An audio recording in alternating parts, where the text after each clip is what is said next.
Jennifer Lopez may have the glitz, the glamour, and the global fame, but behind the scenes, plenty of celebrities have made it clear they cannot stand her. From diva behavior to messy industry feuds, J.Lo has racked up more enemies than you might expect. Mariah Carey, one of the most famous celebrity feuds of all time, Mariah has never hidden her disdain for J.Lo. When asked about Lopez in the early 2000s interview, Carey simply responded with 3 infamous words: "I don't know her." Now that single line went viral and became pop culture history. Insiders claim Mariah's beef with Jennifer stems from industry drama back in the late 90s when their record labels clashed over music rights. There were even accusations that J.Lo's team used a sample intended for Mariah's album, sparking long-lasting resentment. To this day, Mariah doubles down on ignoring Jennifer's existence, and fans still debate whether J.Lo intentionally stepped on her toes. Rihanna, you might remember when Jennifer briefly dated Drake back in 2016. Well, that romance reportedly left Rihanna furious. Sources at the time claimed Rihanna felt betrayed since, she and J.Lo were on good terms before that little fling. Rihanna allegedly unfollowed Lopez on Instagram after seeing photos of her cuddled up with Drake, and the shade didn't stop there. Riri has never, but the cold shoulder spoke volumes. Fans noticed Rihanna avoiding questions about J.Lo ever since, which only fueled rumors that she completely cut her off. Leah Remini, yes, J.Lo's supposed best friend. Now, Leah has publicly defended Lopez countless times, but behind the curtain, it hasn't always been smooth sailing. Industry whispers claim that Leah has grown tired of J.Lo's diva demands and self-obsession. Even though they've, been spotted together for years, many fans speculate their friendship has cracks, especially after Leah started,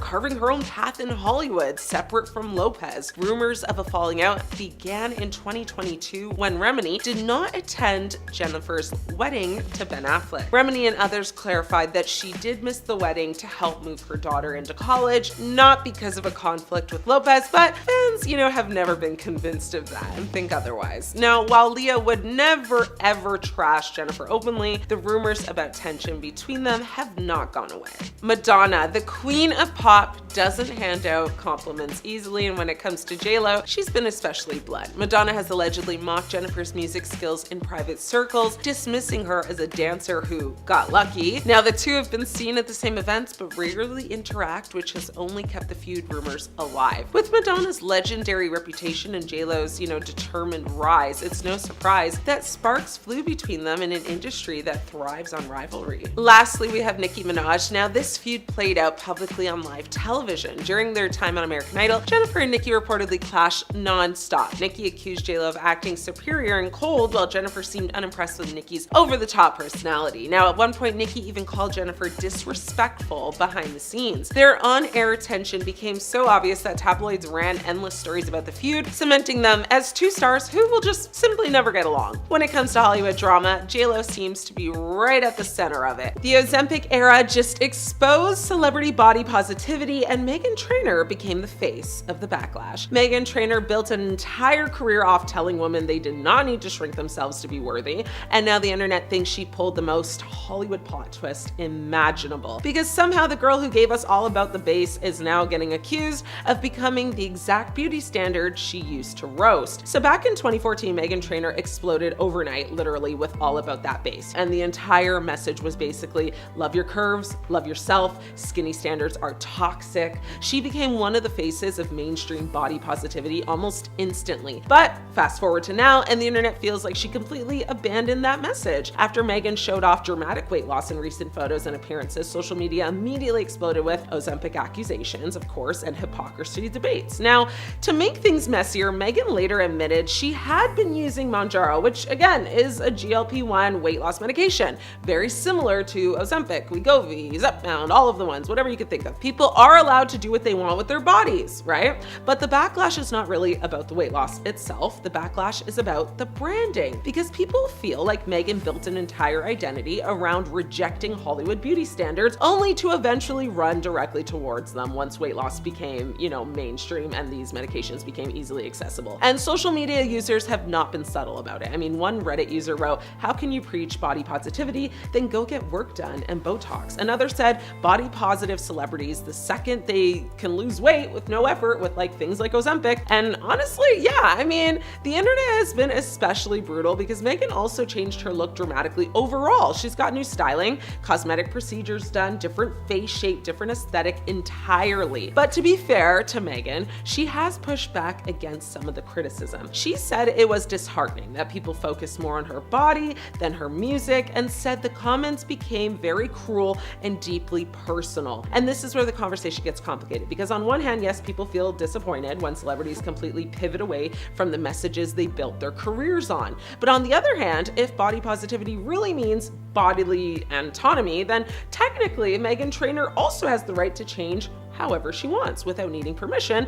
from me, you, the internet, or the world. And that contradiction is exactly why this topic blew up so hard. People do not just feel like Meghan changed physically, they feel like the message changed, you know? Also, let us talk about the tour situation, because this added even more fuel to the backlash online. I mean, Meghan announced tour dates, and honestly, the internet reaction was kind of brutal to say the least. People immediately started making flop era comments and joking that they forgot she even made music anymore. And that part actually made me laugh because, you know, my coworker had front row tickets to see Meghan Trainor. Front row, like, you know, about to live her best life, all about that base fantasy. And now after all of this drama, she's told me that she is literally devastated. Like, she's genuinely distraught, you know, like she might not show up. She was showing us the tickets like she won the lottery. And now she's sitting there, you know, beside me at her desk, defending Meghan in group chats, fighting for her life online, while everyone else is just sending Ozempic memes to each other. And honestly, that kind of sums up Meghan Trainor's career right now. She still absolutely does have fans, loyal ones too, but the public perception around her has shifted so much that every new announcement instantly turns into discourse before people even talk about the actual music she's making. And unfortunately, once the internet decides you are in your flop era, every single thing becomes a meme. New look, dragged. New interview, dragged. New song, dragged, before people even press play. At this point, she is a drag herself. Now, at the end of the day, whether people love Meghan Trainor or cannot stand her anymore, this whole situation exposed something bigger. Celebrity body positivity only seems inspirational to the public until the celebrity starts changing their own body. Then suddenly, everyone feels betrayed. And honestly, that says just as much about internet culture as it does about Meghan Trainor herself, right? Let's just say Sydney Sweeney's PR team is working overtime and they need hazard pay. How did we go from rooting for Cassie in Euphoria to full-blown Hollywood villain era? Well, buckle up, because the internet has receipts and Sydney's been handing them out like party favors. The American Eagle ad. The ad campaign featuring Sweeney in a jeans double entendre was criticized for its racial undertones, with some calling it tone deaf. Specifically, activist Zeli Imani labeled the ad a love letter to white nationalism and eugenic fantasies. Now, the backlash against the ad has been very strong, with some conservatives also criticizing it, though for different reasons. Also, please go see Doja Cat's reenactment of it and thank me later. The MAGA birthday bash backlash. Now, it all started with a cowboy hat and a suspiciously red-themed birthday party. Now, in 2022, Sydney threw a hoedown for her mom's 60th birthday, and it looked like a yeehaw President T rally. Now, guests were spotted wearing Make 60 Great Again hats, which many, of course, interpreted as a cheeky MAGA reference. And then came the photo of a family member in what looked like a Blue Lives Matter shirt. Now, Sydney swore it wasn't political, but by then, you know, the internet had already sentenced her, so Twitter lit up like it was election night and people started side-eyeing her harder than Cassie sneaking around with Nate. Her silence speaks volumes. Now, here's the thing, Sydney talks a lot when she wants to sell a bikini or promote a rom-com, but when it comes to speaking up about social justice or current events, crickets. I mean, she's been noticeably silent during major cultural moments, especially compared to her peers. People noticed, and in an age where fans expect their faves to stand for something, staying quiet isn't neutral. It's loud. The Glenn Powell PR stunt. Now, next came the Anyone But You press tour, which turned into a full-blown tabloid soap opera. Now, Sydney and Glenn Powell had so much on-screen and off-screen chemistry that people started accusing her of being the reason he broke up with his girlfriend. Now, the flirtation felt too real, the timing too suspicious, and suddenly the whole romance started to look like a calculated PR stunt, one that painted Sydney as a homewrecker. Even if it was all marketing, it left a really really bad taste. Fans, felt manipulated, and that kind of cool girl act started to crack. The Nepo baby narrative. Now, Sydney's done interviews saying she didn't come from money, she worked hard, she pays her own bills, and she needs to do brand deals to survive. But then people found out her family owns land in Idaho, her grandfather owned a trucking company, and she went to private school. Not exactly rags to riches. And when she starred in an ad for Armani Beauty while claiming she couldn't afford to take time off, the whole relatable girl next door branding started to feel very fake. Suddenly, she was just another Nepo baby pretending to be broke in designer heels. Overexposure and the pick-me persona. Let's be honest, Sydney Sweeney has been everywhere. Bikinis on Instagram, rom-coms on streaming, now Super Bowl ads as well, and with every appearance came the same overly breathy, baby-voiced, I'm just a nerdy girl with big you-know-what kind of shtick. Now, at first people loved it, but now it's giving pick-me, and there's been growing backlash against the way she leans into hypersensual roles while simultaneously positioning herself as misunderstood or underestimated. The public's tolerance for that paradox is wearing really thin, especially when it starts feeling calculated. So why is Sydney Sweeney suddenly Hollywood's most hated? Well, it's a perfect storm. Privilege masked as struggle, overexposure disguised as charisma, and silence that says more than any interview ever could. Is it cancel culture or just the internet finally seeing past the pout? Either way, Sydney girl, your rebrand better be loading fast. Is Barry Keoghan the ugliest actor in Hollywood? Barry Keoghan, actor, scene stealer, internet, debate magnet, and apparently the latest unwilling contestant in the ongoing game of Hollywood Hot or Not, where the rules change daily and nobody actually wins. Some people call him one of the most exciting actors of his generation, others call him unconventional, and then there's the internet corner that has decided to take things to a ridiculous extreme and label him everything from unique looking to, yes, the ugliest actor in Hollywood. Which, let's just pause on that for a second, because that is a wild sentence to say about someone who is actively booking major films, getting award nominations, and working with some of the biggest directors in the industry. Now,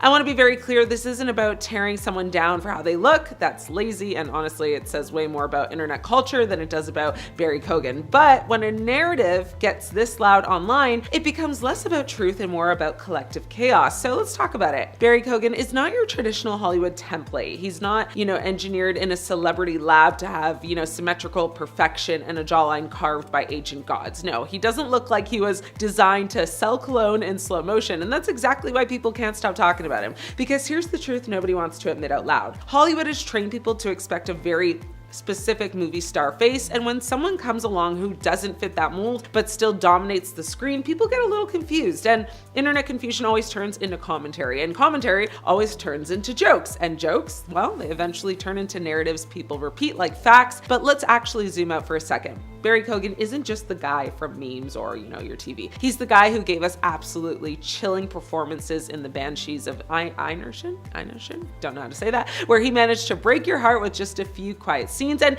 he's also the same actor who walked into Saltburn and basically said, let me redefine uncomfortable obsession as an art form. And whether you love those performances or found them deeply unsettling, the point is the same. The man is effective. You don't get nominated, discussed, and repeatedly cast by top-tier directors because you're, the ugliest guy in Hollywood. You get there because you have presence, because when the camera hits you, people can't look away even if they wanted to. Now let's address the internet part of this. Social media has basically turned celebrity appearance into a group project where everyone submits opinions and nobody checks if they're being normal about it. And once a phrase catches on, like, ugliest actor, it spreads, not because it's accurate, but because it's easy engagement. It's easier to reduce a person to a label than to explain why you actually feel uncomfortable with someone who doesn't fit your idea of attractiveness. But here's the irony. Barry is successful in an industry where appearance is currency, and he's still winning roles. Still getting critical praise and still showing up in major cultural conversations. So maybe, just maybe, the internet's rating system isn't the universal truth people think it is. And honestly, if we're being real, this whole obsession says more about, how people are, just so keen to rank humans than anything else.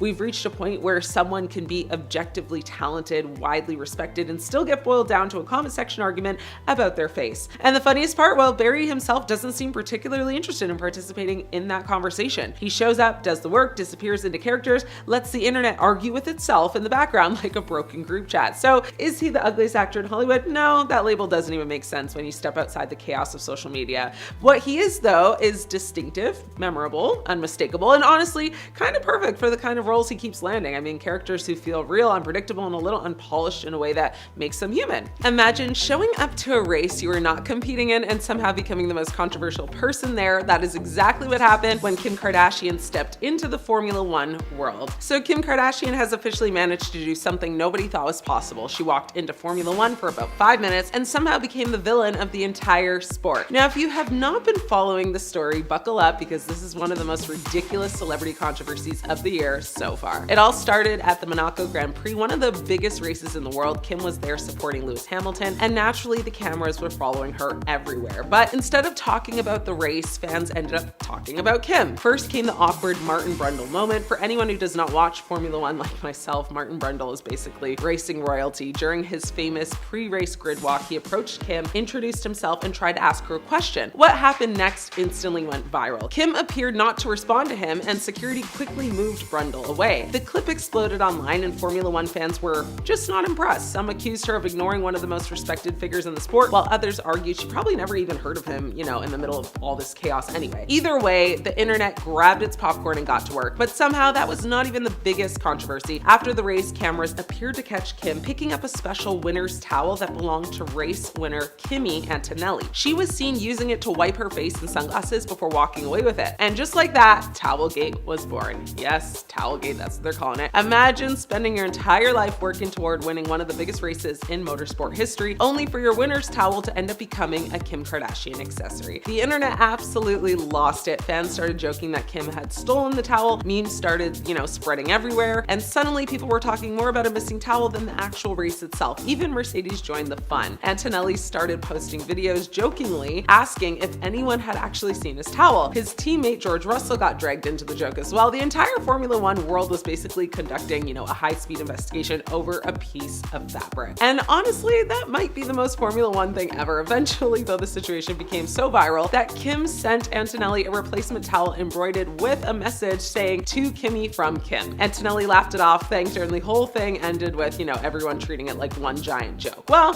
almost everyone. I mean, a lot of fans were still annoyed because they felt Kim represented everything they do not want Formula One becoming. More, you know, celebrity spectacle, more reality television energy, and less focus on the actual racing. Others thought the backlash was completely over the top. I mean, after all, nobody got hurt. Antonelli got a new towel, and the entire thing was honestly pretty funny. But whether people loved her or hated her, one thing is undeniable. Kim Kardashian managed to become one of the biggest stories in Formula One without driving a single lap. That takes talent or chaos, possibly both. And if there is one thing Kim Kardashian has mastered over the years, it is turning the smallest moment into a headline that everyone ends up talking about. Something very embarrassing just happened to Katy Perry, and the internet is absolutely dragging her for it. And honestly, this might be one of those moments where being a global superstar didn't help her, it actually made it worse. Because first, she took a very public L in court, and not just any loss, we're talking like a 17-year legal battle gone. So here's what happened. We got a Katy Perry versus a Katy Perry, and it's a battle for the ages. I'll explain. Katy Perry just lost a massive trademark case in Australia against a fashion designer who,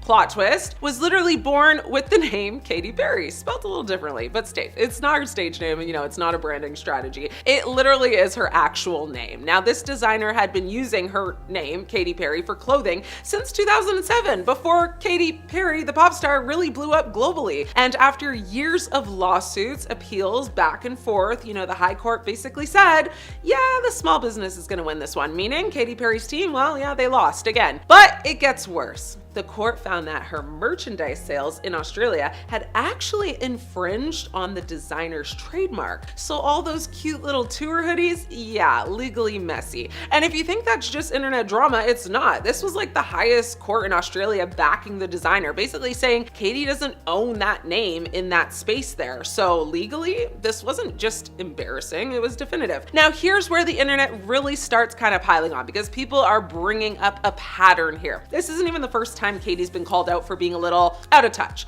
Remember the whole American Idol situation? Yeah, people didn't forget it. During an audition, a contestant casually mentioned she was a young mom of 3, and Katie joked saying, "Honey, you've been laying on the table too much." And viewers were like, "Excuse me?" The contestant later said the comment was embarrassing and hurtful, duh, and the internet dragged Katie hard for like mom shaming her. So now fast forward to today, you've got this lawsuit situation making her look like she went after a small business, and then this old controversy pops back up like, oh, we've seen this energy before. And then it gets worse. She logs online and somehow, yes, makes everything worse, because while all of this is happening, a fan tweets something seriously heavy, like not joking, like not dramatic. She was actually struggling. The fan says they're broke, overwhelmed, and thinking about selling their concert ticket to Katy Perry just to survive. And Katie responds with, "I'm looking forward to seeing you." I'm sorry. What? The internet said, "Oh, you thought you were having a bad week? Let's make it worse." People were quick to call it out as tone deaf, out of touch, and honestly, just not reading the room at all, because this wasn't like a "I can't wait for the show" moment. This was like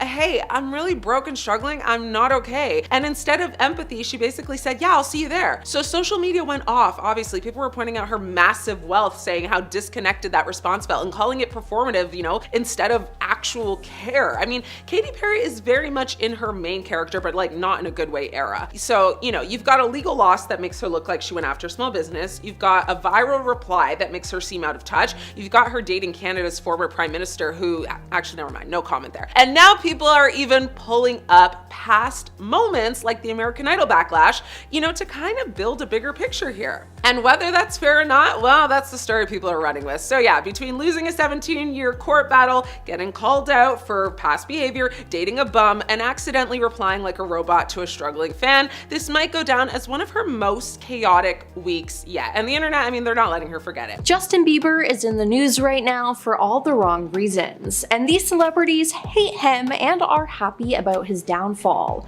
Now, starting off, we have Selena Gomez. Justin and Selena dated on and off, and it was a very toxic relationship. We saw many public fights, and there were many rumors being spread of Justin mistreating her, and rumors that he actually cheated on her. The thing is, Justin hasn't been able to let Selena go and keeps trying to antagonize her. For example, since she recently released her new album with her fiance Benny Blanco, Justin has been spiraling on social media. There's a song about Justin called "How Does It Feel to Be Forgotten?" and it includes the lyric "You're so embarrassing." And right now, he's extremely embarrassing. Justin has crashed out, making social media posts aimed at Selena, without naming her though. But for example, he posted a meme of the character Gollum from Lord of the Rings with the caption, "Girls on social media when they get engaged." Now, Selena just got engaged to Benny, so this was definitely a dig at her. So I'm sure she's not too impressed with Justin right now and him harassing her online. Then there's Benny Blanco, Selena's fiance. Now, Benny used to actually be fairly close with Justin, as they had worked on a multitude of projects together. But ever since Benny got with Selena, it seems like he's done with Justin. Which, hey, I don't blame him, because if someone was treating my fiance the way Justin is Selena, I would not like them and I would be upset. Now, an insider told In Touch Weekly that Justin felt offended when Benny seemingly cut him out of his life after getting together with Selena. They used to be great friends, so it came as a huge shock, the source shared. Justin's patience finally ran out, and they added, Justin has tried so many times to make peace with them and get past the BS, but they just won't let it go, and now he's saying good riddance. But with the way that Justin and his wife Hailey have been treating Selena and Benny, I understand why they wouldn't want to make up. Taylor Swift is another celebrity who hates Justin. I mean, fans were pretty shocked when Selena's BFF Taylor seemingly confirmed that the singer had cheated on Selena at one point when she liked a super shady post about it on Tumblr. Now, during Taylor's public feud with Justin and his manager Scooter Braun, Taylor liked a post that read, "We haven't gotten to communicate our differences. You cheated on her best friend and then publicly sided with a man who made revenge blank against her. Was she supposed to invite you over for tea? F out of here. Now, Selena has also alluded to Justin cheating on her and her music as well. And according to insiders, Justin's management team worked tirelessly to keep these rumors from surfacing, spending millions of dollars on legal fees and non-disclosure agreements to keep the women involved quiet. Then there was also the time where Selena and Justin had made up and met backstage at an award show. Taylor was with Selena, and Taylor makes a throwing up face, showing that she disapproves of Justin. Bill Hader also isn't a fan of Justin, as he hated when Justin hosted an episode of SNL. Bill told Howard Stern that in 2013, Justin showed up with an entourage of around 20 people who got in the way of the cast backstage. He had a guy holding a piece of pizza, a guy holding a Diet Coke, and going around stage, you're trying to fight through all these people to get dressed. Now, 1 year later, Bill was back in the headlines making a dig at Justin. This time though, it was in an excerpt from Live from New York, an uncensored history of Saturday Night Live that was published by the New York Post. I really didn't enjoy having Justin Bieber around, Bill said. He's the only one who lived up to the reputation. I think that's the only time I felt that way in 8 years. Orlando Bloom once punched Justin Bieber in the face, so I think it's safe to say that he doesn't like him. At a restaurant in Spain in 2016, a fight broke out between Justin Bieber and Orlando Bloom. Now, it's rumored to have started due to Justin getting cozy backstage with Orlando's then-wife Miranda Kerr at a Victoria's Secret show in 2012, and that he actually might have hooked up with her at one point. But by 2016, Orlando and Miranda had divorced. Now, there was another situation involving Selena Gomez, as she was once spotted outside a Chelsea Handler show with Orlando and was later rumored to have made out with him at a Vegas casino, sparking more gossip about a possible romance there. Then, at a point of time when both men were single, this is when they had the altercation at the restaurant. It said that Justin started the altercation by shouting, "What's up, B?" to Orlando from across the restaurant. Orlando then got up and threw a punch at Justin. And apparently, people at the restaurant were cheering for Orlando. Now, afterwards, Justin took to social media trying to hit back, as he posted a bikini picture of Miranda followed by a photo of Orlando in tears. So, there's that. Keyshawn Johnson was Justin's neighbor during his bad boy era, and he did not like it. It was alleged that Justin was caught recklessly driving his Ferrari through his high-end Calabasas, California community, which directly affected Keyshawn. After this, he spoke to TMZ about how he felt, and he said, "You got a 19-year-old kid feeling entitled, speeding up and down the highway. That's why all the neighbors are mad," he said, adding, "Then you got him spitting on people. You can't do that." Keyshawn said that he even went so far as to confront Justin at his home, but Justin refused to speak with him. He added that Justin later tried to say it was actually his friend, rapper Lil Twist, who had been driving. Keyshawn though hit back though, saying, "Look man, I know the difference between a black kid driving a car and a white kid driving a car. One thing that he does not have to do is answer to me. He has to answer to the DA's office, so at the end of the day, him and his handlers, his goons, or whatever, they are his henchmen, they gotta protect him. He does nothing for me, I don't make money off of him." Next up is Sharon Osbourne. Now, when Justin was misbehaving, acting out, and getting in trouble with the law, she had this to say about him to the Daily Beast in 2013. She said, "I feel really bad for him. There's this little kid with a huge dream. He's cute, girls love him, and he wants to be a mean boy, and he's about as mean as an effing kitten, and he's trying to act out. It's like, oh, we're bad boys, F off. You don't know what bad is. And I think that he's lost, I really do." She added, "Where do you go when you're a child entertainer and then you want to transition to be a man? Very few make it." But according to Entertainment Tonight Canada, Sharon addressed her comments about Justin on The Talk in August 2017, where she said she learned a huge mistake from Justin Bieber and that she should never have attacked anyone at that age verbally and made the comments that I made. And finally, Jon Bon Jovi had some not so nice words for Justin after he found out how he treated his fans. When Bon Jovi heard that Justin allegedly showed up 80 minutes late for a show in London, he did not hold back on his criticism. Speaking with the Evening Standard, he said, "Every generation has guys that do that. None of that is new. Do it once, you can be forgotten. Do it enough times and shame on you. They won't have you back. Then it just becomes a cliche. It's really not cool and you're an a-hole. Go to effing work," he said.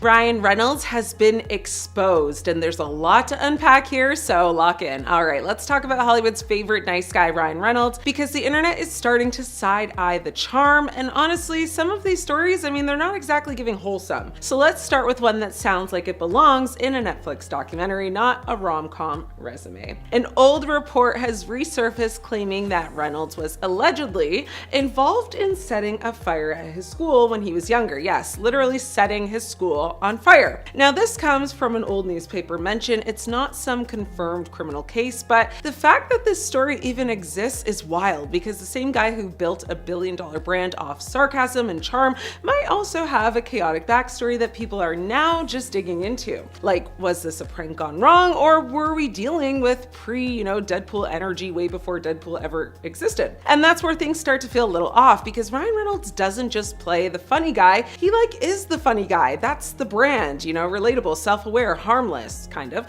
I mean, the guy who roasts his wife online and somehow makes it look like relationship goals. But lately, people are questioning if that whole image is just a little too polished. There have been resurfaced claims that he wasn't exactly sunshine and jokes on set either. I mean, one story alleges that he was horrifically mean to a co-star during filming. Not witty banter, not playful sarcasm. We're talking actual tension, the kind that makes people uncomfortable. And look, no actor is perfect. I mean, sets are stressful, egos clash, but when your entire identity is built on being the nicest, most lovable guy in Hollywood, even one story like that hits a little different, right? Because now people are asking, is the nice guy thing real, or is it just really good PR? And then we get to the part the internet is obsessed with right now, his marriage to Blake Lively. Now, on the surface, they're the blueprint, the playful, roasting, the viral interviews, the we're obsessed with each other, but make it funny energy. It's been sold as effortless chemistry. But here's the thing. Some people are starting to believe that whole dynamic might not be as cute as it looks. I mean, there's a growing theory online that the constant joking at Blake's expense, it doesn't always land as jokes. Some viewers think, that it crosses into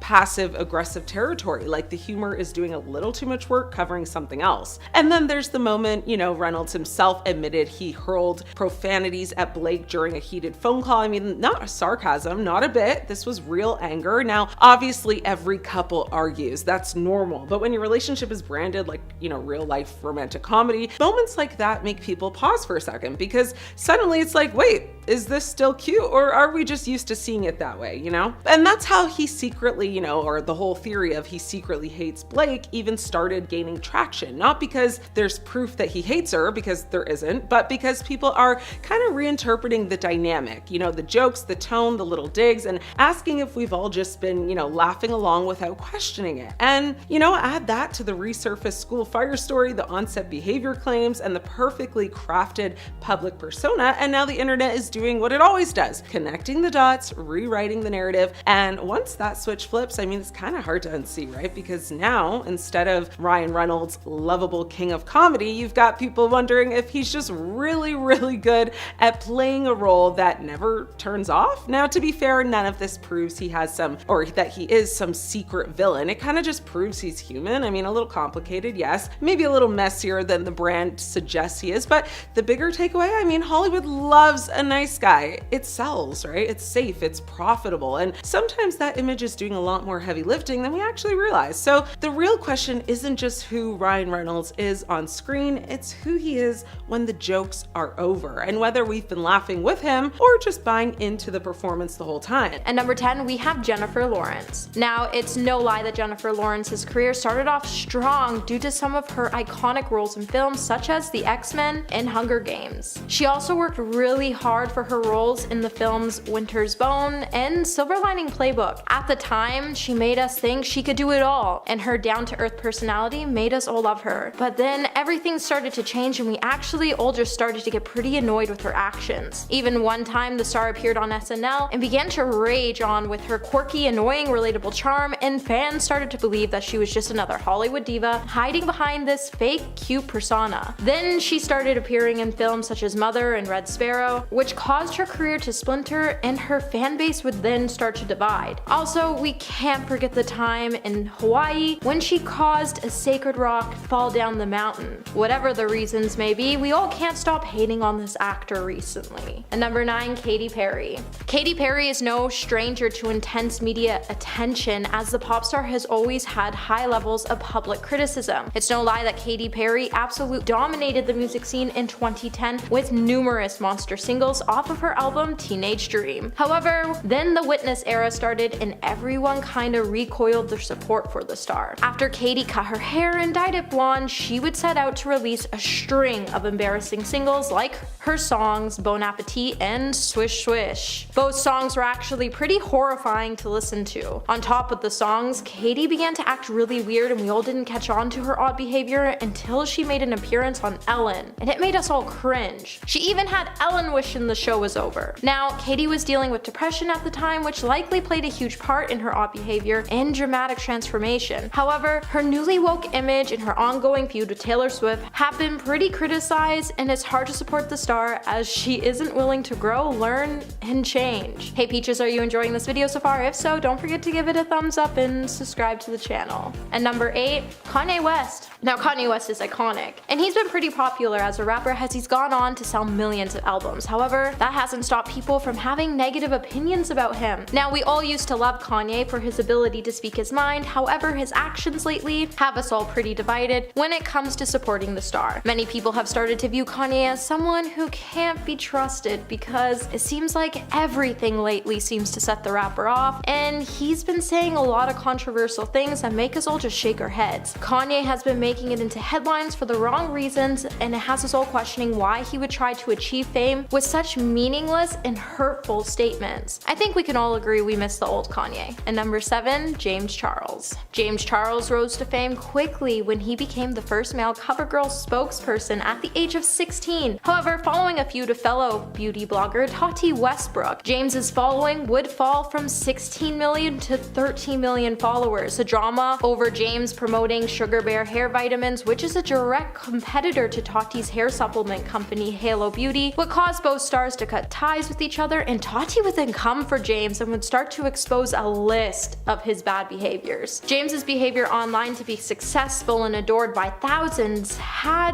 covered up a dark layer of his true personality, and after Tati exposed him, he only seemed to spiral more out of control, which made us all unfollow the star as we could no longer ignore the red flags he was sending us. And number 6, Jeffree Star. Jeffree Star is a pretty problematic character. No matter what, he's always in the drama. He's caught lying or trying his hardest just to get in or out of drama, and it's exhausting trying to keep up with him. The man has made it his whole life to know the tea on just about every situation in Hollywood, and it really makes us wonder how he has so much time on his hands to be so problematic. Over the years, many people have started calling out the makeup guru, and his fans have a tendency to forget that he hasn't changed and that he's actually just managed to make us all think he did, so he can carry on with his chaotic lifestyle. Jeffree has a tendency to target people and belittle them in ways to make his views soar. Now, you think after being exposed so many times, he would wake up and see that his behavior is no longer okay, but it looks like he won't be changing anytime soon, as his influence has always been problematic, and that's why he's been cancelled. Number 5, Sharon Osbourne. Sharon Osbourne has recently taken aim at Prince Harry for doing a terrible thing by cutting his 3-year-old son and 1-year-old daughter off from the rest of their family. On an episode of Talk TV, the outspoken media personality in her panel discussed the trailers of Harry's bombshell TV interviews, which aired in the US and the UK on Sunday. During the debate, Sharon would say it was such an ugly situation for the children whose ties with the extended family have been cut because of Meghan and Harry's rift with the royal family. Sharon would go on to note it's finally enough as families argue all the time, and there is nothing like a good old family bust up and then you get back together again. It's normal. normal. But what's not normal is Harry's children, as they will now be forced to grow up with no family, not on his wife's side or his side, and that's a terrible thing for children. Sharon would then claim that the time is now turning against Harry and Meghan in the United States, and it seems like only the younger generation is continuing to support them by saying, I think older generations have definitely had it up to here with their whining. Number 4. Jeremy Clarkson. Former Top Gear host Jeremy Clarkson has never been more sensitive of souls. The TV personality has built a career of offending pretty much every minority group, so it wasn't really surprising that he didn't think much of Prince Harry, barring his soul in his docu-series in 2021. Jeremy would say, "This man is an army officer, so he should know better than to make a program in which he waxes lyrical about the awfulness of his upbringing." Jeremy would then add, "The me you can't see is wit, and it should really be called the me you don't want to see, as that's nearer to the mark." He then put forward the theory that spoiled brats will end up overshadowing those individuals who seriously need help with their mental health. Jeremy would then claim that Harry's stiff upper lip approach has to work wonders. It's clear that Jeremy thinks Harry should know better than to complain about his upbringing, and Harry also calling out Jeremy for inciting violence towards women in cruel columns in The Sun dreaming of Meghan's shame parade. It's clear that the two have a mutual hate towards each other, and it's clear that Jeremy also didn't like the docu-series, as he took to his column in The Sun and wished Meghan was treated like dirt. And while he did take to Twitter to apologize for his clumsy reference, he wouldn't apologize to Harry and Meghan. We'll probably never see that. Number 3, we have Candace Owens. Conservative commentator Candace Owens has never been one to mince her words, so it wasn't really unexpected that she would deliver one of the most scathing responses to Prince Harry and Meghan Markle's talk with Oprah Winfrey. After watching the interview, Candace would put forward this theory that Harry was in an emotionally abusive relationship. Candace would then go on to imply that the couple, implying that everything was happening to them because of the color of Meghan's skin, was becoming a sickening level of scapegoating. What Harry's doing to his family is unforgivable. Candace would throw a major dig at Harry following the premiere of his Apple TV docu-series The Me You Can't See by referring the mental health docu-series. Candace would say in a tweet, "It's been 3 days since Prince Harry offered an exclusive interview regarding of how much he and Meghan hate his family. Can someone check on them, please?" Number 2, Piers Morgan. One can argue that Piers Morgan has a personal vendetta against Meghan Markle, which appears to stem solely from the time she apparently ghosted him after a date. However, it's clear that he doesn't really like Harry whatsoever as well, as Prince Harry is regularly ends up in the crosshairs of the disgraced ex-newspaper editor. In the space of just 1 month in 2021, Morgan went on a rant and claimed that the royal only criticized the First Amendment because he doesn't want to be held accountable by the press, and Piers would also tweet that Harry is a hypocrite who makes money off his public family drama. Piers would then offer his support to Noel Gallagher in his anti-Harry tirade. Of course, Morgan has also had plenty of time to weigh in on the Sussexes in general, since he walked away from his hosting gig on TV show Good Morning Britain Live after a fellow presenter challenged his constant harassment of Markle. However, after walking away, it's only given him more freedom to support his dislike towards both Harry and Meghan, and some of the things he said proves that he doesn't just have a personal vendetta towards Meghan, he hates both of the royals. At number 1 today, we have Noel Gallagher. During the peak of Britpop era, Noel Gallagher was deemed by many, including Prime Minister Tony Blair, to be the voice of his generation. Indeed, even if you weren't a fan of the Oasis Beatle aping indie rock, you could always appreciate a snappy one-liner from their guitarist Noel Gallagher. But a quarter century on, and Noel is in danger of sounding like the kind of person he used to rally against. In a 2021 interview with The Sun, Noel would describe Prince Harry as an effing woke snowflake in response to his criticism of the royal family, and referencing his own sibling rivalry with Liam Gallagher. Noel would admit that he sympathizes with Prince William, as he has a younger brother who is running his mouth off with things that are just really unnecessary to say, and that's why Noel finds himself being a lot like William. Noel has never been afraid to take a good jab at Meghan as well, as he would also say that everything is happening right now is happening because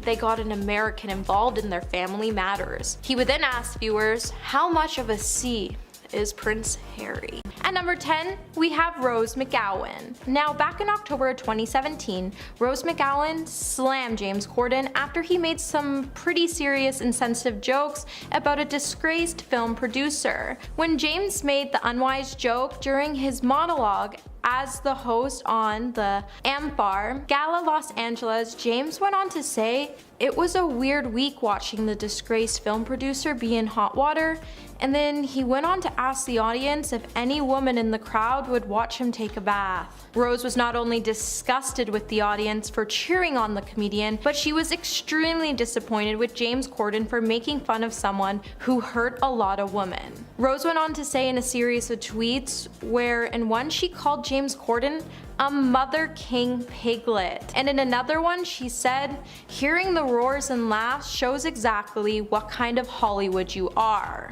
James would later come out with an apology and would acknowledge that his joke wasn't right and he was sorry for anyone he offended. However, James should have known better than to shed light on such a hurtful situation.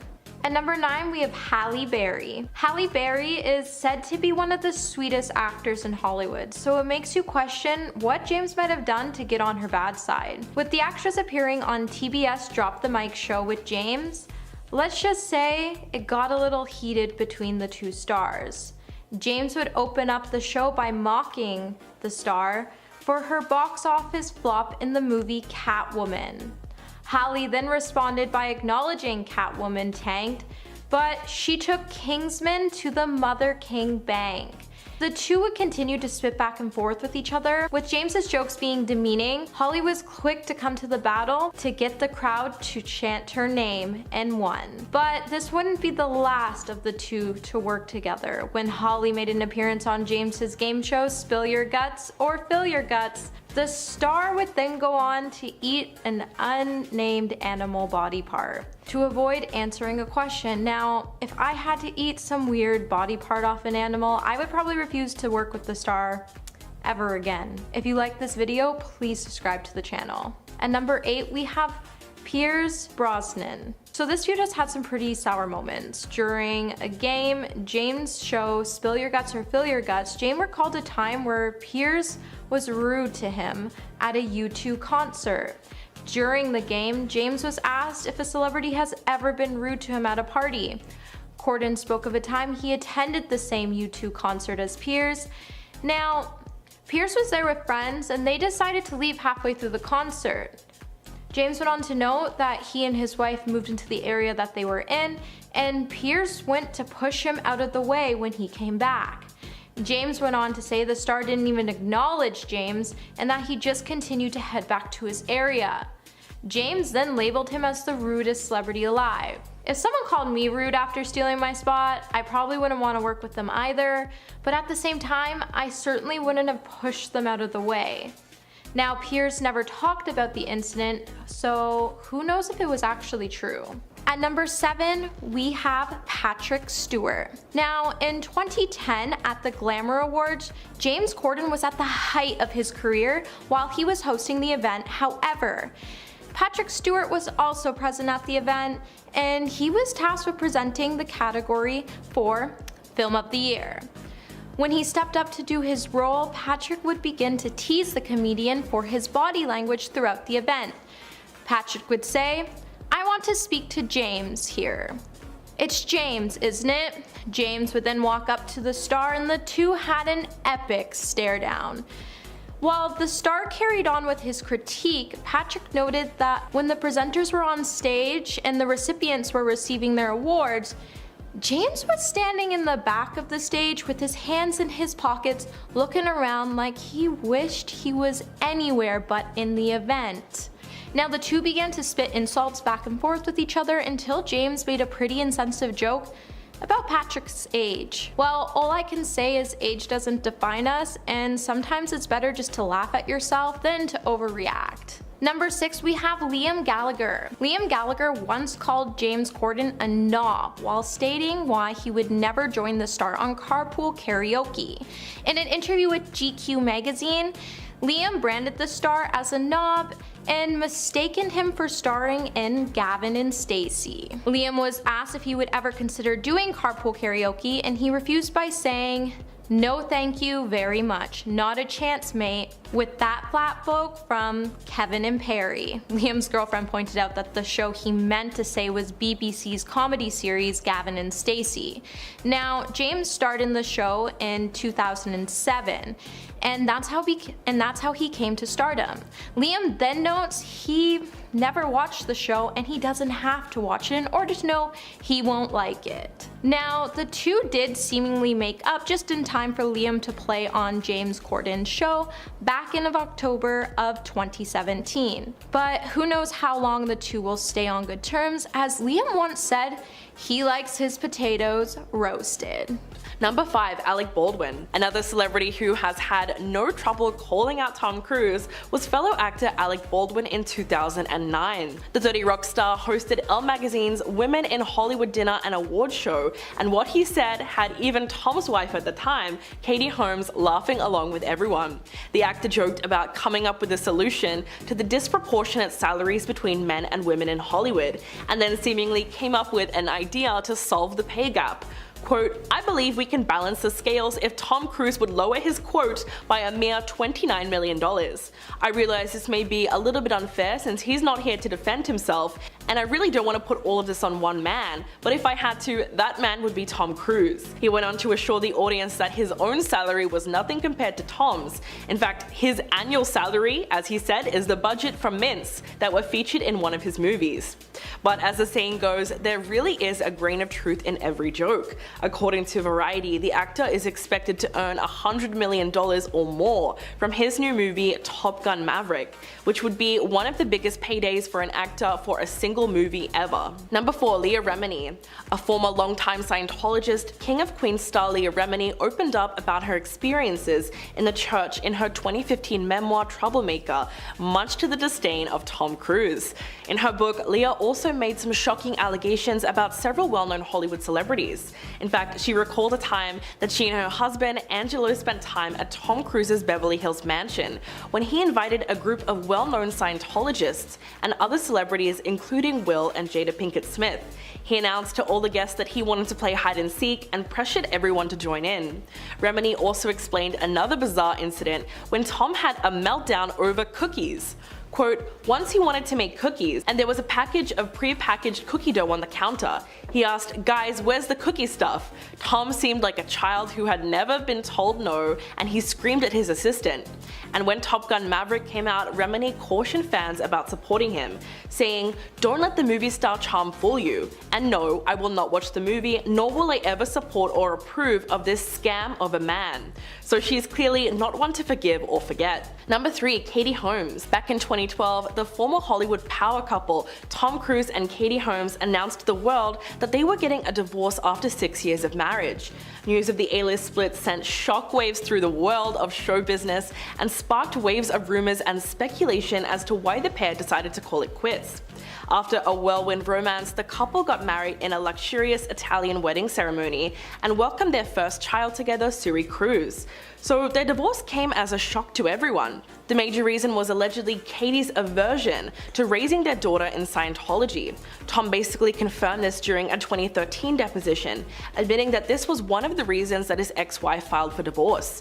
He also revealed that his daughter, Suri, who was just 7 years old at the time, was no longer a practicing member of the Church of Scientology. This was a pretty surprising admission, considering that those who leave the religion are often cut off from other practicing members, which is probably why Katie won sole custody of Suri, which reportedly included ironclad rulings that she would not be exposed to anything Scientology related. And to this day, it appears as though the former couple aren't exactly on good terms, as Tom reportedly hasn't even seen his daughter in years.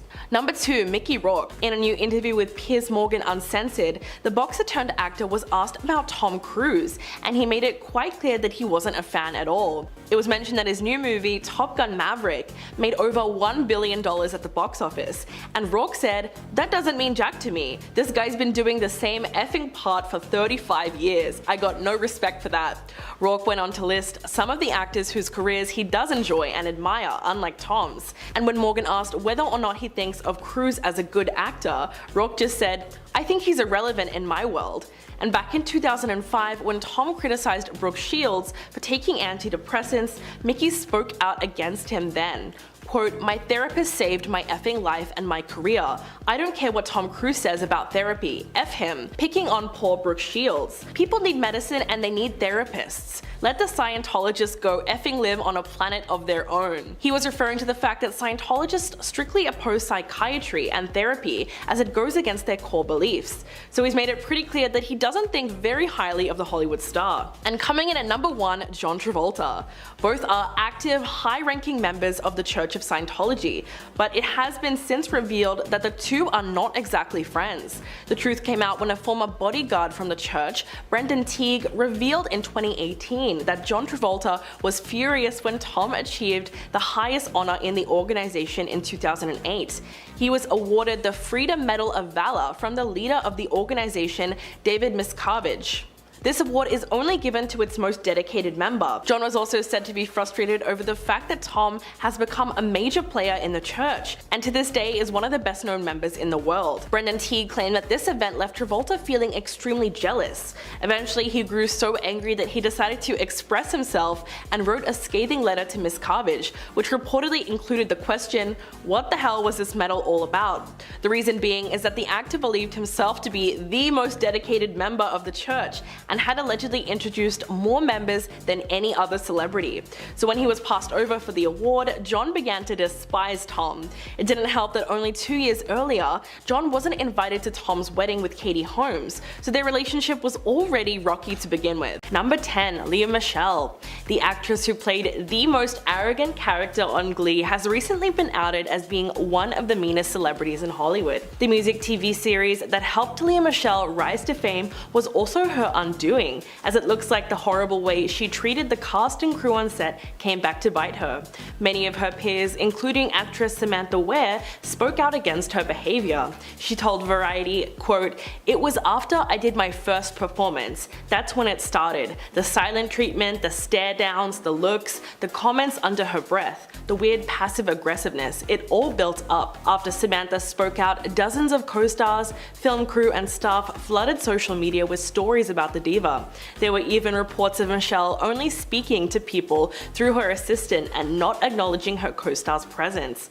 As expected, she came out and issued an apology, but people still haven't forgotten about her atrocious behavior, and when it was announced that she was replacing fellow actress Beanie Feldstein in the Broadway production of Funny Girl, fans were up in arms and some have even called for a boycott. Number 9, Mike Myers. His name is synonymous with the hilarious and charismatic character Austin Powers. However, the actor is reportedly completely different in real life, especially on set.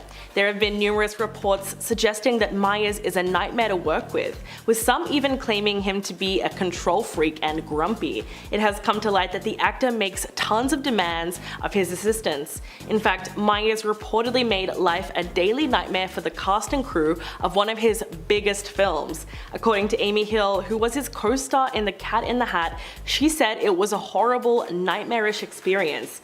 Hill claimed that he selfishly kept everyone waiting for hours, overruled the director, and even had someone standing by just holding his personal chocolates in a dish. Quote, "It was so weird, it was just the worst, I was miserable."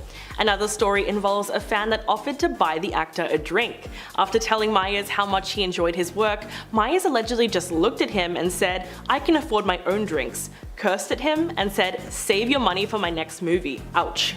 Apart from being notoriously difficult to work with, his mean-spirited attitude towards regular people have shrunk his fan base down to a fraction of what it used to be. Number 8, Rachel Ray. The celebrity cook has a reputation for being a meanie. Many fans in her audience have reported that before filming her show, she often avoids speaking to them and appears cold and disinterested, and just looks like she would rather be somewhere else. But it's not just her fans, in fact, several famous chefs have publicly come out saying that they straight up don't like her, like Martha Stewart and the late Anthony Bourdain. Even members of Ray's own family have turned against her. In 2013, scandal broke out after Ray's aunt, Geraldine, tragically died while staying at Ray's house. But neither Ray nor her husband John showed up at the funeral.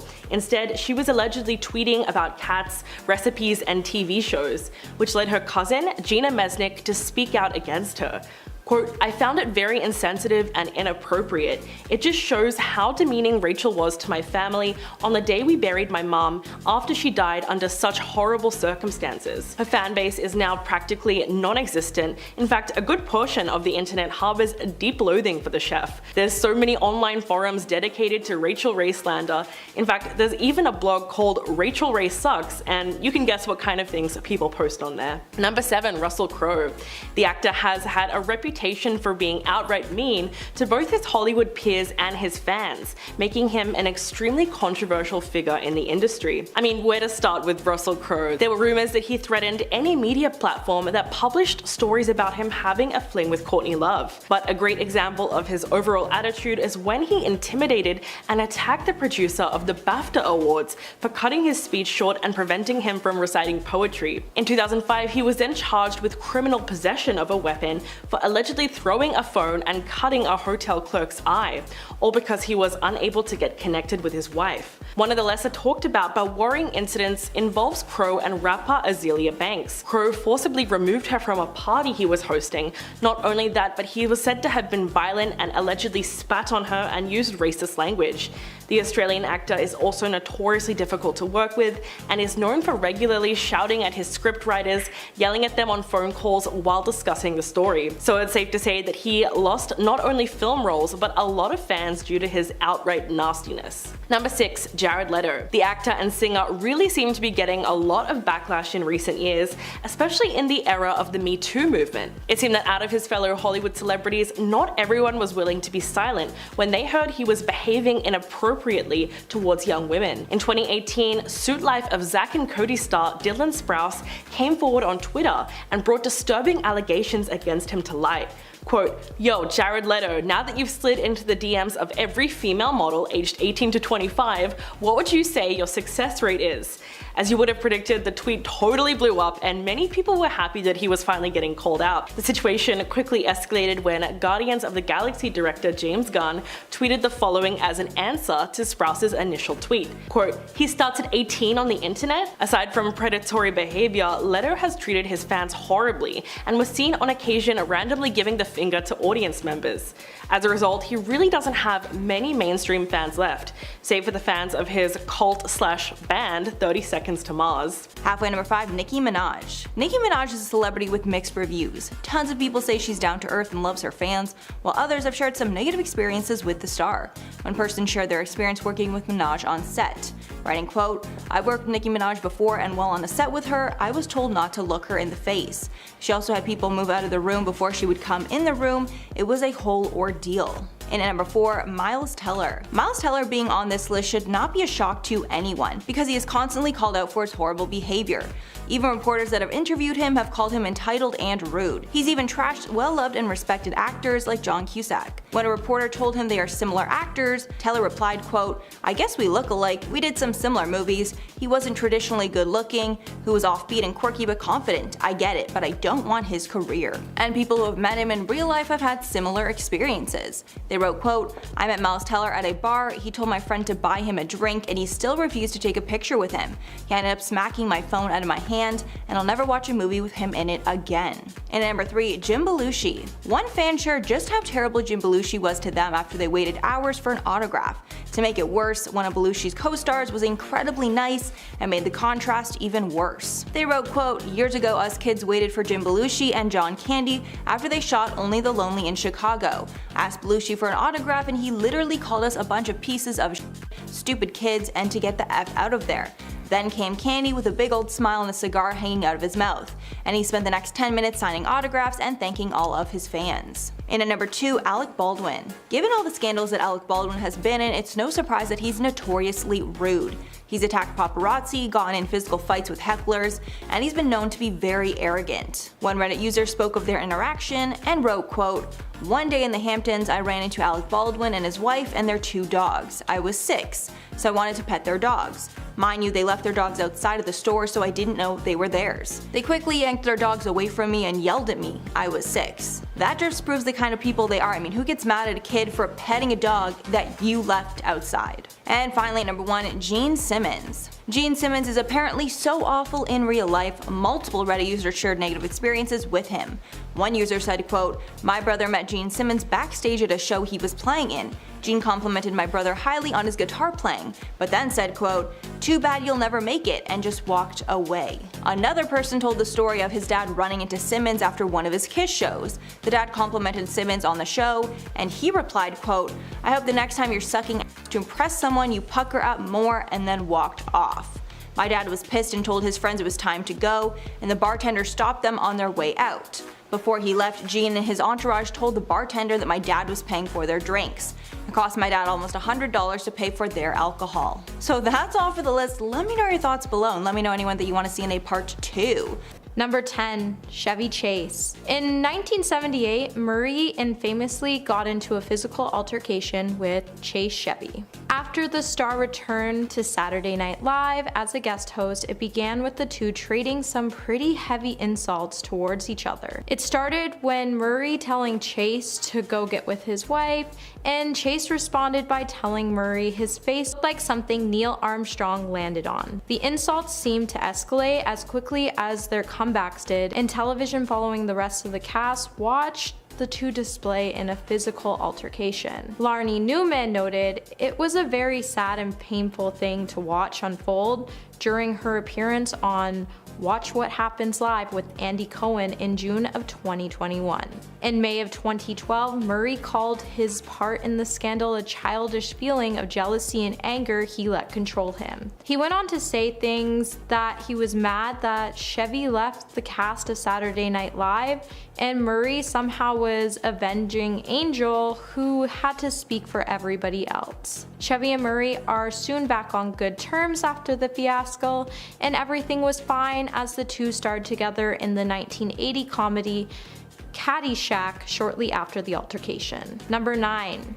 Richard Dreyfuss. Oscar winner Richard explained when he was working with Murray on the 1991 film What About Bob that Murray was a bully. He explained that Bill drank a lot at dinner and let his true colors showed and allowed everybody to see how much of a bully he was. When reflecting on his whole experience on set, he highlighted one incident where he asked Murray to read a tweak in the script and Murray lost his temper. He went on to say that the star became face to face with him, so close that their noses were touching. Murray then went on to scream at Richard at the top of his lungs and said, "Everybody hates you, you are tolerated." Richard then went on to note that he had no time to react because Murray then proceeded to throw an ashtray at him.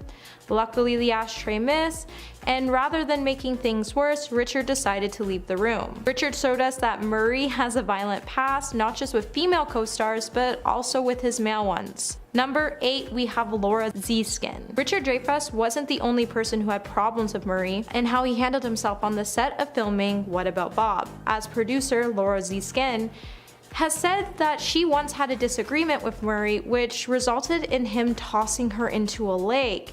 Although at the time she called it playful, in 2003 she claimed the event wasn't so playful, as throughout the set Murray started to become more aggressive. In one incident, Murray asked Laura for an extra day off, and when she said no, he had an epic meltdown and took Laura's glasses off before breaking them and throwing them across the parking lot. The altercation caused everybody to walk off production, and a bunch flew back to LA to film, only after Disney hired some bodyguards to physically separate Murray from harming anyone else between takes. Bill Murray tried to justify his actions in an interview back in 1991, saying he didn't get along with many of his cast and directors, and all he was doing was standing up for himself. Number 7, we have Harold Ramis. Bill Murray had a long decade estrangement from his longtime friend and collaborator Harold. Sadly, the two's friendship collapsed while on set of the film 1993 Groundhog's Day. During a heated creative dispute, Harold said he grabbed Murray's shirt collar and the two got into a heated altercation. In a book later released by Harold's daughter Violet titled Ghostbusters' Daughter: Life of My Dad,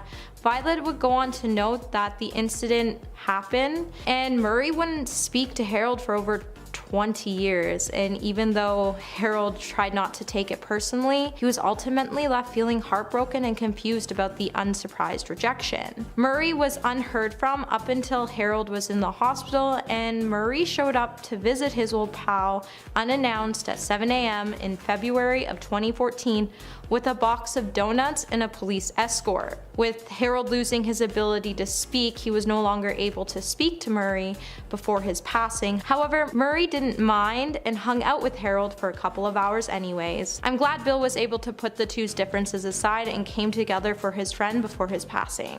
Number 6, we have McG. Moving on to the set of Charlie's Angels, filmed in 2000s, director McG, whose real name is Joseph McGinty Nicol, claimed in an interview with Guardian in May of 2009 that working on movies can be pretty stressful at times, even adding that he doesn't think he's ever been on a film that hasn't had some type of altercation break out. In one incident, his nose was obliterated when his head collided with another. At first he didn't want to recall the name of the actor with respect, however he went on to say it was Bill Murray. And the industry is very passionate industry, and people take care of their own work. When Murray heard about the interview, he did his own interview with Times of London in October 2009. The star went on to note that Joseph has a really active imagination and he doesn't understand why he would make up that story. He then took to the situation further by stating a really serious sentence that made many feel uncomfortable. With Joseph coming forward about his experience in past film sets encountering the same situation, it's easy to see why Bill would lie to cover up the allegations, but now that more stars are coming forward, it's clear that McG had nothing to lie about and was warning us all about the actor before these events could happen again. Number 5, Joaquin Phoenix. Joaquin Phoenix was another actor to step into the role of the Joker in a later standalone movie. He was one of the best to do it in my opinion, although I don't think anyone can top Heath Ledger. But Joaquin apparently almost got stripped of the movie role because of Jared Leto. According to The Hollywood Reporter, Jared was under the impression that his initial stunt as the Joker would lead to many more movie roles, and there were talks about Jared being the Joker and the movie Joaquin would end up starring in. But likely due to making everyone uncomfortable and unsafe, none of those roles came to fruition. When he got wind that Joaquin Phoenix would be taking on the role to tell the supervillain's origin story, Jared reportedly felt, quote, alienated and upset. In response to the news, Jared actually attempted to stop the new production from happening. The outlet claims that he complained about the movie to both his agents and CAA, and even tried to contact Warner Bros. Partner company to get the movie pulled, obviously to no success. Considering it seems Jared has burned most of his bridges with anyone involved in the DC universe, don't expect him to return as the Joker in any capacity anytime soon, though you'll be able to watch Joaquin probably reprise his role in a sequel. Number 4, Viola Davis. Although Jared Leto makes tons of people uncomfortable while on the set of the Joker, none were as outspoken about how upset it made them like Viola Davis was. In an interview with Entertainment News, Viola said that she was less than pleased with a box of bullets that Leto sent her while on set for the comic book adaptation. Quote, it was a little worrisome. It made you a little nervous, and I'm pretty tough. You know, I got into a few fights when I was growing up, but it scared me a little bit. She then said that she only ever really met Jared after filming ended because he was in character the entire time they were on set. Quote, before that, I was only introduced to the Joker, and I almost had my pepper spray out. You know, you remember the bullets you sent me? He gave very interesting gifts. I did not receive any personally, or else I would have got my husband, who was called Headache Ball back in the day when he played football, and I would have said, take care of the Joker. I almost wish he did send her a gift now just to see how that drama would unfold. Number 3, Cameron Diaz. Not many women have had long-lasting relationships with Jared Leto, except for one woman, Cameron Diaz. They were initially linked back in 1999, and a lot of people suspected that Jared was a rebound for Cameron, who just broke up with her previous boyfriend of a year. Despite maintaining a low-profile relationship, news circulated in 2000 that the couple were engaged. Cameron was spotted with a $15,000 ring at the 2003 Golden Globe Awards. That being said, Cameron was always very hesitant to talk about her relationship with Jared, saying that she didn't want to jinx it. But I guess no need, because the two broke up in 2003. Although she never commented on the relationship directly, she did make hints to Jared being awful to her. Quote, my rule is that there are no tricks in this game. I believe in honesty and communication and in treating people the way you want to be treated. Love should be unconditional. And for his Boys Part 2, Jared had admitted that he, quote, wasn't very nice to her. Whatever that means. Number 2, Dylan Sprouse. Dylan Sprouse, the Sweet Life of Zack and Cody star, very publicly came for Jared Leto's throat back in 2018 when he tweeted out, quote, "Yo, Jared Leto, now that you've slid into the DMs of every female model aged 18 to 25, what would you say your success rate is?" Jared has a history of liking women who are much, much younger than him, and Dylan is coming for his throat. Maybe someone close to him got a particularly creepy DM, but either way, he was not having any of his nonsense. The tweet garnered almost 50,000 likes. Although Jared Leto nor his team have made any attempt to reply or even give any mention to the tweet, a lot of users did seem to suggest that there was an open secret about Jared Leto only liking barely legal girls. And lastly, James Gunn, the director of Suicide Squad. In a now deleted tweet that was a reply to Dylan Sprouse's shade posted after he had filmed Suicide Squad, James very not so subtly hinted at some very serious allegations. In response to Dylan's tweet, James Gunn said, quote, "He starts at 18 on the internet." James Gunn insinuating that Jared Leto tries hooking up with underage fans is extremely off base, and comes as no surprise to those who follow the actor after he was accused of being inappropriate with multiple teenage fans. Coming in at number 10 today, we have Megan Fox. Because kindness still isn't universal online, Megan Fox has had to deal with some pretty nasty comments with some disrespectful fans. However, the star has also shot back some pretty sarcastic comments with fans to prove she's not the nicest person to deal with. Even crew members on the Transformers set have noted it was unbearable and ungracious to work with the star. When the 3 anonymous crew members who work with Megan on the blockbuster film came forward to talk about their time working on the set with her, they would become an open book and they would brand Megan as a dumb, ungracious, rude, and unbearable actress, and that it was just the tip of the toxic iceberg that they melted. The crew members went on to explain that after working for 12 months on set making 2 movies with the star, she showed little interest in the crew members around her, and while the crew worked extremely hard to make her look good in every single way, she never appreciated anyone's hard work, and she never even said thank you. After she would be replaced after the second Transformers movie, after being difficult to work with, Megan would try to defend herself by saying the director, Michael Bay, was actually the nightmare to work with. However, once the crew members came forward anonymously against Megan, it would show the star was definitely someone you don't want to communicate with in Hollywood. Number 9, Cameron Diaz.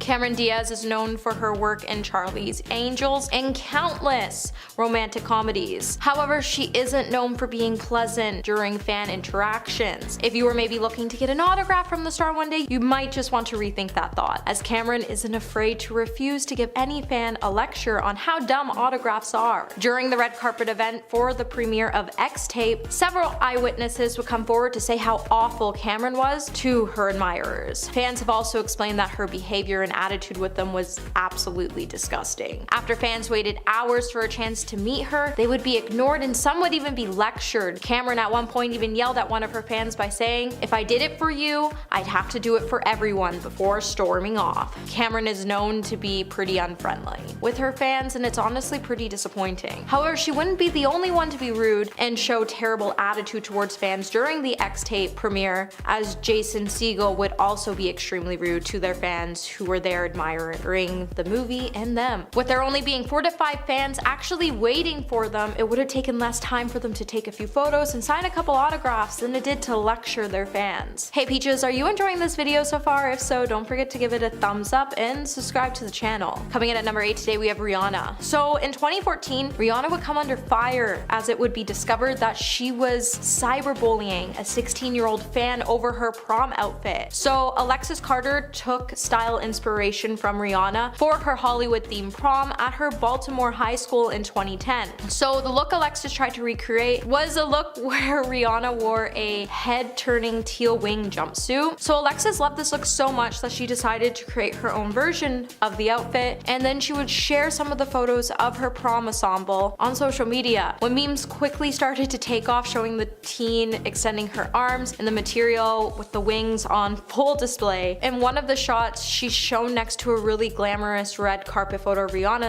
in the exact same outfit, with a caption saying Instagram versus real life comparison outfits. Another set of photos would also go viral with Alexis's pose, and she would be pictured next to a curved W of the Wu-Tang symbol. Rihanna would then share the images on her Twitter account, adding a frowny face to the one comparison photo of her. When the singer went to great lengths to put the pictures up side by side mocking the fan, Other fans would come to tell Riri that her move was uncool. However, when Rihanna posted a comparison photo of Alexis's dress with the Wu-Tang symbol, saying she gets it, we can't imagine anything more humiliating for a 16-year-old than to be mocked by your idol. And number 7, Hailey Bieber. Hailey Bieber got slammed over social media after a viral TikTok claimed that she was rude to a former restaurant hostess, Julia Carolyn. In the video, Julia would say that this is going to be controversial. I met Hailey a handful of times and every time she was just not nice. I really want to like her, but I have to give her 3.5 out of 10. Sorry. After Hailey found out about the video, she would end up taking to the comments to say, just came across this video and wanted to say sorry if I've ever given you bad vibes or bad attitude, that's not my intention. She also added that she hopes to one day meet the hostess again to apologize in person. Afterwards, Hailey would then open up and say she felt bad about Julia's experience with her and that it wasn't the greatest and that the whole situation actually made her frustrated because you never know what someone's going through. Hailey then tried to explain that she was going through some pretty tough times and she was sad and heartbroken and felt like engaging with people was really hard for her. She wished she didn't act that way and that she made a mistake out of character for her, but if it happened on every occasion that you met her, do you really expect us to believe that it was really out of character for you? Coming in at number 6, Kendall Jenner. Now, Hailey wouldn't be the only celebrity that Julia would call out, as in 2 videos posted to her TikTok, she would reveal that she didn't have the best interactions with Kendall and Kylie Jenner. With Kendall being one of the most low-key members of the family, she's exhibited some pretty outrageous diva behavior in the past. In 2014, the model would find herself making headlines after finding herself in a situation with Mercer Kitchen in New York City. Jenner would be dining with her best friend, Hailey Bieber, and she got upset at the fact that the staff didn't want to serve her any more alcohol, so she decided it'd be a good idea to leave the establishment without paying for her meal. When she got confronted by the staff, she would then throw $20 at them without even checking to see if that was enough to cover her bill and her tip. 3 years after the initial dine and dash, Kendall would find herself under fire again after she failed to tip. When the establishment posted a picture of the receipt on their Instagram page, they would say, "Don't forget to tip your bartender." Kendall would then try to cover up her tracks by saying, "Next time we won't tip in cash." While it's hard to believe what actually happened in both of these separate events, Julia did reveal on her TikTok that Kendall doesn't talk to the staff and her behavior never really comes across well for those in the restaurant industry. Number 5, Paris Hilton. If you don't remember, I should probably remind you that Kim Kardashian once used to organize Paris Hilton's closet, and Paris wasn't always very nice about it. Back in the day, Paris also did an interview with 17 where she would confess that she was in the popular clique in her high school and her and Nicole Richie were the leaders of the group. During the interview, Paris would be asked what kind of clique she was in back then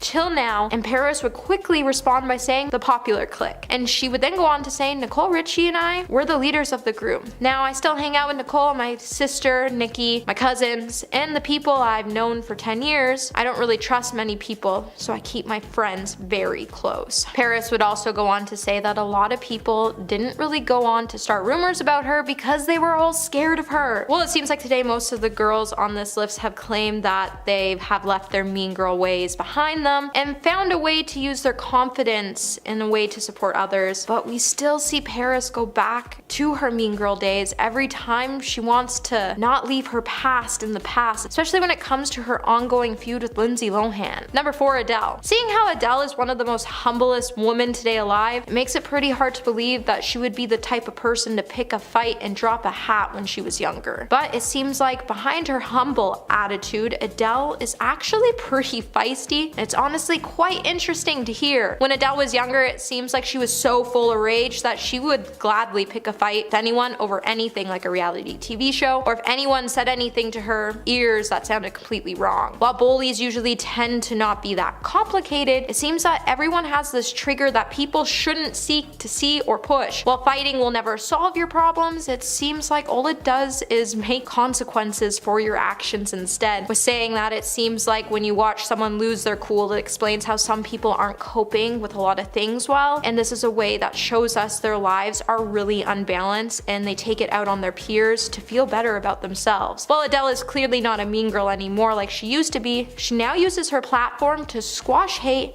and spread love. Number 3, Vanessa Hudgens. While we all grew up to love Vanessa Hudgens' sweet girl next door character on High School Musical, it's clear that she wasn't that sweet during her own high school years, and apparently she's still pretty mean to this day. way. While one might think that a star whose old boyfriend was getting catcalled and receiving so much attention from fans might get the idea, despite his popularity, that he's still into her, but Vanessa apparently was having none of it when her and Zac Efron were dating, and she would even go out of her way to bully fans that wanted anything to do with her boyfriend at the time. Later, Vanessa would even admit that she would openly give other girls the death glare if they even so much looked in his direction with interest. Now, the actor has also gone on to claim that she eventually came to the realization of futility in this action, and she even eventually saw her actions being quite ridiculous. But I think we can all agree, you were both actors, and you were rude to fans for falling at your feet, which isn't quite right. Well, you think the star would have just left the mean girl attitude behind in school and supported her boyfriend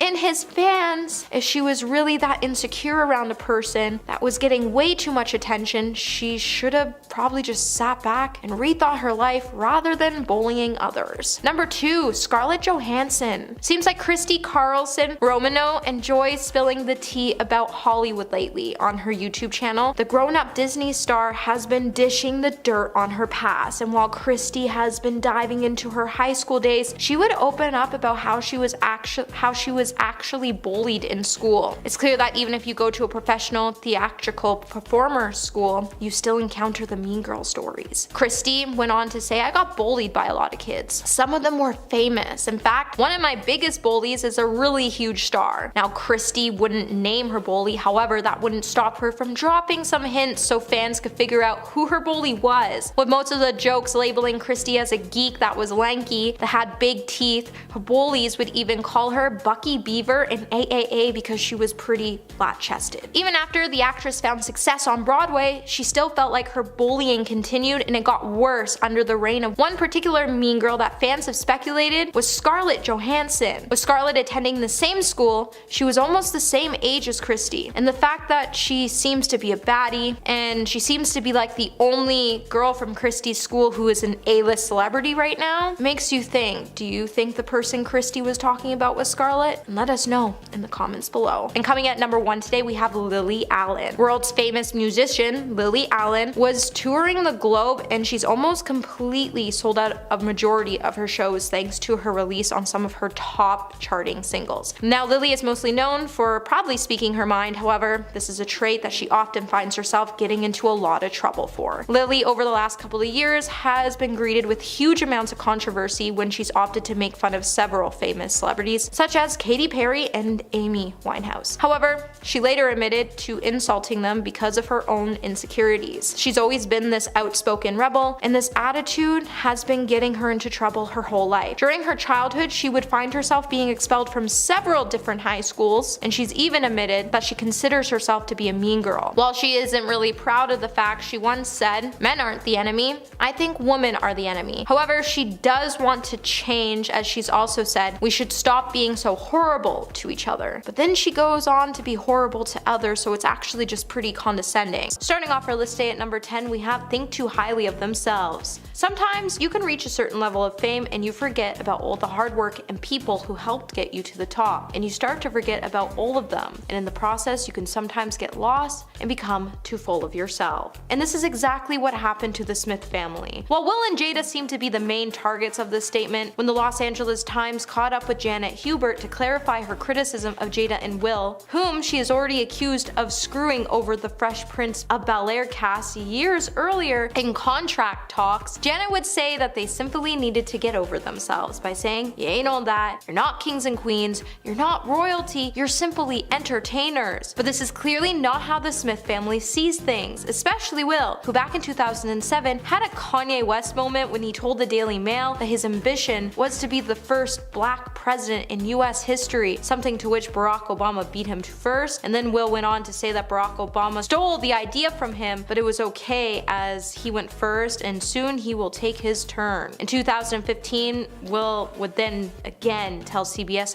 I gotta be the president, come on. What else would I run for? Number 9. Jaden's an egomaniac. Jaden Smith's outlandish outlandish behavior certainly isn't helping with his mom and dad's reputation in Hollywood circles, despite a hit and miss record in his short career as an actor. The homeschooled young man has already irked movie makers and fans alike by declaring himself the future of filmmaking in many of his bizarre tweets. Jaden's online output had been both a source of entertainment and a cause for concern, with his cryptic comments about the world around him bordering on to seem delusional from time to time. In an interview with GQ magazine, Jaden would reveal that he had started an initiative called Mystery School, inspired by secretive work from ancient scholars. In the same interview, he would then refer to himself as being a scientist and claim that all of his past antics have been part of this large-scale social experiment, and he has become 100% fearless in the process. Hey my little peaches, are you liking this video so far? If so, don't forget to give it a thumbs up and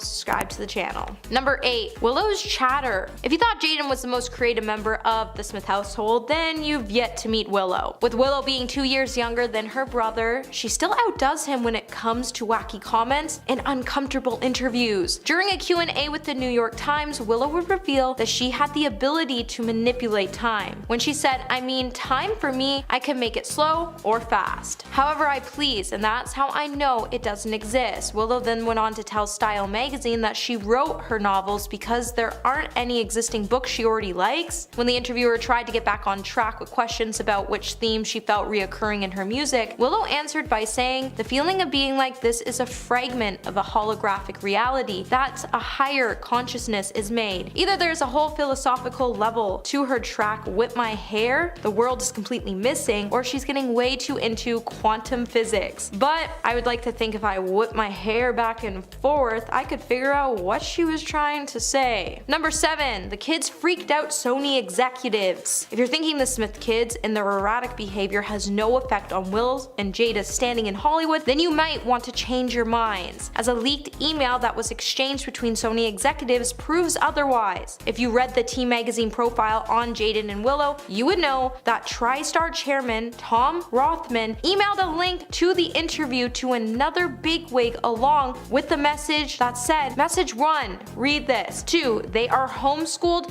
Don't let this family date your movies." With Tom previously working with Will in 2 movies, that still didn't stop him from ridiculing the actor's kids. To the point, Will just shrugged off the comments and said, "Everybody disses my kids. To me, that's just a part of the business, and somebody's private email is, so I would never hold anyone responsible for something they said in a private email. I shouldn't know about it." But his kids seriously freaked out Sony executives, so you kinda have to own up to that and figure out what's going on with them. Number 6. Too involved with drama. So it seems like whenever something happens in the industry, it seems like the Smith family are the first ones to jump into the drama and uncover what is truly going on by inviting that suspect or person to Jada's Red Table Talk show. Just take a look at Jordyn Woods. After the Kardashians went to war with her after she ruined Khloe's relationship with her baby daddy Tristan Thompson, in an attempt to get in on all the drama, Jada invited Jordyn to the Red Table Talk show to help her state her story, but in the process, all the interview would do was ruin Jordyn's career even more. When Jordyn should have apologized and moved on from the incident, instead she went on Jada's show to air the Kardashians' dirty laundry live with Jada. And as soon as that interview was over, Jordyn became a laughingstock, especially when Khloe came out to name the Instagram influencer as a liar. It just seems like from time to time, the family, especially Jada, takes things a little too far and they forget that they're actors and they're not Jeffree Star.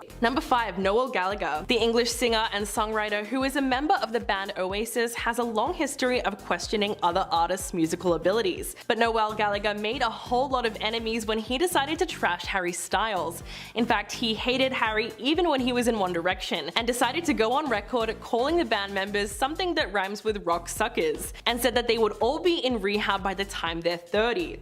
Not only that, but he told the Daily Star that X Factor as an institution has nothing to do with music whatsoever, and that performers and bands that came from the show don't work as hard as real musicians.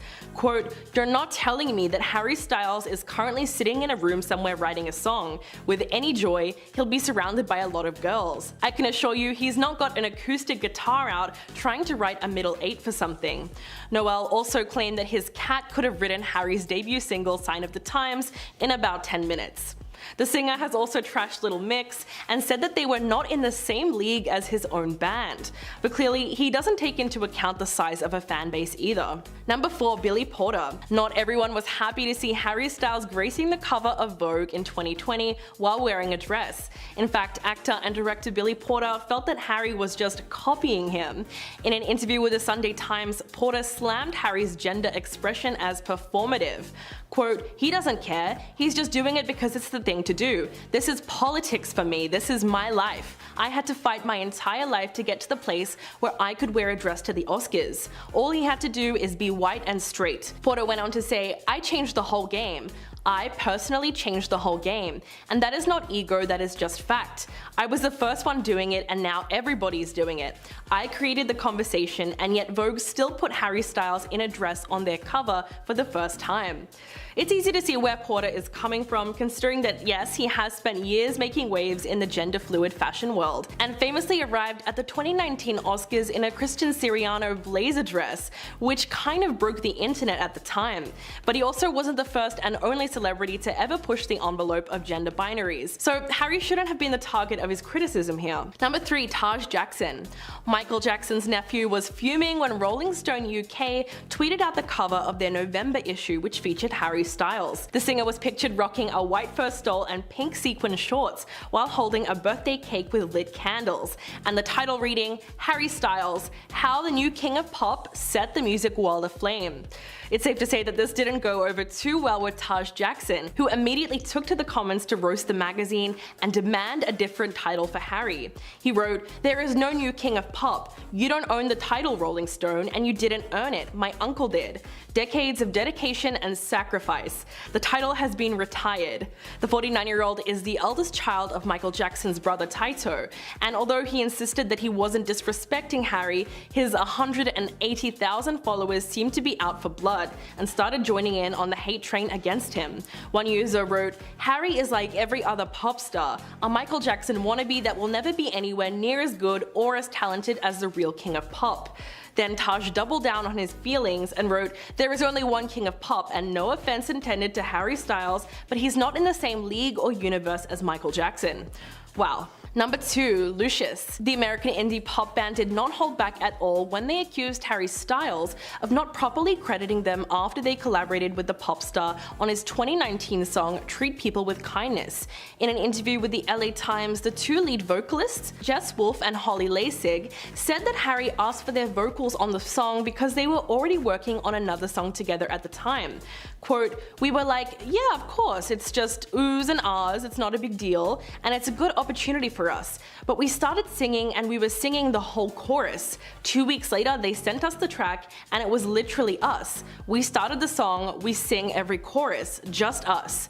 We trade off in the bridge, it's us and Harry Styles." The women maintain that Harry didn't even link their band when he put the song on Spotify, which they claimed robbed them of critical exposure that they needed as a relatively unknown band. Quote, "It just hurt. There was an opportunity to spread the love a little bit, which he purports to do all the time, and it could have really helped us."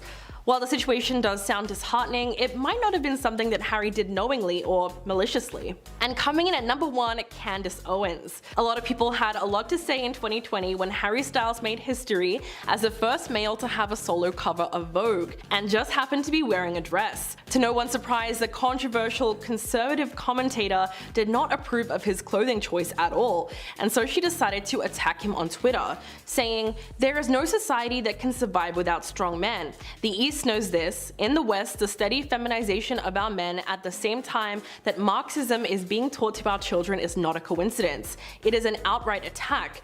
Bring back manly men." She caught a lot of backlash for her comments, and people were quick to call her out for being photographed wearing a suit, and flooded her comment section with phrases like, "Bring back feminine women." In response to this, Olivia Wilde called Candace pathetic for basically attacking Harry's gender expression, and conflating wearing a dress with being feminine. Then in response to that tweet, Candace hit back at Olivia, tweeting, "You're single for a reason," referencing her split from longtime partner Jason Sudeikis, which was announced just days earlier. But regardless of how many people stood up for Harry, it's pretty clear that he just doesn't like labels, especially when it comes to gendered fashion. Number 10. Florence Pugh. As we know, the Hollywood it girl appears in Olivia Wilde's new film Don't Worry Darling alongside Harry Styles. However, there was reportedly much tension on the set between the two women. Florence reportedly wasn't too happy seeing her director hooking up with Harry, considering the fact that at the time she was still with Jason Sudeikis, whom she is very good friends with. So it makes sense that she wouldn't be too happy seeing the two of them together when Jason was allegedly oblivious to the affair on set and even brought their two young children to visit their mother. But what was Harry's role in all of this? Well, not a whole lot, but it's pretty apparent that Florence disapproves of his new romance with Olivia Wilde. During the premiere of Don't Worry Darling at the Venice Film Festival, fans noticed that the actress avoided both Harry and Olivia like the plague. She posed for group shots with the entire cast, but did not get any photos alone with Harry, even though they were both central characters and love interests in the film. Florence also was said to have avoided eye contact with both of them throughout the premiere and seemed to leave the event as soon as possible. So with everything that went down, it's highly unlikely they'll be working together again in the future. If you're loving this video so far, please hit that like button, it would really help us out. Number 9. Shia LaBeouf. The actor was initially cast as Jack in Don't Worry Darling, but in September of 2020, it was announced that he would be replaced by Harry Styles. Olivia then made some very explosive comments alleging that she fired Shia due to a no a-hole policy that she has while directing. She told Variety, "Shia's process was not conducive to the ethos that I demand in my productions. He has a process that in some ways seems to require a combative energy, and I don't personally believe that is conducive to the best performances. Ultimately, my responsibility is to the production and to the cast to protect them." But Shia was not very happy with this side of the story and decided to publicly expose Olivia. He emailed both the director and Variety to deny that he was fired, instead saying, "You and I both know the reasons for my exit. I quit your film because your actors and I couldn't find time to rehearse." And he proceeded to leak a video of Olivia begging him to stay in the film. Shia seemed to want to set the record straight, but some fans accused him of being bitter and resentful over the fact that Harry ended up replacing him in the film. It sounds like a bit of a reach, but that could be a possibility. Number 8. Zayn Malik. In a moment of honesty, the 29-year-old opened up to US Weekly and revealed the reality of his relationship with Harry, admitting that the two of them barely spoke while they were in One Direction, let alone since. Zayn said, "To be honest, I never really spoke to Harry even when I was in the band, so I didn't really expect that much of a relationship with him, and I haven't had one." Sometime later, possibly in a response to Zayn's comments, Harry appeared on SNL and dragged Zayn during his opening monologue.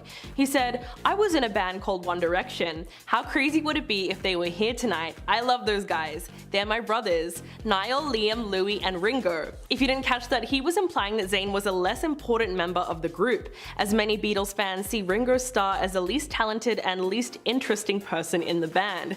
So what was his reaction? Well, a source close to the star told Hollywood Life that Zayn doesn't care what his former band member does or says, and that he'd rather not see his name in a headline with Harry ever again. But the whole thing was hardly a surprise to fans, given that the two of them weren't exactly best friends. They were more like co-workers. Number 7. Mark Wahlberg. This one was one of the most unlikely celebrity feuds in the history of celebrity feuds. In 2014, Mark Wahlberg appeared on Conan and revealed that his daughter's obsession with One Direction infuriated him, so much so that he threatened to beat Harry Styles up. It's pretty clear that the actor was never a fan of the singer to begin with and told Conan that his two little girls would rather talk about One Direction than their dad's movies. Quote, "My 4-year-old's going, 'Daddy, I like Harry,' and I'm like, well, I'm gonna punch Harry in the nose when I see him.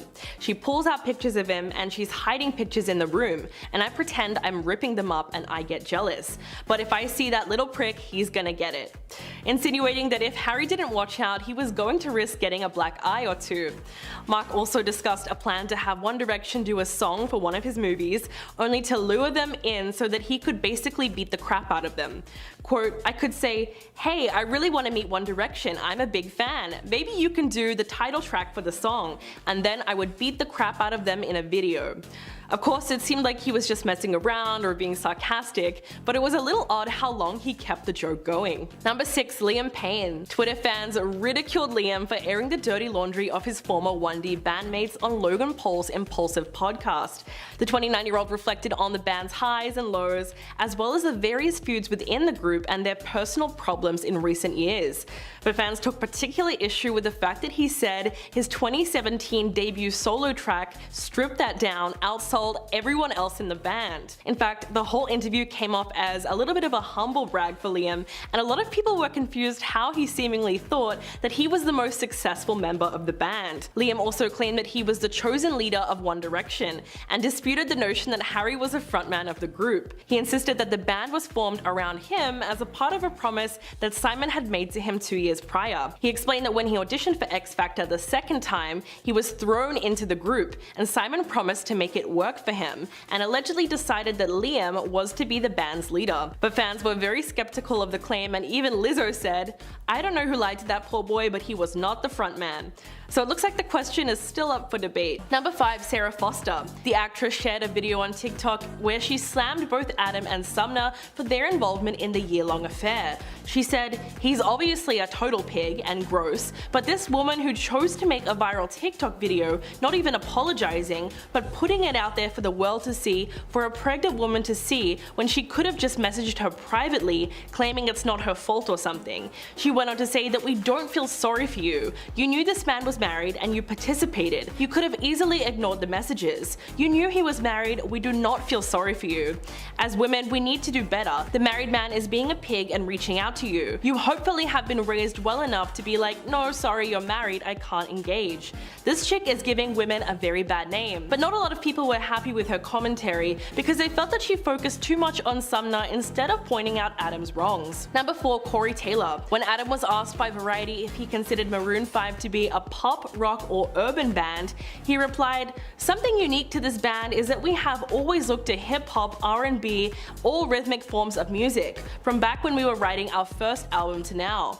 Rock music is nowhere really. I don't know where it is. If it's around, no one's invited me to the party. All of the innovation and the incredible things happening in music are in hip-hop. It's better than everything else." But when Slipknot's Corey Taylor caught wind of his comments, the rocker went off on him and tweeted, "Just because you claim to have moves like Jagger doesn't mean you come anywhere close to rocking like Jagger.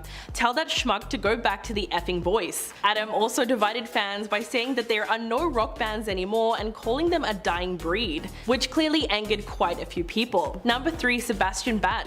The rock legend has been feuding with the Maroon 5 frontman ever since he gave that interview with Variety magazine, where he said, "Rock music is nowhere really. I don't know where it is. If it's around, no one's invited me to the party." Sebastian responded on Twitter saying, "Rock music is nowhere, but when you want your team to win the voice, you chose the song I Remember You.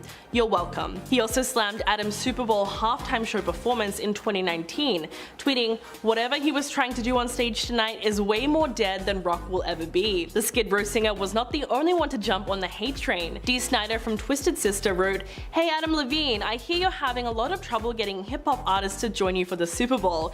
You should reach out to your friends in the rock community." Oh wait, never mind. So clearly no one is going to forget those controversial comments that he made about rock. Number 2. Chrishell Stause. The outspoken actress was less than impressed with the whole Adam Levine scandal. Selling Sunset star Chrishell brilliantly called out the singer for his so-called apology for cheating on his wife Bahati. She tweeted, "When apologizing for cheating publicly, I hate the whole 'we will get through it together' part from a man. Don't speak to her, you've done enough." Most of the Twitter users in her replies agreed and cheered her on for speaking out. However, writer Jimmy Traynor tried to argue that while Adam was guilty of crossing a line, he technically didn't cheat. In response, Rochelle left a series of facepalm and laughing emojis. Unfortunately, the 41-year-old is no stranger to having relationship drama play out in the public eye. In 2019, she was blindsided by then-husband Justin Hartley filing for divorce as he quickly got remarried to Sophia Pernaz. Rochelle implied that this meant that he had been cheating on her throughout their relationship, and that she only found out after the divorce. And coming in at number 1, Blake Shelton. Adam just couldn't resist the urge to take a jab at his former voice coaching rival Blake Shelton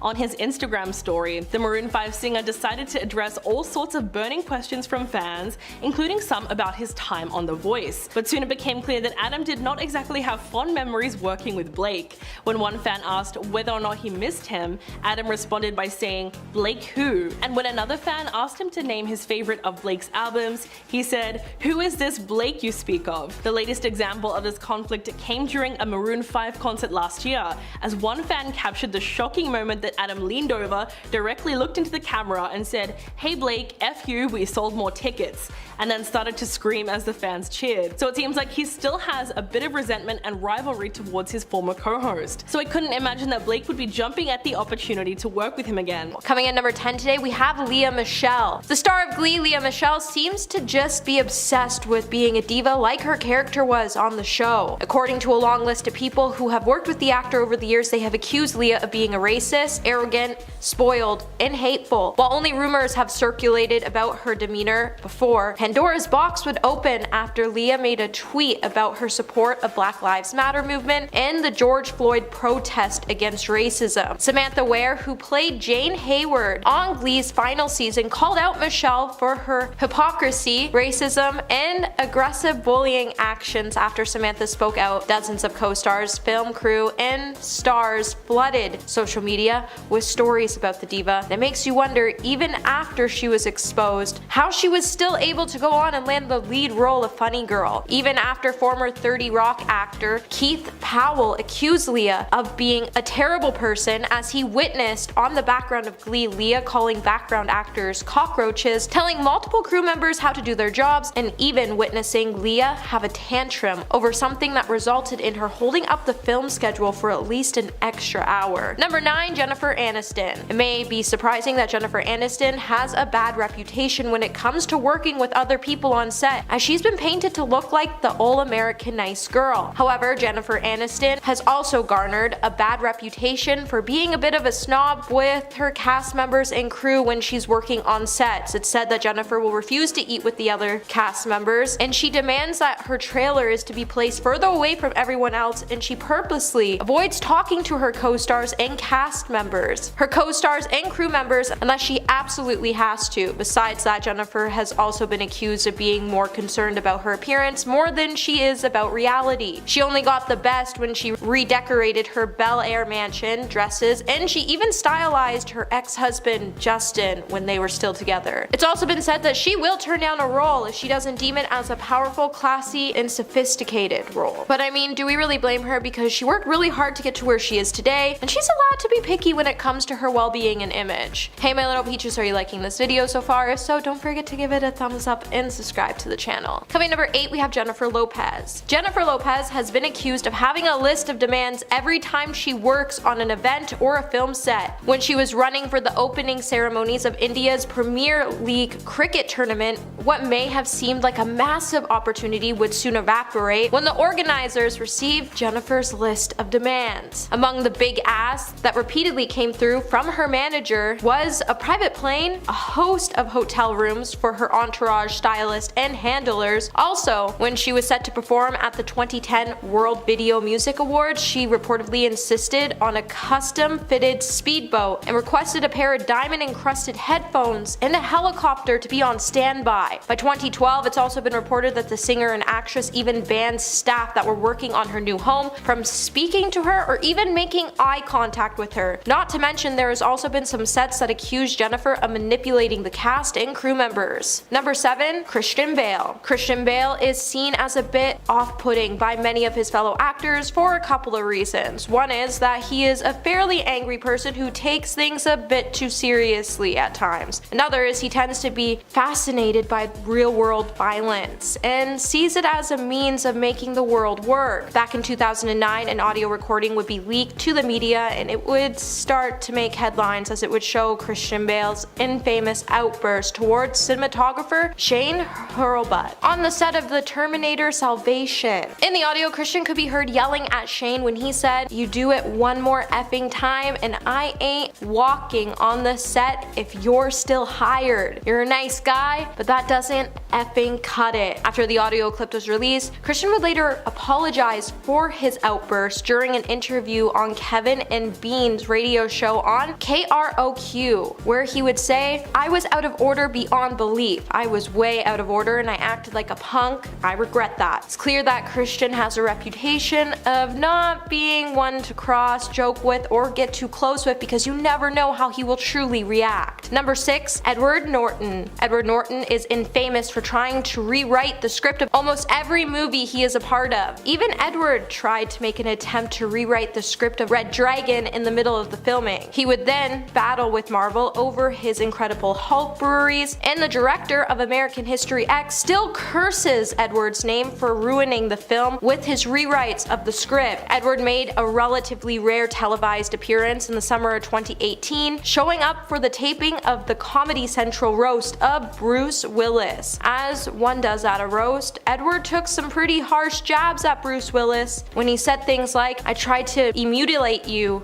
in American History X, I shaved my head, I acted like a racist, it's probably the closest any actor has come to being you in a film, and I got nominated for a Best Actor Oscar." But much of Edward's routine was just a setup to throw one final insult at the Marvel Cinematic Universe and people who make the movies when he said, "I tried to be like you, I did a big action movie called The Incredible Hulk. You know what went wrong? I wanted a better script. Thought we should make one Marvel movie that was good as the worst Chris Nolan movie. But what the hell was I thinking?" Number 5, Ariana Grande. Now, I know you're probably saying there's no way Ariana Grande is mean, as she always appears to be this super sweet girl, but trust me when I say it's honestly all just a facade. There have been dozens of stories floating around Hollywood for the last decade that surround the star's poor behavior. Today, Ariana is mostly known for often blocking her fans on Twitter when they express a less than flattering opinion about her on her music, despite being all about having the freedom to say what you want to say. She also left Mac Miller when he was going through a tough time and struggling with substances and abuse and issues, but then came out to support Demi Lovato when it suited her narrative. There's also been a story about a man named Dan O'Connor who won a competition to meet Ariana. Dan would bring his daughters along, who were obviously really excited to meet the star, and after a long day of waiting for her, when Ariana finally met with them, she reportedly only spent 15 seconds with them, took a photo, and demanded that they delete the photo. If that doesn't scream diva-like behavior, she also licked donuts in a donut shop she didn't pay for, and just continues to display this really odd behavior. Number 4, Christina Aguilera. Christina Aguilera has a beautiful voice, but a bad reputation. Since 2008, she's been in a pretty long feud with Lady Gaga, which started in 2008 when she was accused of stealing Gaga's look when promoting Bionic. And in her response to the issue wasn't really the best. Christina would end up telling Los Angeles Times, "You know, that's funny that you mentioned that. This person, Lady Gaga, was just brought to my attention not too long ago. I'm not quite sure who this person is, to be honest. I don't know if it is a man or a woman. I wasn't sure. I really don't spend my time on the internet, so I guess I just live under a rock in that respect." While the duo would put their feud behind them and do a remix to Gaga's Do What You Want together, it's just been said that working with Christina isn't exactly a treat, with multiple sources claiming that working with Christina is already difficult enough. Apparently working for the star is even worse. Insiders even told OK Magazine that her constant diva demands have led to most of her staff to throw in the towel and seek employment elsewhere. A source would then tell the tabloids that Christina is incredibly rude and demanding, and she treats her household staff terribly, insisting that they be on call 24/7, and that she'll even call staff on the other side of the house to grab a towel that is just mere feet away from her. Number 3, John Mayer. Over the course of 2 decades, John Mayer has sold more than 20 million records, earning him multiple Grammys, and he's even traveled the world with top grossing tours. And yet, despite all of his success, people still don't like the man. While he may be extremely talented, that hasn't stopped him from displaying some pretty rude behavior. Over the years, the man has been responsible for Your Body is a Wonderland, has had a history of bad behavior that has stemmed from being misogynistic and racist, and while John regularly tends to make sexist and racist comments through his career, he has also gone on to say some some pretty hurtful things about his ex-girlfriends, and he has somehow, despite all of his problematic behavior, managed to continue to have a very successful career without being cancelled. And it seems like as long as you're good looking and you can sell a handful of records and make a lot of money, you can get away with anything in the music industry. However, when John did Jennifer Aniston dirty in 2008, after he confessed that he broke up with her because he didn't want to waste his time with somebody that wasn't right for him, he came off as a total jerk who was only interested in taking credit for the breakup, and Jennifer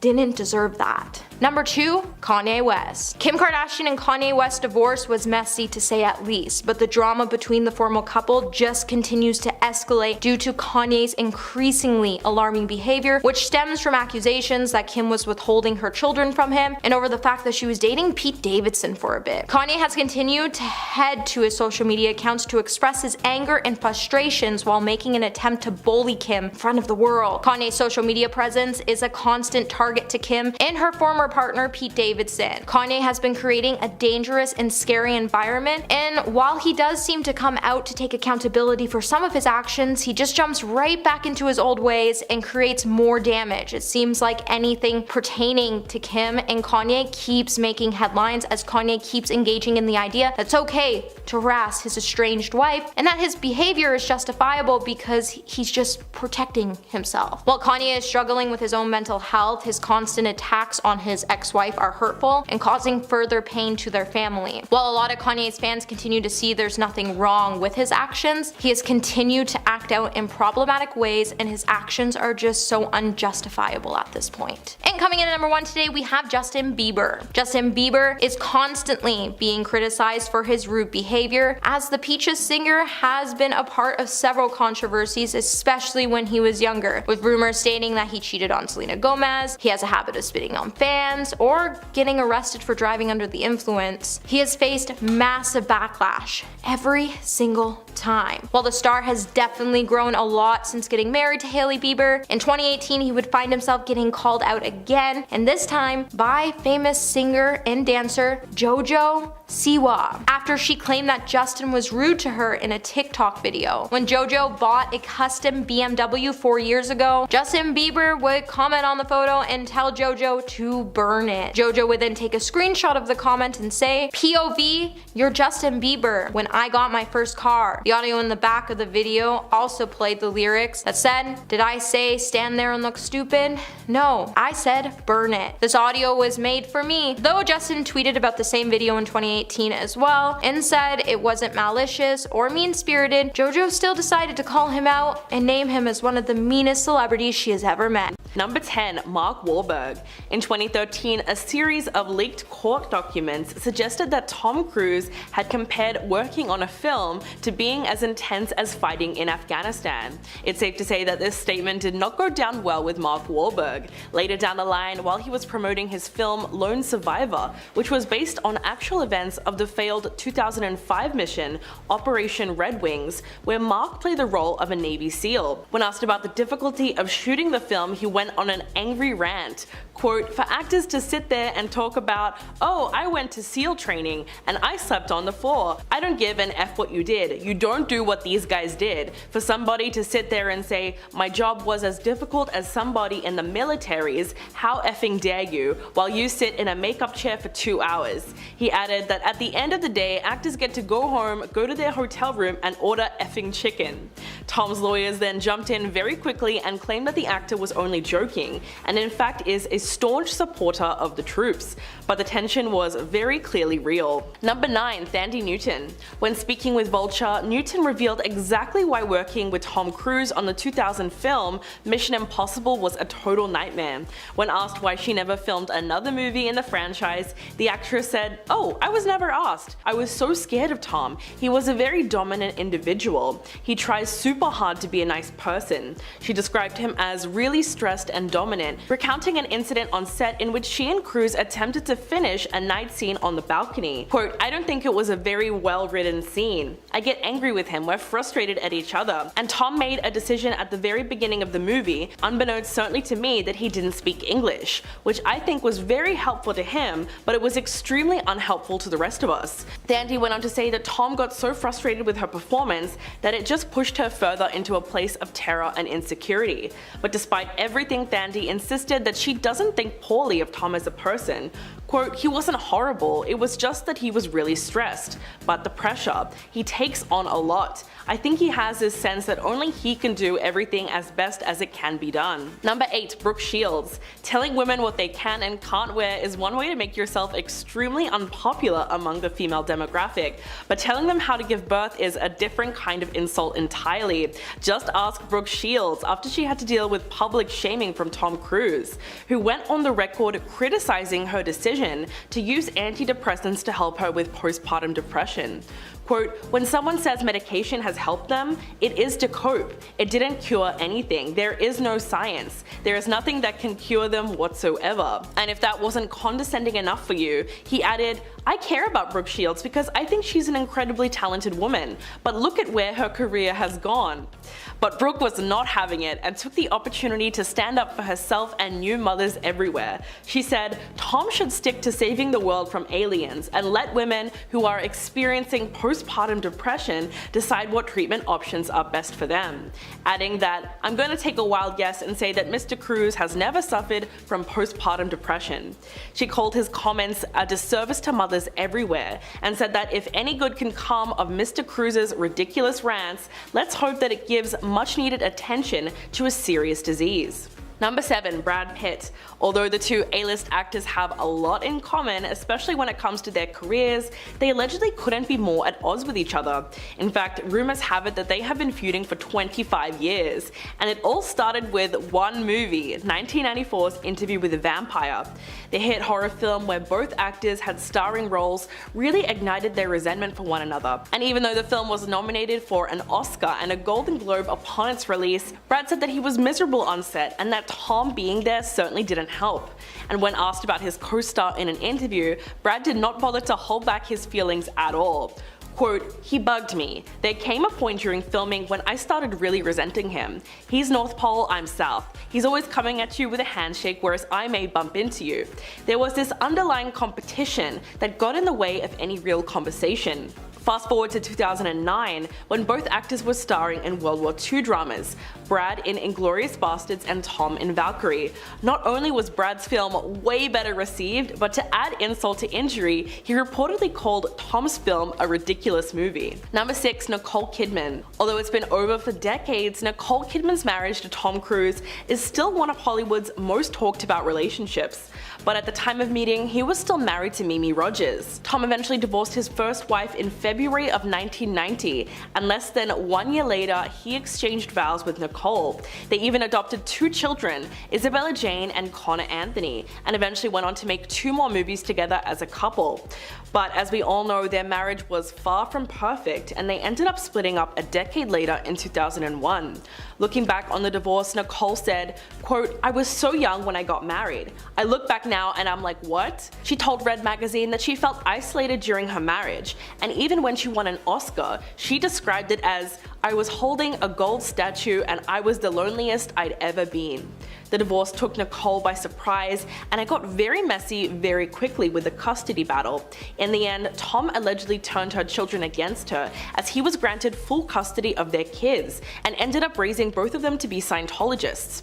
But despite all the heartbreak, nothing beats that iconic photo of Nicole leaving her attorney's office, jumping for joy after their divorce was finalized. At number 5, Chris Brown. Chris Brown used to be a heartthrob that stole our hearts. However, for more than a decade, Brown has repeatedly been accused of treating women poorly, making it really hard for any of us to support the guy. The most high-profile incident involves his former girlfriend Rihanna. When news broke about the way he treated her, we were all left heartbroken to see the images that TMZ leaked of her face. Following the incident, Chris Brown just seemed to get more aggressive, and multiple women would go on to file restraining orders and even call police on the star. The fact that Chris Brown still even had a career after what he did to Rihanna had us all shook. However, his controversial actions have made it pretty hard for any of us to support him, and there's a reason why a lot of us can't even listen to his songs anymore. And number 4, Paris Hilton. Paris Hilton and her family used to be the Kardashians of Hollywood. However, the blonde heiress quickly went from being someone we all wanted to be being someone we all wanted to forget. The reason many people seem to hate the star is because over the last decade, she has been marketed as a spoiled rich girl by the media and doesn't even seem to notice. She hasn't really been working, and she's been using her connections to live out this teenage dream even though she's no longer a teenager. If she would just live a quiet life and be unproblematic, people might actually start to like her again. She keeps trying to ruin people's dreams and hopes by incorporating the idea that if you want to make it, you need to have rich parents, which isn't true at all. She's made it pretty hard to actually support her, and her image not only hurts herself, but it hurts her family as well. At number 3, Nicki Minaj. Okay, we all used to be huge Nicki Minaj fans because she made all of our Barbie dreams come true. Being one of the most successful female rappers, we all used to sit in our basements and scream out her lyrics, especially when it came to her song Super Bass. However, over the last decade, the star has been pretty problematic, and it really made us question her true motives.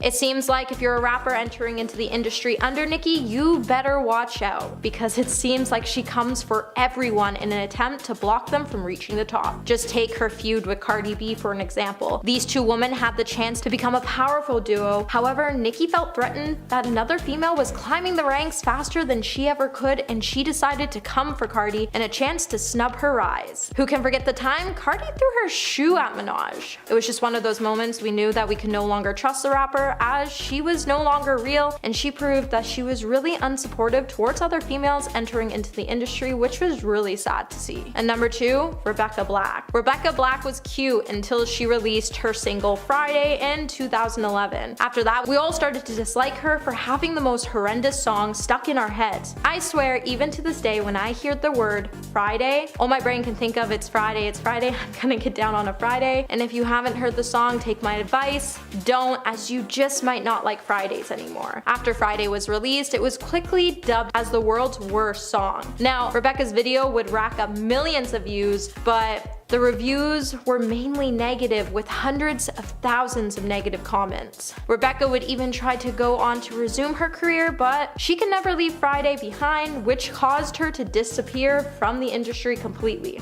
And at number 1 today, we have Kristen Stewart. For many years, we all admired Kristen Stewart until she became labeled as problematic and accused of wheeling out some pretty bad behavior in a bid to score attention in headlines. Many people actually started to hate on Kristen Stewart because of her role in the movie franchise Twilight. When many people started to label her as a bad actress, many people forgot to realize that her character in the movie was actually just planned badly, and that throughout her entire career in Hollywood, she has proven to be an extremely talented actress. When Kristen was caught cheating on Robert Pattinson, many fans would come for the star as they felt betrayed that she could do something so horrible to someone so beautiful. The media also has a tendency to go with any story they have on her, and some articles have even had her fans divided on whether they should love her or hate her. And at number 10, Oprah. This is one that was incredibly shocking to me because Oprah is one of the most beloved people in the world, and other celebrities are constantly singing her praises, sharing how down-to-earth and nice Oprah is in real life. But it seems that Oprah might act a little differently when the cameras are not rolling, or when she's not talking to another celebrity. A waiter that served Oprah for lunch shared their eye-rolling encounter with the TV host. They wrote on Reddit, quote, "Oprah didn't tip me on a $200 lunch. Instead, she signed a napkin for me and acted like she was doing me a huge favor. The kicker was when she walked in, they gave away all of my other tables so she didn't have to wait for anything. So I made $4 an hour for 2 hours for the privilege of serving Oprah." And she went on and on about signing a napkin that I never even asked for. It still makes me so mad when I hear that celebrities do not tip. Like, Oprah is a billionaire. She can afford to tip. It's so outrageous. And at number 9, Chevy Chase. This one is less of a shock because it's well known that Chevy Chase is not the greatest guy, although he plays lovable characters on screen. Many of his former SNL castmates have spoken out against him, and he was even banned from the show for his problematic behavior. One Reddit user shared that he is just as awful in real life. They wrote, quote, "I saw Chevy Chase at a hotel once as a small 9-year-old, and I loved the National Lampoon's Vacation movies. When I asked for his autograph, he verbally went off on me. When my dad came over, he went off on him. He said something messed up, which is that my dad wasn't raising me right. The dude is a straight up jerk." And at number 8, Randy Jackson. Randy Jackson is another star I only ever heard good things about. He was known for being the good guy on American Idol compared to Simon Cowell, who was notoriously savage towards contestants. But this might be another case of a celebrity being completely two-faced, acting nice and friendly while on camera, but being completely different when cameras are not rolling. One Reddit user shared a behind-the-scenes look at Randy during a children's hospital event. Quote, Randy Jackson was invited to a telethon hosted by a hospital for children with disabilities, where my little sister lived until she passed away. Whenever the cameras were off, he'd hide in his hotel room and seem disgusted with the kids. He didn't want anything to do with them. When the cameras were on though, he was all smiles and hugs. It was so disheartening and disappointing to witness. It was over 10 years ago and I still remember it to this day. And at number 7, Carrie Underwood. This one honestly breaks my heart. This person, who has seen a ton of celebrities in their workplace, said that Carrie Underwood was by far the worst. They wrote, quote, I worked as a maintenance worker at a concert venue for a few summers and I bumped into several celebrities, but Carrie Underwood is the one who sticks out because of how demanding she always was. She refused to use a toilet if someone else had sat on the seat before her, so we had to buy new toilet seats every time she came. Considering how much we already had to fix, the last thing we wanted to do was pointlessly replace perfectly good toilet seats. In contrast, Reba McEntire would always eat lunch with the staff and was always super chill. Can you imagine how entitled you have to be to demand like a new toilet basically? I cannot believe the venue agreed to do that for her. And at number 6, Tyler Perry. Tyler Perry is a famous actor and producer that fans might not know that much about. However, many celebrities have shared just how open-hearted and kind that he is. Specifically, when Meghan Markle and Prince Harry were being interviewed by Oprah Winfrey after leaving the royals, they shared that they were on the verge of being homeless with no security. However, Tyler Perry offered them his LA home to live in, along with giving them security until they were able to work it out. What an amazing guy, right? Well, apparently he doesn't treat normal people as nice. A person who worked to promote Perry's movie, Boo! A Madea Halloween in 2016, shared his strange behavior and long list of demands. Apparently, Perry flew private to the event with 13 of his staff. They were all forced in the back of the plane, while he had the entire front to himself. They added, quote, his team sent our local agency a long list of demands and rules in anticipation of his arrival. Tyler wanted to be addressed referred to as Mr. Perry. We were prohibited to speak to him directly, only to his team. Room temperature orange Gatorade had to be in his green room. Furniture wasn't allowed in his press interview suite. All media and press had to travel to him. Mr. Perry would not leave the hotel, and he wouldn't wait for anyone. The person added that his entire team seemed terrified of him. Number 5, Jennifer Lawrence. Jennifer Lawrence has been considered by many to be Hollywood's quirky it girl, as she is always one to speak her mind. She tends to fall in public, and she's generally viewed as being super relatable by her fans. But is this Oscar-winning starlet taking her fame for granted? When Jennifer sat down for an interview with Adam Sandler in 2017, the variety actor on the Actor series, the two would discuss the negative aspects fans have and that sometimes they just don't understand what it means by respecting someone's personal space. Jennifer would go on to say, once I enter a public place, I become incredibly rude. I turn into a huge a-hole. She would then go on to explain that she does this so she can defend herself because when her fans ask her to take a selfie, she just finds the whole moment super icky. While Adam, on the other hand, went on to make this really awkward laugh at the remark. He would then try to offer his own 2 cents to the young starlet. He said, I don't shut them down. My new move has been, it works alright when it's an older guy. I say, you don't want that man. Nonetheless, the damage was already seemingly done as her explanation didn't quite rub well on many of her fans. I mean, considering these are the people that put money in your pocket, maybe just politely decline the photo and opt to get to know them instead, because a lot of your fans are actually the people who inspire to be you one day. And number 4, Chevy Chase. Now, Pete Davidson has had his fair share of celebrity feuds, and one of his sparring partners is no stranger to controversy. Another former Saturday Night Live star, Chevy Chase, wasn't a fan of the show's 2018 cast. As he told the Washington Post, I'm amazed that Lauren has gone so low. How could you dare give that generation worse stuff than they already have in their lives? It drives me nuts. Davidson didn't take this too kindly, and he would respond by telling Howard Stern that he hated Chevy Chase because he is generally a bad person, a racist, and he simply just didn't like him. In the true Chevy fashion, the comedy star would then tell CBS Sunday Morning with a laugh in February 2022 saying, you know who I am, and I like who I am, and it's a part of me and I don't care. Thought about that a lot, and I don't know what to tell you, man. I I just don't care. Chase, of course, has also been accused of controversial behavior on set with his former Community co-star Donald Glover, allegedly being the target of racist jokes. As the show creator Dan Harmon told The New Yorker in 2018, for his part, Glover said, "I just saw Chevy as fighting time. A true artist has to be okay with his reign being over. But I know there's a human in there somewhere." Number 3, Mariah Carey. Now, lots of celebrities have been accused of diva behavior, and some have even owned it. But perhaps few have been called a diva as many times as Mariah Carey has. It's no lie that Mariah is incredibly talented, however, she isn't everybody's favorite cup of tea. Just ask fellow singer Demi Lovato. Back in 2016, the former Disney Channel star made her feelings about Mariah perfectly clear by saying, "The woman is mean for no reason. Extremely talented, yes. Superhuman? Possibly. Unnecessarily rude? Absolutely." While the star would go on to post this as a comment on a since deleted Instagram post, her comment would come on the heels of another removed post of Mariah in which the "always be my baby" hitmaker seemed to diss Ariana Grande. As well, Mariah infamously continued the "I don't know" comments regarding Jennifer Lopez. Now, it's not hard to imagine that Jennifer, Demi, and Mariah won't be getting together anytime soon, but whatever distaste Mariah had or did have for Ariana must have dissipated, as in 2020, the two alongside of Jennifer Hudson collaborated on Mariah's Christmas track "Oh Santa," and Grande would even join Mariah at the end to harmonize with the latter's signature whistle tone runs.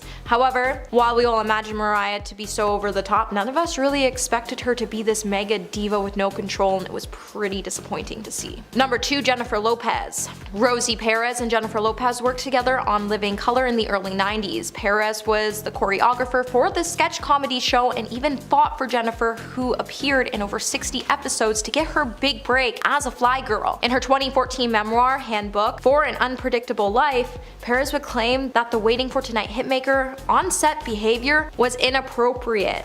All of the girls were coming into her office and complaining about how Jennifer was manipulating wardrobe, makeup, and Rosie to her advantage. Rosie would then claim that when she addressed the issues, Jennifer responded by screaming and pounding her chest. Unfortunately, their apparent feud heated up following Jennifer's exit from the show, with Rosie accusing her of acting fake and friendly. Rosie would also go on to say, "I was blindsided. I thought we were cool. I called her up and she wouldn't pick up." Shortly after Jennifer ended up ghosting her, Rosie would run into her at a club, and instead of remaining cool, she went in with her biting tongue and gave Jennifer a piece of her mind. On the positive side, it does seem like Rosie doesn't hold anything ill will towards Jennifer these days. As she's even said, "I don't hate Jennifer Lopez. I had great respect for her. Yes, we had a tiff and it was 20 years ago, and I write in my book, I've moved on.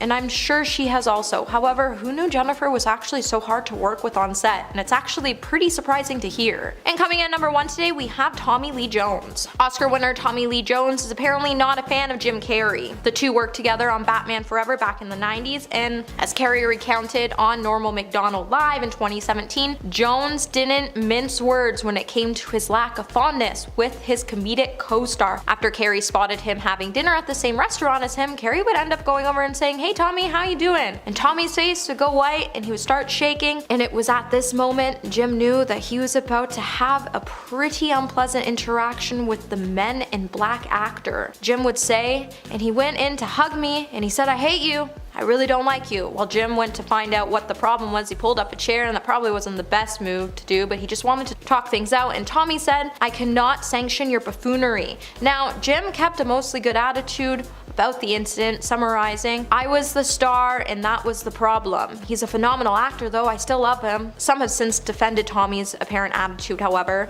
as pal Richard Jones once told Texas Monthly that, "You need to remember, Tommy's got a lot of cowboy in him. He's got a cowboy spectism about people he doesn't know." For me personally, I don't know who I'm more disappointed in, Tom for not giving Jim a chance, or Jim who aired their dirty laundry out for everyone to hear. Number 10, Margot Robbie. Margot Robbie was the Harley Quinn to Leto's Mr. J back in the Suicide Squad days, but they most definitely were not as close off screen as they were on screen. A lot of people believe that he took his role as the Joker way too far. Being the first Joker since Heath Ledger, he had massive shoes to fill, and that may have gotten to his head a little bit. I don't know. Although he is known as a method actor, wherein he extends a personification of his character beyond the screen and into real life, he ended up doing some pretty harmful stuff to his co-star Margot Robbie. In fact, he sent the actor a live rat to her on set, apparently in an effort to better personify the Joker. There's absolutely no way she was happy about that, given she's an extremely professional actor and also who likes getting gifted a rat. Number 9. Will Smith. Will Smith is another Suicide Squad co-star who got caught in the craziness of the Jared Leto Joker personification. In fact, he may have gotten it worse because he was gifted, along with a few others, a dead pig. You heard me right, Will Smith, the A-list actor, got gifted a dead pig. I guess he was trying to make people feel unsettled and uncomfortable with him as a person in hopes that it would translate to how they interacted with the Joker while on screen, but all it did was backfire on Jared Leto. Although he was featured very heavily in the trailer for the movie due to his insane antics, his screen time was cut all the way down to 10 minutes and he was barely featured at all when the movie finally came out. Will Smith also gave comment to Margot receiving her gift of the rat. When he first met Jared, he said, quote, "This dude walks in and says, 'I got a message from Mr. J,' and he puts a box down in front of Margot, being like, 'This is a gift from Mr. J in honor of your relationship.' Margot starts to open the box and there's a note from the Joker. And I was like, that's cool, that's funny. Jared is like taking it real serious. And Margot opened the box and there was a live rat in the box. I was playing Deadshot, but if I had pearls on, I would have clutched them." He even showed his own personal distaste for the character with, quote, "We all shared some really deep stories about ourselves and our pains and our triumphs. And then on set, you thought he was being a nice guy and you were trying to share your life. And then in the middle of a scene, he throws your childhood trauma back at you and says, 'Dude, the Joker did it.'" Number 8. Robert Pattinson. Although he didn't name Jared Leto specifically, it is pretty obvious who Robert Pattinson was shading during an interview, and that was none other than Jared Leto. While discussing how he got into the headspace to film The Lighthouse, a psychological thriller, he said he would be exhausted leaving the set. This was all during the time of people criticizing Jared Leto, so it seemed really pointed when Pattinson said, quote, "I always say about people who do method acting, you only ever see people do the method when they're playing assholes. You never see someone being lovely to everyone while they're really deep in character." Number 7. Taylor Swift. There's no way that Taylor Swift's army took kindly to Jared Leto dissing their beloved singer. TMZ released a video of the Oscar winner critiquing the young singer's music. In the clip, Leto and his 30 Seconds to Mars bandmates listened to tracks from Taylor's album 1989. After playing some of her songs, the actor quickly became disenchanted by her and really aggressive. He exclaims, quote, "F her, I don't give a fuck about her." Although Taylor Swift never commented on the anger directed at her, her fans sure did. Jared immediately got pummeled online, and in an extremely rare response to criticism, Jared tweeted out, quote, "The truth is, I think Taylor Swift is amazing and an incredible example of what's possible. If I hurt her or her fans, my sincerest apologies." I don't know, man, or you can just not be mean for no reason. Number 6. Cara Delevingne. Cara Delevingne is another Jared Leto victim from her time on Suicide Squad. Playing the baddie of the movie Enchantress, she almost did a better job of playing a villain than he did. But Jared's weirdo method acting behavior waits for no man, and so as a wrap party gift, he gave Cara used condoms and toys meant for, you know, intimacy. She did not take too kindly to the gifts, obviously, especially because Cara had a rumored fling with Jared 4 years prior to the release of their movie together. Number 5. Janet Jackson. Janet Jackson's beef with Madonna all started after Madonna attempted to date Michael Jackson in the early 90s. Jermaine Jackson wrote in his book, "You are not alone, Michael, through a brother's eyes." And he thought Madonna sincerely adored Michael, but it wasn't a mutual feeling. And she committed 2 cardinal sins. The first was she was hell-bent on loosening him up and getting him to see life through her eyes. The second mistake was when Michael went out for dinner with her one night. Madonna tried to criticize Janet, and Michael was furious and the two never went on a date again. In 1994, Janet would tell Vibe, "I never said hate. Hate is a strong word, but if I did hate Madonna, I'd have a valid reason." After that interview was published, Madonna told VJ Kurt Lauder that Janet dissed her and she didn't know why, and when she read it herself, she was like, "Okay, this sounds ominous. What did I do? I've never met the woman. I don't know anyone she knows. I'm mystified." Later, when Janet was asked about going head to head with Madonna, Janet would reply by saying, how do I put this? I think what I do has class to it. I'll say that. In 2012, it would then seem to be Madonna who was igniting the fire during the Super Bowl halftime show press tour. She would snidely address Jackson's nipplegate by saying, "You don't have to show nipples to be interesting. It doesn't necessarily mean you're cutting edge if you do, right?" Number 4. Gwyneth Paltrow. Gwyneth Paltrow and Madonna were best friends for years, but they reportedly had a falling out when Madonna divorced Guy Ritchie in 2008. Sources would start to claim that the ladies just have less and less in common, but then Gwyneth would hint that there was far more to the story. Gwyneth would reportedly tell Vogue, "I can be mean, I can cave into gossip, I can ice people out, and I can definitely definitely harbor revenge. In fact, I'm having a situation right now with a friend where I'm feeling pretty angry, but revenge is corrosive and doesn't make me feel good. Gwyneth would then reference her longtime personal trainer, Tracy Anderson, by saying, "It's good that Anderson doesn't train Madonna anymore. It was too much. She keeps people waiting. It takes up your whole day." The source would then tell US Weekly that the beef started when Madonna mistreated Gwyneth, when they said Madonna would defecate on her over and over again after Gwyneth dropped her. Madonna feels Gwyneth abandoned her, and now Madonna will do pretty much anything to make her suffer. Number 3, deadmau5. In fairness to Madonna, it seems like deadmau5 has had beef with about every artist on the planet. However, that being said, when the DJ and producer took Madonna to task in 2012 for comments she made about substances in relation to Ultra Music Festival, when introducing DJ Avicii at the festival, Madonna would ask the crowd, "How many people in this crowd have seen Molly?" deadmau5 was furious, tweeting, "Very classy there, Madonna. Such a great message for the young music lovers at Ultra. Cue the effing philanthropist. But hey, at least you're hip and trendy. Effing can't smack my head hard enough right now. I can appreciate her mediocre career and all good deed done. But what the F is that? That's your big contribution to EDM? That's your big message to Ultra attendees? Hipsters speak for looking for substances. F off, effing idiot, F." Madonna would never respond to his comments, but she did try to awkwardly hug him at the 2015 title launch. Number 2, Sandra Bernhard. In the early 90s, comedian Bernhard was one of Madonna's best pals. They even appeared on The Late Show with David Letterman together. Then, all of a sudden, something definitely changed. While neither Sandra nor Madonna have stated what actually happened between them, Sandra has been pretty vocal about her distaste for Madonna as a person. While Sandra does respect Madonna as an artist, she just finds Madonna in general just a little trashy. Sandra once told Dot429 that, "We were friends. We don't speak anymore. I have kept my friends my whole life, but Madonna feels differently." When addressing Madonna's younger boyfriend, Sandra would also say, "I'm not sure how involved she is with these young boys. She has 4 kids at home." At number 1 today we have Arsenio Hall. When Madonna appeared on the Arsenio Hall show in 1990 to promote Dick Tracy, she made the comedian feel exceedingly uncomfortable by bringing up his ex-girlfriend Paula Abdul and Abdul's rumored new flame, John Stamos. She would even proceed to get on Hall's nerves by saying, "Are you jealous of John Stamos? I want to know how it feels to be dumped for John Stamos." She then offered Hall a gold ring before saying, "Because I feel bad for you." Paul laughed it off before adding, "For those of you who don't know, there was rumors that Paula Abdul and I were dating, and then I guess Paula showed up at the Grammys with John Stamos, and it was a full house. I couldn't go." Madonna then proceeded to go on by saying Paula wanted someone who was home more often. Hall then kept his cool, but lamented,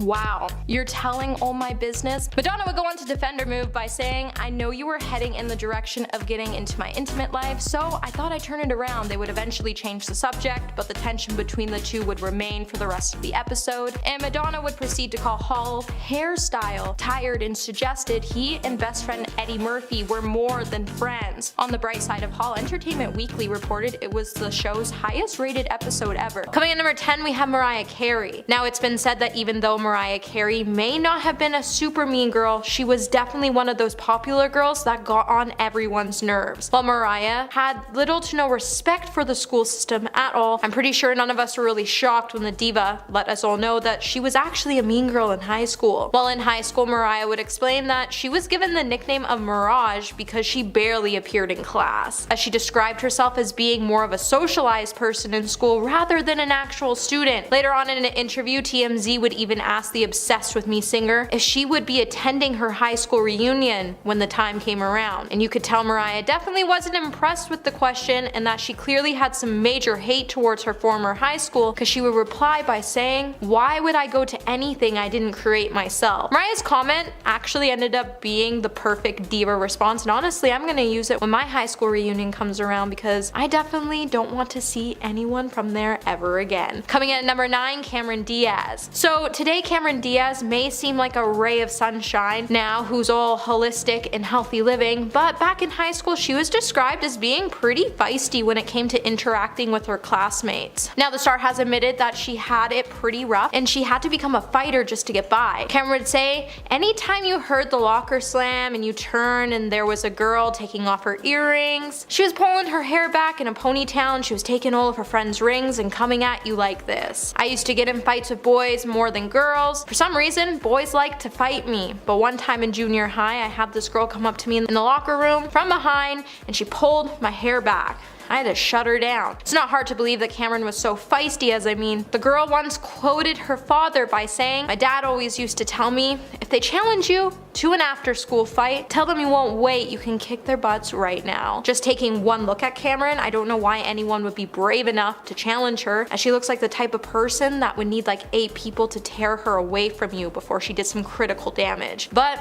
if you have the guts to do it, it makes me wonder what the people in her school look like. Hey my little peaches, are you liking this video so far? If so, don't forget to give it a thumbs up and subscribe to the channel. Coming at number 8, we have Tina Fey. Step away, Regina George, there's another mean girl in town. Mean Girls creator Tina Fey once shared her grand revelation, as she would reveal that when she was in high school she was actually the mean girl, which isn't really shocking as she is the reason behind the iconic film Mean Girls. While Tina has admitted to it openly, she has also said that it was a disease that had to be conquered. It's a bad coping mechanism, but when you feel less than in high school, everyone feels less than everyone for different reasons. In your mind, it's a way of leveling the playing field though. Of course, it's not. Now, the mother of 2 is cautious to those who may mimic her behavior today by saying, something terrible about someone else does not actually level the playing field. If I met a girl of 14 or 15 today, who is that kind of girl? I'm secretly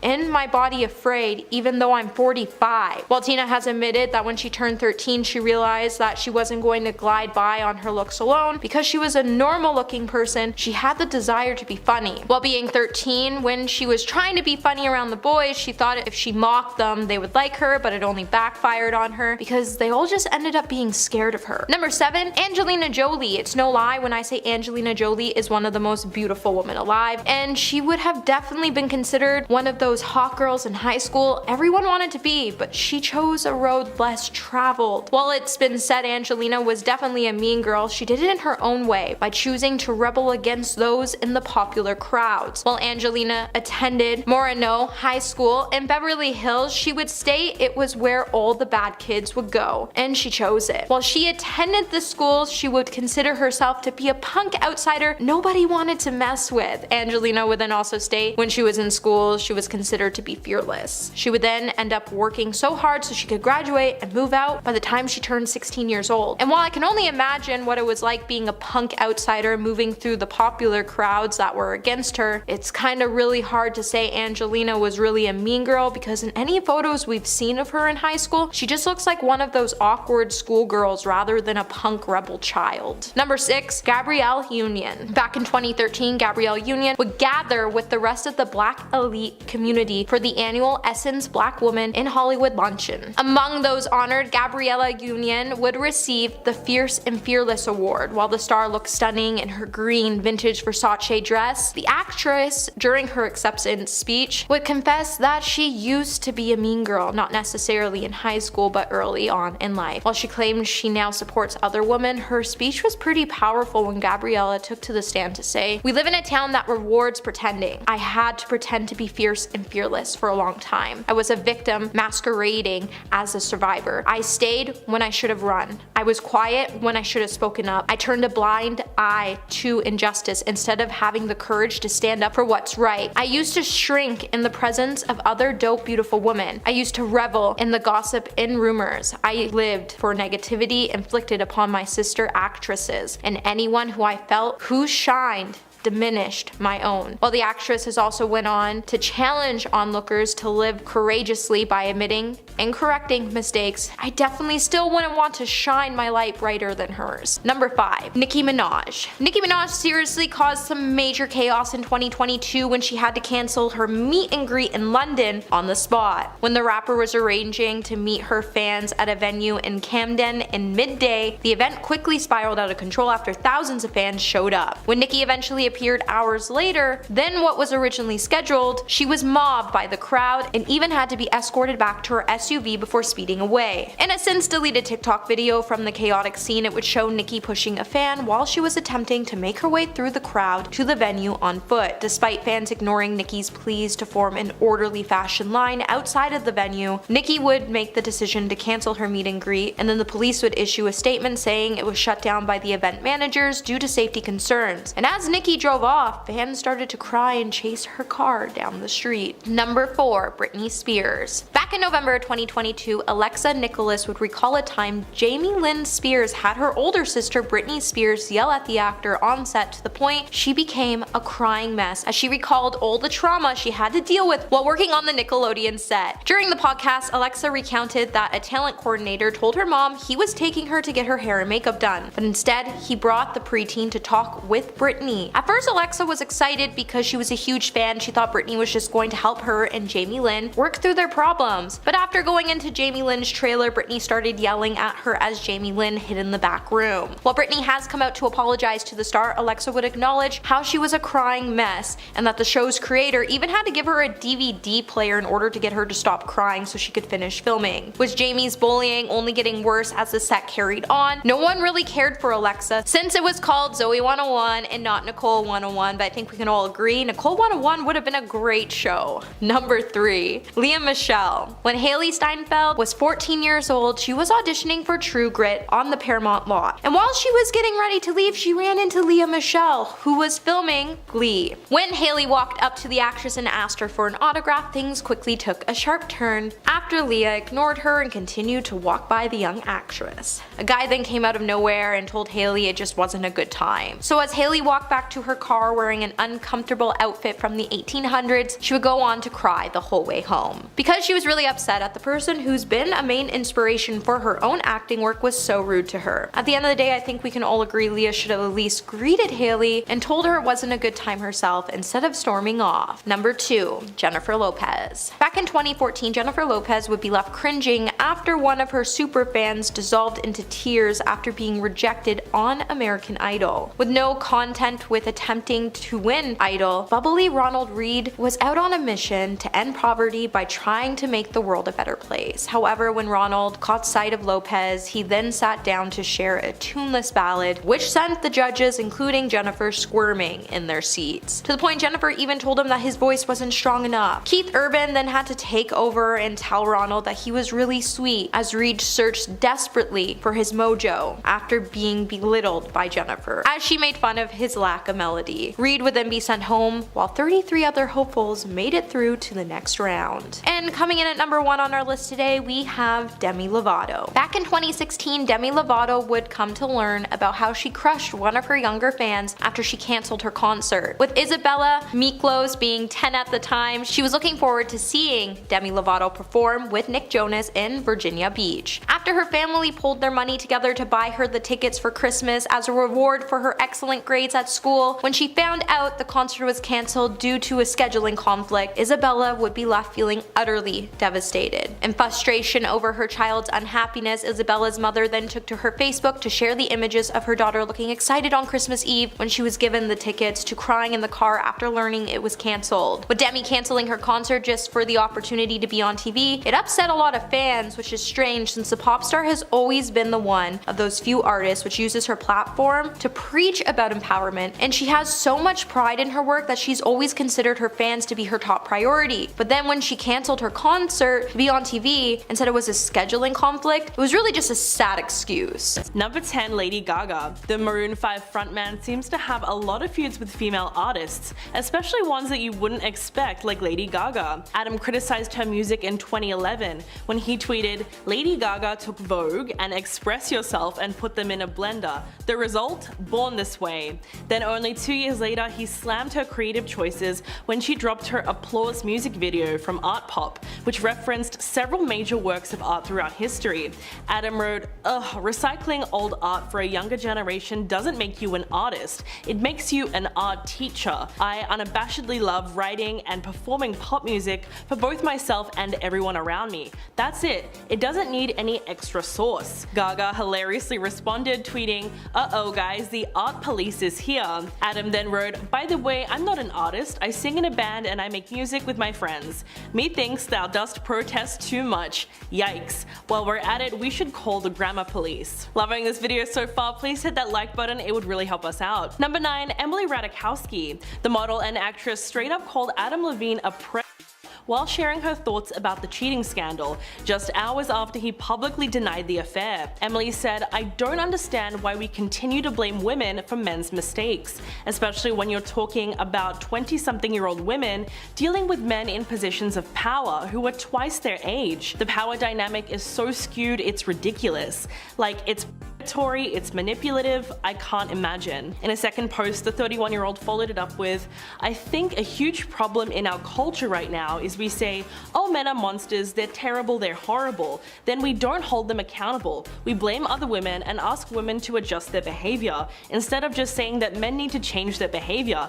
It's sexism, it's classic misogyny."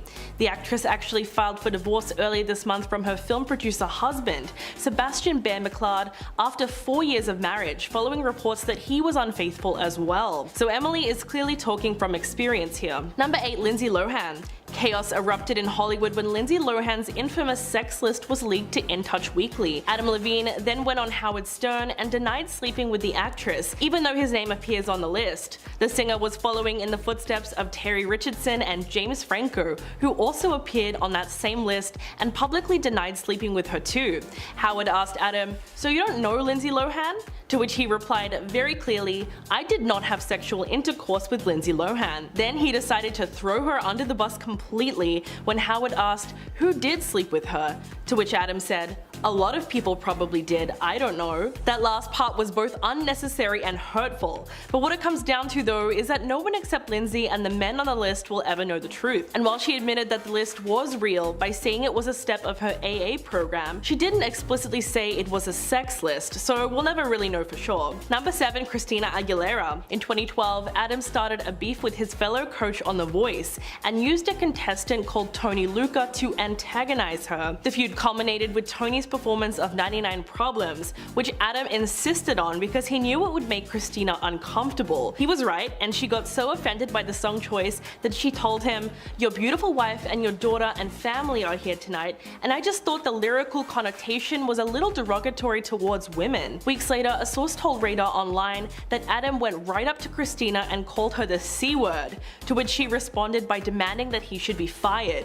Quote, "She's sick of being treated this way. Christina is so sick of Adam being looked at as the golden boy of the show. If America knew how disgusting he was, they would be appalled." Another insider said that the feud was constant and that the singer preyed on her in subtle and often passive-aggressive ways to deliberately try and set her off. Number 6, David Draymond. The Maroon 5 singer recently got himself into hot water after getting embroiled in a sexting scandal involving flirtatious messages he allegedly sent to several women. But if that wasn't bad enough, just a few days ago it was revealed that he believes that hot women do not listen to metal. This questionable opinion was uncovered when a screenshot of the singer's messages were leaked online. Adam was talking to a woman called Alison Rousseff, who said that she listens to metal. In response to that, he wrote, "Said no hot chick ever other than you." The comment angered a large group of metal fans, especially David Draymond, who is the lead singer of the band Disturbed. David took to his Twitter to defend his subculture and wrote, "I don't know, Adam Levine, I think my wife is pretty damn hot, and so do a lot of other people, and she likes metal. You need to improve your DM game, bud." So not only were his comments very ignorant and stupid, but they were also just flat out wrong. Number 5, Erin Foster. Erin Foster finds Meghan Markle a spoiled brat who has it all. Now, Erin is a comedian, performer, and writer who is known for her history of putting several celebrities on blast, including Meghan. In the months of November 2017, Erin would come for Meghan when she posted a photo of Meghan from her days on the game show Deal or No Deal, and she captioned the photo as "Never Forget." Later on, she would then post another picture of Meghan where it would show Meghan with a briefcase from the same show. Erin would then proceed proceed to caption the photo with an even more rude caption that read, "This briefcase is filled with my plans to become famous." It's no secret that Aaron considers Meghan to be nothing more than a fame-hungry social climber, and with everything that's been going on lately, it proves that Meghan is definitely someone who played her cards right to get everything she ever wanted. And now that she has it, Aaron isn't scared to call her out on it. While the whole world at first criticized Aaron for posting the picture, they should have been looking at the facts that Meghan knew exactly what she was getting herself into. And number 4, Christy Swan. Australian TV personality and author Christy Swan has hated Meghan since the beginning, and following the news on the royal engagement between Prince Harry and Meghan, the radio host wrote on Facebook, "For some reason, I still haven't warmed to her. It's her manner. She looks like she's performing to me.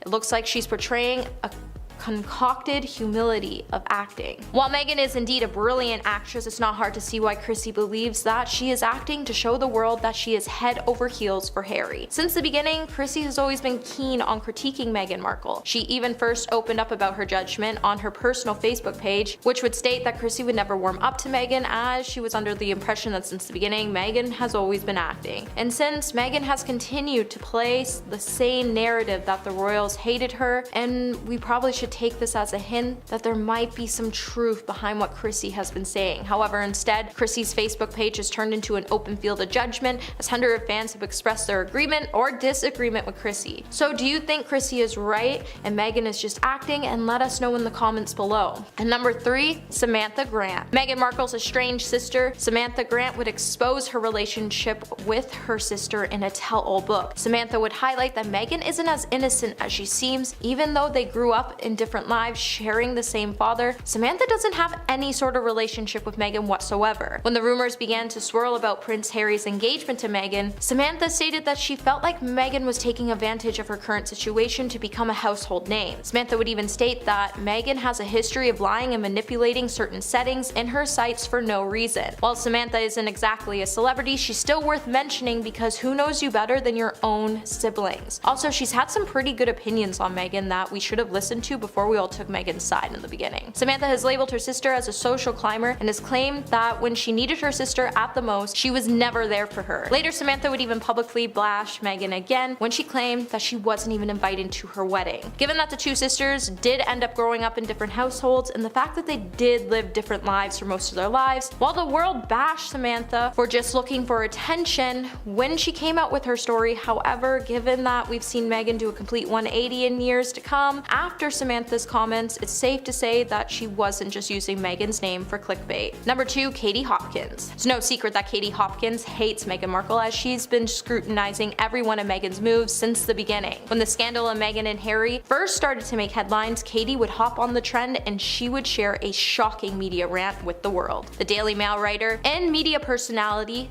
made it really clear that she has no respect for someone like Meghan Markle, with Katie finding her move to leave the royal family distasteful. She would even bash Meghan for being addicted to Instagram. Katie has also been very vocal when it comes to labeling Meghan as an American Kate Middleton and a budget Princess Diana with an Oscar-winning innocent face. Katie was also furious when Prince Harry pleaded to the media to respect his girlfriend's privacy, as Katie would say in her social media rant that if you don't want Miss Sparkle trolled on social media, advise her to stay away from posting pictures of bananas spooning on her Instagram account. Katie's rant would also include her wishing that Meghan and Harry would end up losing their royal titles. She feels like Meghan's relationship is coming off as a desperate to be a celebrity move. And coming in at number 1 today, we have Daniel Radcliffe. Now, Daniel Radcliffe doesn't just have a distaste for Meghan Markle, but he honestly just hates the whole royal family altogether. Daniel has never been afraid to confess that he doesn't agree with the whole country's appreciation for the royal family. Even though he is a patriot by heart, he doesn't understand why there is still a need for monarchy. He also didn't shy away from stating that he is extremely proud to be English. However, he believes that the monarchy still symbolizes a lot of things wrong with this country, and he doesn't understand why countries still follow the monarchy. While Daniel has said that he does sympathize with Meghan because of the harsh treatment she's gotten from the press, he also doesn't think the royal family is doing anything wrong. He simply just doesn't like them because they represent a symbol of class division, which is something something he doesn't particularly like because he is an upper middle class kid. While Daniel has chosen to shade the royal family in the most respectful manner, he definitely chooses to distance himself from the royal family for a reason, and we should probably take that as a hint going forward. Coming at number 10 today, we have Lady Gaga. Lady Gaga's trouble with Madonna is so long and shady that she could probably ultimately take every point on this list today. After Gaga was deemed the second coming of Madonna, the dueling divas made fun of their alleged feud on Saturday Night Live. However, Madonna later dissed Lady Gaga in real life when Gaga's music is reductive in comparison to her own performing deliberate mashups of Born This Way and Express Yourself to seemingly highlight the similarities. Gaga would then tell a radio show in 2016 that she and Madonna were very different and that she wouldn't make that comparison at all, and she didn't mean to disrespect Madonna. Gaga would also go on to say, "But I play a lot of instruments, I write my own music, I spend hours and hours a day in the studio. I'm a producer, I'm a writer. What I do is different. I'm not just rehearsing over and over again to put on a show. There is spontaneity to my work. I allow myself to fall, I allow myself to break. I'm not afraid of my flaws. I just will not be compared to anyone anymore. I am who the F I am, and this is me."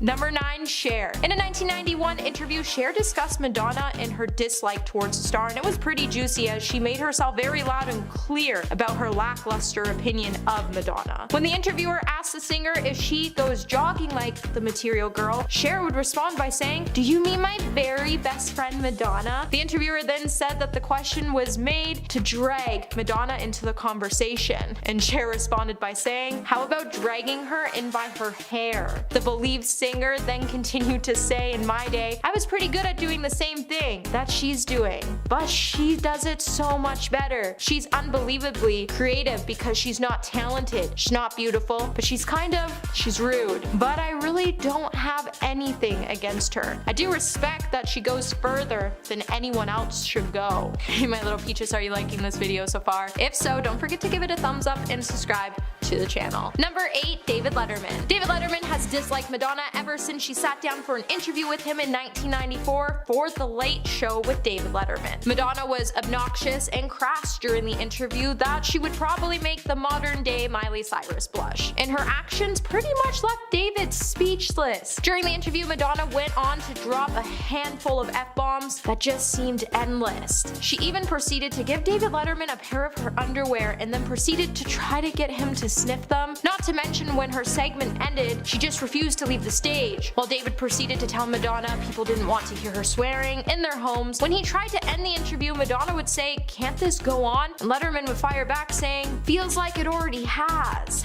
Madonna would then later claim that her disastrous appearance was her way of protesting against television censorship, but I don't think any of us really believe that. Number 7, we have Mariah Carey. Madonna definitely did some critical damage when she slammed Mariah in a 1996 interview, telling Spin that Mariah's music wasn't art and that if she had to sing Mariah's catalog, she would take her own life. Little did Madonna know that she would open herself a huge can of shade that would span on for decades because no one ever served shade better than Mariah Carey. When MTV News asked Mariah about Madonna's comment in early 1996, she would shrug and say, "I haven't paid attention to Madonna since I was like in 7th or 8th grade when she used to be popular, so I didn't hear that." Later in an interview in 1998, Mariah would double down on her comments about Madonna after she was asked what she thought about Madonna and Mariah, and she said, "I haven't heard the new album. Growing up, I liked her first album a lot. That was really popular. Good for her." And then 7 times throughout the interview, Mariah would allegedly mock Madonna, not by her name, but using a faux British accent. Number 6, Elton John. Sir Elton John and Madonna's feud lasted more than a decade. Back in 2002, their feud began when Elton called her song Die Another Day the worst Bond tune ever. Then in 2003, he would slam Madonna's nomination for Best Live Act at the Q Awards, saying on stage, "Since when has lip syncing been live? Anyone who lip syncs in public on stage when you pay £75 to see them should be shot." This is when Madonna reportedly started to return Elton's Christmas cards, and she even rejected his invitation to perform at his bachelor party. In January 2012, John and his husband David Furnish would both end up slamming Madonna publicly when her song Masterpiece from WE beat out John's contributions to Romeo and Juliet at the Golden Globes. That July, he said on Australian TV, "Who is she? Such a nightmare. Sorry,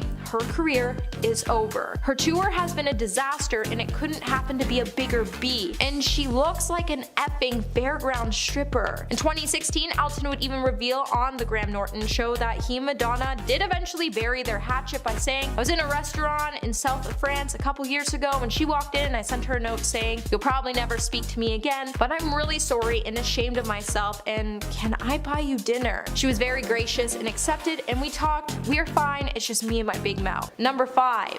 Embarrass Snoop Dogg. Just after Kobe passed away in 2020, Snoop Dogg was quick to call out Gayle King after she stated in a TV interview that in the past Kobe has been accused of making unwanted advances on a woman who wasn't his wife. In an interview video, Snoop Dogg would call out King. In the process, he insulted King's appearance before telling her, "Back off, B, before we come get you." As a result of the outburst, instead of having a private conversation with her close friend, Jada would bring Snoop Dogg on her Red Table Talk show where she would embarrass him, not only in front of her mother and her daughter, but also in front of the whole world. After she told the rapper that she felt hurt on behalf of all women when she watched the video of him going after Gayle. As a result, Snoop Dogg was so embarrassed that he would make another video on his Instagram where he would apologize to King by saying, "When you're wrong, you gotta fix it." A derogatory manner based off of emotions? I was raised better than that, so I would like to apologize to you publicly for the language that I used, calling you out of your name and just being disrespectful. But full on, she didn't need to bring him on the talk show to get him to say this. Number 4. Drag Tupac's name. If you ever wondered how Tupac would have gotten involved with such a vile woman, you're not alone, as even decades after his passing, people are still wondering what his relationship really was with Jada, especially since she came out to pretty much diss the rapper by saying, "When we first met, I was a dealer." With the two forming a connection while they were both studying at the Baltimore School of Arts, the actor would have to clarify that something very bad happened to make her leave her dealing life behind. And then she would reveal how she got involved with Tupac, and the more she got involved with him, she started to realize that her relationship with the rapper was more just about survival. And then after his passing, it would be noted that Jada broke Tupac's heart after getting with Will Smith, and she would then ask Tupac not to hurt Will, but that was never his intention, and he was hurt that she would say such a thing. Also, the fact she still talks about him today like he's still the love of her life is actually just pretty messed up and really sus. Number 3. Scientologist. Although Jada has tried to claim that she isn't a Scientologist, she has been connected to the controversial religion for years, to the point even an ex-Scientologist named Lee told the Daily Beast in 2017, "I know Jada. She's been in Scientology for a long time. I never saw Will there, but I saw Jada at the Celebrity Center." Lee would then later appear alongside Jada in 2018 for Jada's Red Table Talk show, where the pair settled their dispute, and Jada would say, "My grandmother was like, you're gonna learn all the religion, and then you gotta decide which one you want to practice. I always took the position that I'm here at the Scientology Center to learn what I want to learn, and I have no interest in being a Scientologist. But if you had no interest in being a Scientologist, then why did you open a Scientology school?" Number 2. Embarrassed Will Smith. Jada Pinkett Smith has never missed the opportunity to embarrass her husband, especially when she heads over to the Red Table Talk show. When Gwyneth Paltrow was even a guest of honor on the episode, Jada quickly came under fire for taking the opportunity to embarrass her husband after the two started to talk about their intimate lives. And the spice started to seem a little too much for Will's biggest fans. Not only did Jada take the time to bring up her entanglement, but she also went on to tell Gwyneth that she and Will navigate intimacy in the relationship and that it wasn't as smooth and easy as both of them thought it would be, especially when she noted that she just expected Will to know what she needed when it came to her intimate needs. When she said, "If you love me, you should read my mind." Twitter users then started to imply that Jada was oversharing or going out of her way to call out Will, and they were extremely disappointed that she would play Will like this. And coming in at number 1 today, we have Makes Kids Diss Will. live. With Jada's Red Table Talk show being pretty controversial at this point, we shouldn't really be surprised when she takes every opportunity she can to make her husband seem like he's the bad guy. Especially when she brought her own children on the show to discuss the problems they had with both Jada's and Will's parenting skills. But the whole thing just turned on Will to make him look like the bad guy with no control. In the episode, Willow would tell Jada that she was extremely upset with the way Will handled her success after she released her 2010 song, Whip My Hair, when she said, "I only have one terrible experience, which is whip my hair. Just the values of people around me should have been the opposite. You and Daddy should have been okay. We value her musical growth and knowledge more than her popularity." Jada then went on to say that Will's approach was definitely different because they both had different childhoods, but you guys both grew up with her in pain, so that just doesn't make sense. Coming in number 10, we have Nicki Minaj. If there's one vital lesson the music world has taught us over the years, it's that we should never mess with Nicki Minaj. Over the years, the rapper has cemented herself as a wig-loving, explicit lyric delivering, no-nonsense force to be reckoned with. So it was only natural that she would have her fair share of feuds with other celebrities that have sparred with the likes of Miley Cyrus, Taylor Swift, Mariah Carey, and more. However, back in April of 2016, Nicki would tell Ellen that she regrets her past feuds by saying, "I'm a sweet person and I don't want to be mean to people." Nonetheless, that hasn't stopped Minaj from carrying the occasional feud. However, after Nicki decided to beef with Cardi, a lot of fans would be left leaving Nicki behind because it became clear that if you're going to come up into the industry, it doesn't sit well with Minaj as she wants to remain the best female rapper alive. When it started to make headlines and Nicki may have said something about Cardi B's child culture, and Cardi even would take her shoe off and throw it at Nicki's head, it would hint that Nicki might not be the sweet Barbie she's trying to portray herself to be. Coming in number 9, we have Jennifer Lawrence. Jennifer Lawrence is known for her relatable personality and sense of humor, but she's actually not really nice to her fans, and she's even admitted to being incredibly rude, and that she does it on purpose when she's in public. During Variety's Actors on Actors series in 2017, Jennifer would have a conversation with comedian Adam Sandler. During the conversations, both would discuss how they both handle the attention they receive from their fans, and it's pretty clear that both like to take different approaches. When Adam referred to Jennifer as being famously light and approachable, she seemed to disagree and suggested that her true temperament might diverge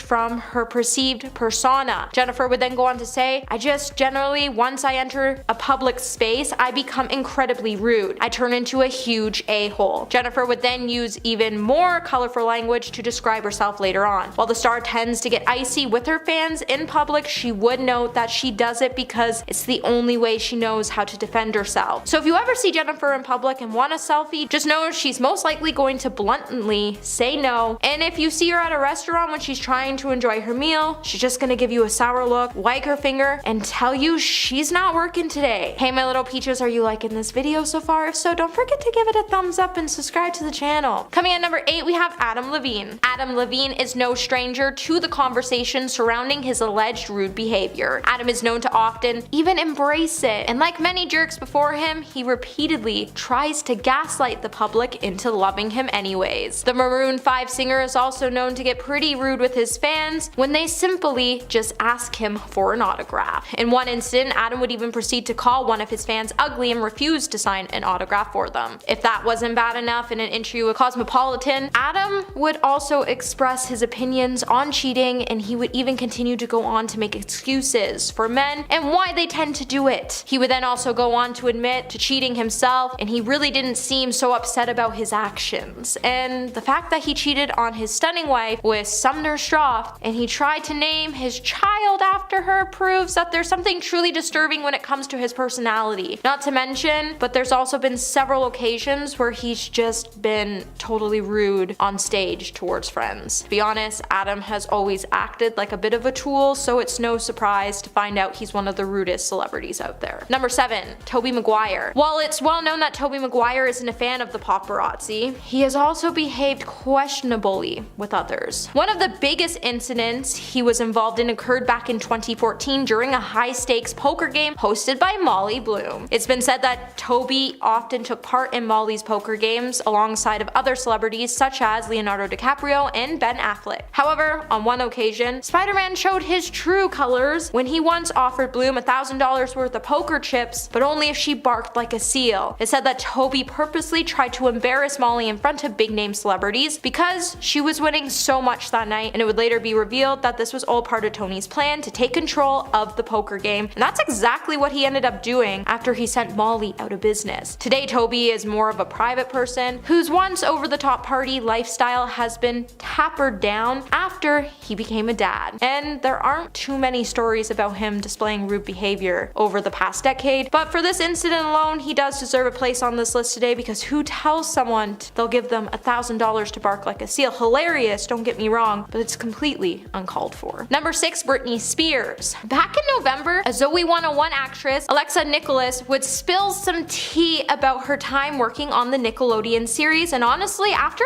hearing her story, it made me pretty much hate the whole cast of Zoe 101 for being so cruel to her. In one of her stories, she would detail a very traumatizing experience she had with Britney Spears. During the now viral podcast, Alexa would recount that a talent coordinator told her and her mom he was taking her to hair and makeup, but instead he ended up bringing the preteen to talk with Britney. When Alexa walked into Jamie Lynn's trailer, she said that Britney Spears started to yell at her as Jamie Lynn hid in the back of the room. Alexa would then go on to note that even though Britney had gone on to apologize to her personally, Nickelodeon still hasn't. Alexa also would say it wasn't okay because she was 12 and 13 years old at the time, but in retrospect, she knew the dynamic that was in place for her. She said, I think of course that's what ended up happening, and I think like, oh my god, poor Britney. She's in a horrible situation. However, even if Britney was 8 months pregnant at the time, there wasn't really a reason for her to have an unhinged moment with a star her sister chose to bully for no reason. After the incident, Alexa would be left crying in her trailer, and all the show's creator, Dan Schneider, did was give her a DVD player to get her to stop crying.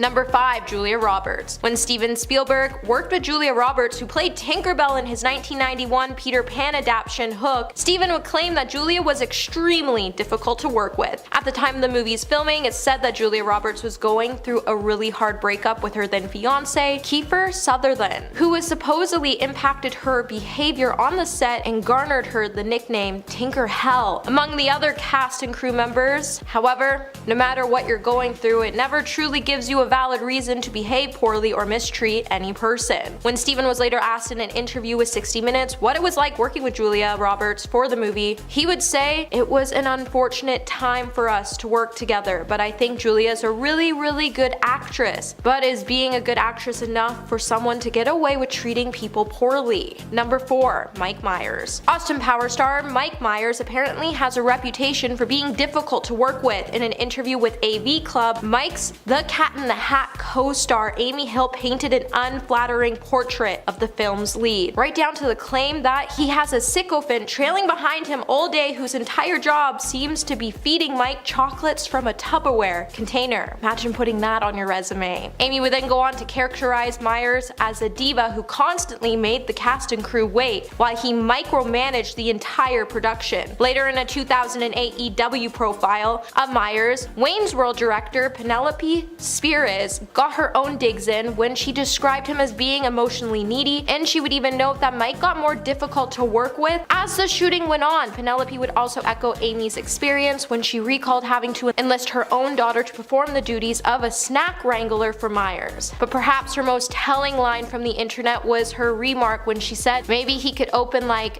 a children's hospital to clean up his rep. He's gotta do something pretty quick. Number 3, Thomas Gibson. Do you ever wonder why Thomas Gibson just disappeared from Criminal Minds? Well, back in 2016, Thomas Gibson would find himself being suspended and later fired for kicking a writer on the set of Criminal Minds. The producers of the long-running series of CBS would then be forced to announce that the actor who had been on the drama since it launched in 2005 would not be returning to the show when it returned for its 12th season. The argument apparently happened when the show's creative gave Thomas some direction. Thomas clearly didn't appreciate it. Take this as a word of advice: when it comes to giving direction and you're not the director, it's probably best not to give it, especially if you're an actor yourself, as this is the biggest way to make enemies in the business, and it could help you if you're ever to to work on a set with Thomas Gibson in the future. After Thomas was fired, both Deadline and TMZ would also report that Thomas was ordered to attend anger management classes after he was caught shoving an assistant director back in 2010. Number 2, Bruce Willis. It's no secret that Bruce Willis is one of the most problematic actors to work with in Hollywood when his co-star Sybil Shepherd called him out in his first big project. The television series Moonlighting People thought it might be personality clash, but since then everyone from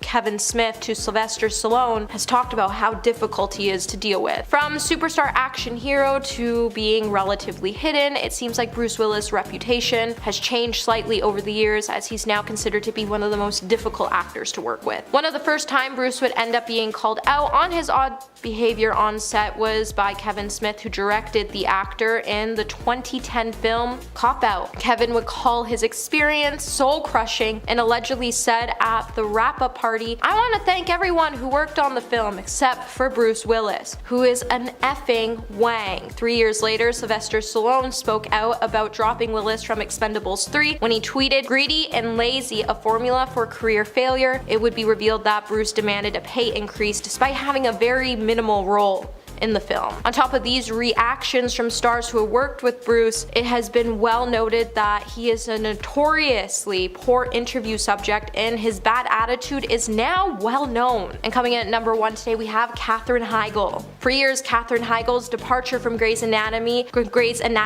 remained a speculation, and after she exited the show, she would be labeled as a difficult person to work with in Hollywood. In a tell-all book, How to Save a Life, the inside story of Grey's Anatomy, Entertainment Weekly editor Lynette Rice would talk about numerous anonymous sources about Katherine Heigl's sudden exit. According to Insider, one source suggested that Grey's Anatomy creator Shonda Rhimes felt like she was to blame for Katherine leaving the show. The Insider also said Rhimes felt like Katherine felt like she was the star of the show and she resented that the other actors on the set were becoming stars of their own, and that's why she left the medical drama and turned down an Emmy nomination to pursue other opportunities. Well, it's been said Katherine turned down the opportunity because she felt like she wasn't given material that season to warrant an Emmy nomination. Many felt like it was a quick swipe at Rhimes. Since leaving Grey's, Katherine has been trying to save her reputation in Hollywood, as she claims should have never had strain on it in the first place. Coming in number 10, we have Prince William. A friend of Prince William recently told the Daily Beast that the prince feels utterly betrayed by Prince Harry's new book Spare, and that he hated Prince Harry and Meghan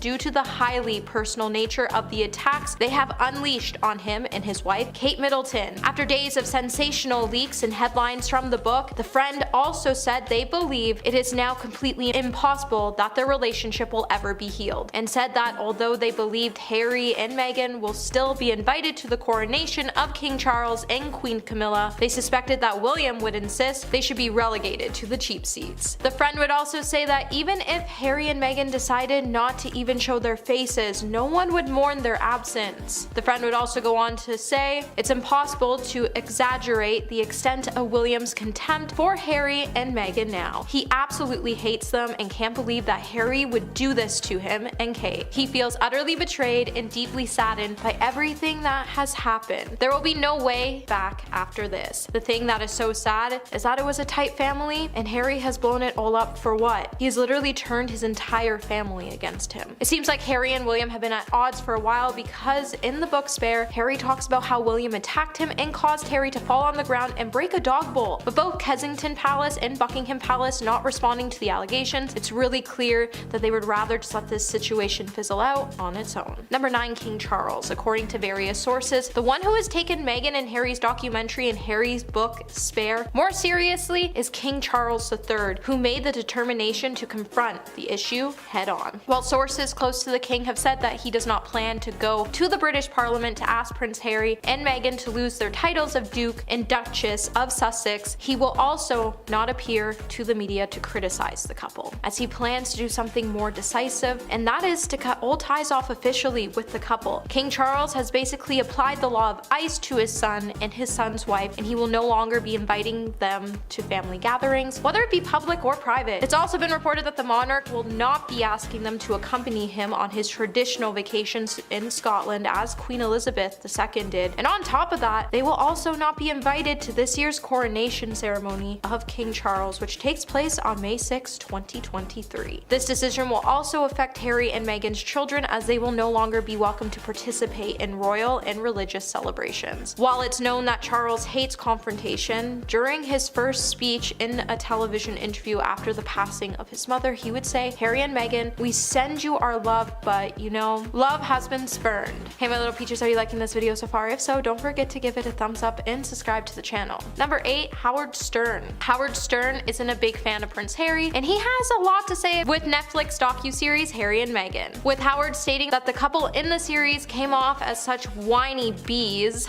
The radio show host on Sirius XM show would say, "I gotta tell you man, I just don't get it." And honestly, I'm with Howard on this one because I don't get it either. Despite his criticism, Howard would state that he sympathizes with Harry over the loss of his mother, Princess Diana, as the palace treated her really poorly, and Harry lost her at such a young age after watching her battle with this hate. But he would also state, "But Jesus Christ, when those two, Harry and Meghan, start whining about wah wah wah wah, they don't like me, and Meghan wants to be loved in this country, it's just weird to see two people who keep screaming, we wanted our privacy, we wanted the press to leave us alone, and then what is their special that they put on Netflix, showing you them and their kids and their life?" Howard would then note that the docuseries was like the Kardashians, except it was pretty boring to watch. Howard would then also take time to throw a jab at Harry's relationship by saying, "I think he's eventually not gonna dig her, I'm telling you." Number 7, Bethany Frankel. Bethany Frankel's legit rant included the suggestion that Harry and Meghan should make a documentary about women's issues and racism instead of retelling their story about the royal family, and she also didn't hold back when it came to sharing her thoughts on Prince Harry's new memoir, as she thinks the Duke of Sussex has taken it a step too far. Bethany said, "It's too late to change the name of Harry's book to Dirty Harry Laundry. I mean, if I had a nickel for every person who had a throwdown with a family member, brother, it's crazy. How much more?" In a video, the former Real House of New York City star went on to suggest that a better name for the book would be her own Bravo catchphrase, mentioning it all, while predicting how intimate Harry and Meghan were going to get about their lives in the future. Bethany would also go on to ask what the couple's overall goal was to achieve, as they have money, they're getting the attention they didn't want, but at the same time, they're getting the attention they did want. She would also note that if they wanted to tackle women's issues and racism, they should have made a docuseries about that, but it seems like the biggest topic Harry and Meghan can't stop talking about is their family. It seems like her biggest problem is that Harry keeps trying to get sympathy for Meghan, but the way he and Meghan are going about it is just achieving opposite results. Number 6, Kate Middleton. Kate Middleton has been completely silent about Prince Harry and Meghan Markle's Netflix documentary, but apparently she's pretty hurt and feels betrayed. An inside source has confirmed that Kate's husband, William, isn't planning to give his side of the story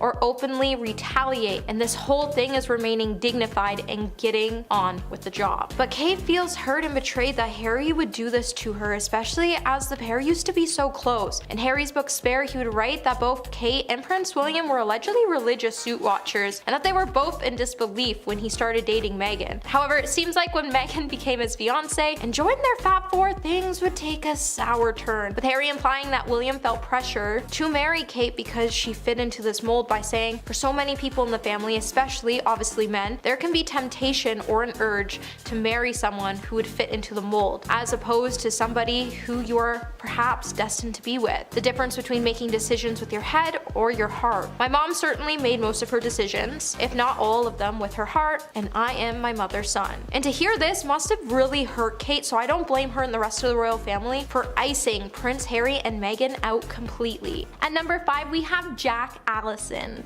Jack Allison used to write for Jimmy Kimmel Live back in 2010. The writer would then tell a story on Twitter in 2019 about the time he went to a union meeting that James Corden also attended. Jack noted the WGA meeting was only for the late night writers. However, James Corden showed up with none of his staff to advocate a lower pay grade for the writers, which meant James made a special trip to ask a trade union to allow him to decrease the salaries of his employees at the late night show. Jack explained that James wanted to hire writers' assistants and he wanted to give the assistants a chance to be there, and that's why there would be a lower pay grade for them. James would then later say he never wanted to pay the writers less than they deserved. However, Jack would tweet out later to deny the comedian's claims and said, "I said what I said and it was accurate." At number 4, we have Kevin Hart. Kevin Hart is known for his ruthless and hilarious comedy pieces. It didn't surprise anyone when we found out the star would take on James Corden on the show Drop the Mic. Now, when the two finally did take the stage, the insults definitely came spewing out and both needed ice for the burns they were about to receive. James took a jab at Kevin's height and even brought out a little white stool to get Kevin to stand on. When it was finally Hart's turn to take the stage, he definitely came in with the heat by telling James that he may be small, but his bank account was big. The star then went on to say, people are nice to his face, but when they get home, he's not the comedian they wanted to see. Let's just say this battle was not a disappointment, and it proves that our height does not define us. At number 3, we have Britney Spears. Britney Spears once said carpool karaoke with James Corden was extremely awkward. And the video shows us it truly was. In an interview, Britney said the show was fun and James was extremely nice. However, she found her overall experience awkward. Britney noted that sometimes she would have to tell the star that she didn't want to hear the song again, and it was cut out of the video. One of the songs she asked him not to play again was, of course, Hit Me Baby One More Time. Britney said he just kept playing them. And then he put on a wig, and Britney felt like she had to go along with it because he was so nice, but she was really embarrassed throughout the whole process. Safe to say you probably won't catch Britney in a car with James again. At number 2, we have Mariah Carey. Mariah Carey almost refused to sing a song on Carpool Karaoke. When the singer showed up for her segment, she said she had no idea she had to sing. Mariah was signed on James's first episode, but there was one catch: she was refusing to sing. James said she came out and said, "I'm not singing today." James, being completely understanding, said he would drive around and they would just have a chat. While struggling to initially secure even a fifth-rate act for the show, James was excited to sign Mariah Carey. So when on the drive, he said to himself, this is carpool karaoke, so without the singing, it wouldn't be the show he wanted. So the star decided to sing to Mariah, so at least it was still on the show.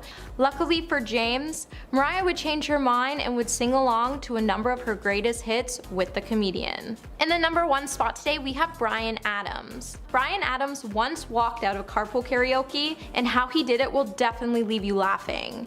Bryan was invited onto the Best of 80s carpool karaoke segment, which would be in honor of the Back to Future anniversary. Now, James would note during a game of Spill Your Guts or Fill Your Guts that he didn't think Bryan's management's team told Bryan it was sort of a collaboration with lots of other singers from that time period, because when the star walked in and saw the list of other people and saw he was going to be working with James Corden, he walked out of the building and bolted to his car.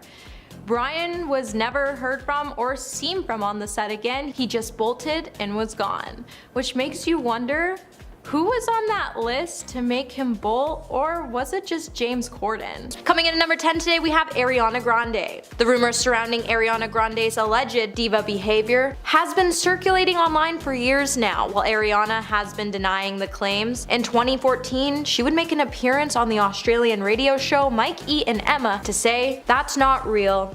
That's nonsense. My fans know who I am, my family knows who I am, my friends know who I am, and that's all that matters." However, someone would then disagree with Ariana's claims. E! News correspondent Juliana Rancic would say, "I think she does have a little bit of a diva thing going on." The TV host would say, I think I was at the AMAs, she came up to the platform, and I normally stand on the left side of the camera. I had to fight 13 years to get this side of the camera. It's my good side. But I fought 13 years for it, okay? Little Ariana comes over and I feel like, bing, elbow in my side.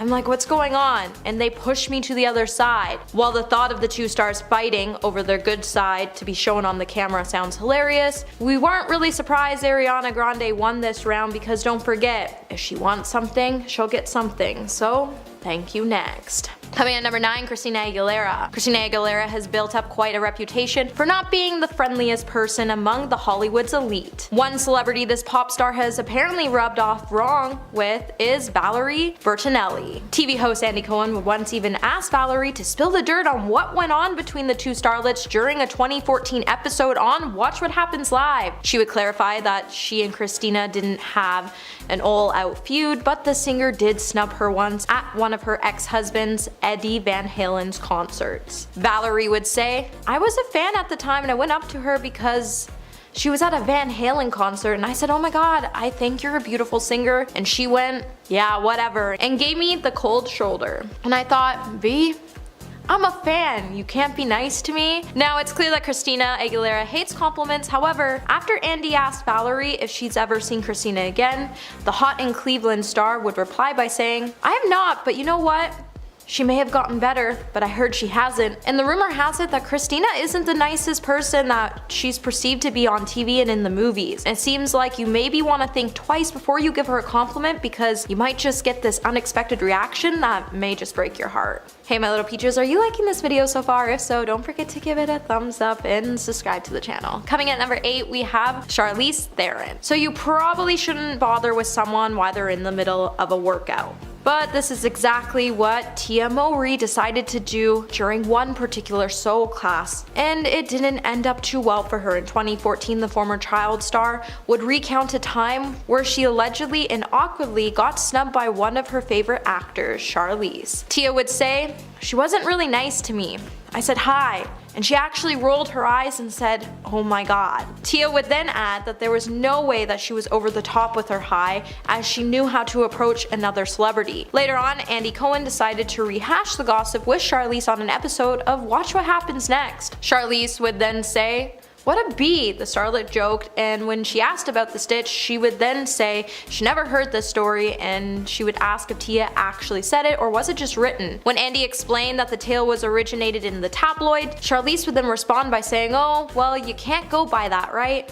I'm really nice at Soul Cycle, actually, because once my endorphins kick in, I'm actually almost too friendly." Later, Tia would even clear the air in 2017 and say it was all blown out of proportion. But was it Tia, or are you just saying that so she won't roll her eyes at you during the next session? Number 7, Michael Jordan. Now, Michael Jordan is the GOAT when it comes to basketball. Unfortunately, it seems the legendary player's intensity on the court has sometimes translated off it as well, which huge fan and rapper Chat Millionaire realized following an incident with the basketball giant in 2009. "I saw Michael Jordan taking pictures with girls and I was like, man, this is just that one moment I'm going to ask Mike for a picture. I kind of expected him to say no, so I wasn't mad if he said no. The way he said it, apparently when Chat Millionaire went over to ask for a photo, Michael would say, 'Oh, hell nah, man, I ain't taking no pictures with no ends.'" While many of us were shocked to hear this, the story would then obviously be picked up and streamed at the time, even among ESPN, which noted there's also widespread support of the idea that Jordan is no saint. We can't help but wonder if the public perception of Jordan is shifting. As for number 23 himself, Jordan seemingly decided to prove Chat Millionaire's claims wrong, as years later he was seen posting with fellow rap artist 2 Chainz in an Instagram snap. However, do we think this was just him trying to save his image, or was Chat Millionaire actually lying? Number 6, Lea Michele. If you're an A-list celebrity, you should probably avoid being rude to an up-and-comer on the rise. Cue 13-year-old Haley Steinfeld, who was en route home after a successful audition in December of 2009. Haley would say, "I was on the Paramount lot. Glee also films on the lot, and I love that show." When Haley saw Lea walking to her trailer, she would walk up to her and ask for an autograph. However, Lea would give her the cold shoulder and pretended like she was someone that didn't exist. A guy would then approach Haley and tell her sorry, it's just not a good time. Haley would then reveal that the whole thing was just so sad that she actually practically went home crying. Later, Lee would then tell Gossip Cop, who is known as Just Jared, that she heard that Haley was upset and she felt terrible about it. Lee would then say, the Glee schedule is so jam-packed that the PA probably pulled me so I wouldn't be late to set. I never meant to hurt her feelings. She's an extraordinary talent and I look forward to meeting her one day. However, after claims would come out saying that Lee made several of her co-stars' lives miserable while shooting Glee, it's hard to say if she was telling the truth, as her personality seems to kind of be snaky at best. Number 5. Ellen DeGeneres. She was one of the most popular talk show hosts in the world only a few years ago, with fans across the globe. But all that came crashing down for Ellen DeGeneres when she was exposed for being ruthless to her employees when the cameras weren't rolling, and just a downright mean-spirited person. Her motto was ironically, "be kind," and that completely backfired on her when former employees started coming forward with their Ellen horror stories. In a BuzzFeed article, the comedian was labeled a bully and named as the culprit for creating a toxic work environment by one current and 10 former employees, who anonymously gave their true thoughts about her in the article. They essentially confirmed what up until then had only been rumors, with one TV writer claiming that Ellen required anyone who talks to her at work to chew gum from a bowl outside of her office first, and that she would frequently send staff home to shower if she thought that they smelled bad. While the accusations haven't hurt her bank balance, Ellen's image has been tarnished forever, and you'd have to search the internet for days to find anyone that still supports her. Number 4. Catherine Zeta-Jones. You wouldn't think the actress was someone with a bad attitude, but it appears that's exactly what she has. The most famous story about her happened way back in 1998, when an 8-year-old girl was attending a special screening of The Mask of Zorro. She went up to Catherine Zeta-Jones and asked her for some advice on acting, as that is the career path that she wanted to follow. Catherine allegedly looked her up and down and said sarcastically, "You're pretty enough, I suppose," before turning back to her conversation. Not to mention what she said in 2018, which really highlighted how she perceives herself. Quote, "I'm sick of being humble, I really am. Sorry I'm rich, so sorry I'm married to a movie star, so sorry I'm not so bad looking." In fact, according to Page 6, the actress regularly sings her own praises and brags about how much money she has compared to other people. In 2003, she was quoted saying, "$1 million isn't a lot of money for people like us." I mean, if that wasn't enough, she said, quote, "Some people collect art or lots of money. We collect houses because if we have to look at something, we prefer the view." Yeah, most people were not jumping to support the actress with a track record of saying things like that. Number 3. Katherine Heigl. Television, medical drama Grey's Anatomy catapulted Katherine Heigl into the limelight. The thing is, she has a reputation of being extremely unpleasant to work with, and after trashing her most popular movie ever, she lost a whole bunch of fans. I'm talking about 2007's Knocked Up. It was not just hilarious, but very well received all round, scoring an 89% on Rotten Tomatoes and bringing in $219 million at the box office against a $25 million budget. But Katherine was less than thrilled about her participation in the movie and called the film sexist, telling Vanity Fair in 2008 that she thought the movie, quote, "paints women as shrews, as humorless and uptight. It paints the men as lovable, goofy, fun-loving guys." She went on to say that she had a hard time with the film on some days because she said that her character was a B-word and a killjoy. Not only that, but Heigl's bad reputation stems largely from her decision to decline a second Emmy nomination for Grey's Anatomy in 2008. She released a cringy public statement that claimed she simply wasn't given the material this season to warrant an Emmy nomination. Talk about biting the hand that feeds you. Number 2. Jamie Lynn Spears. Someone that has lost all support from what little fanbase she had to begin with is Jamie Lynn Spears.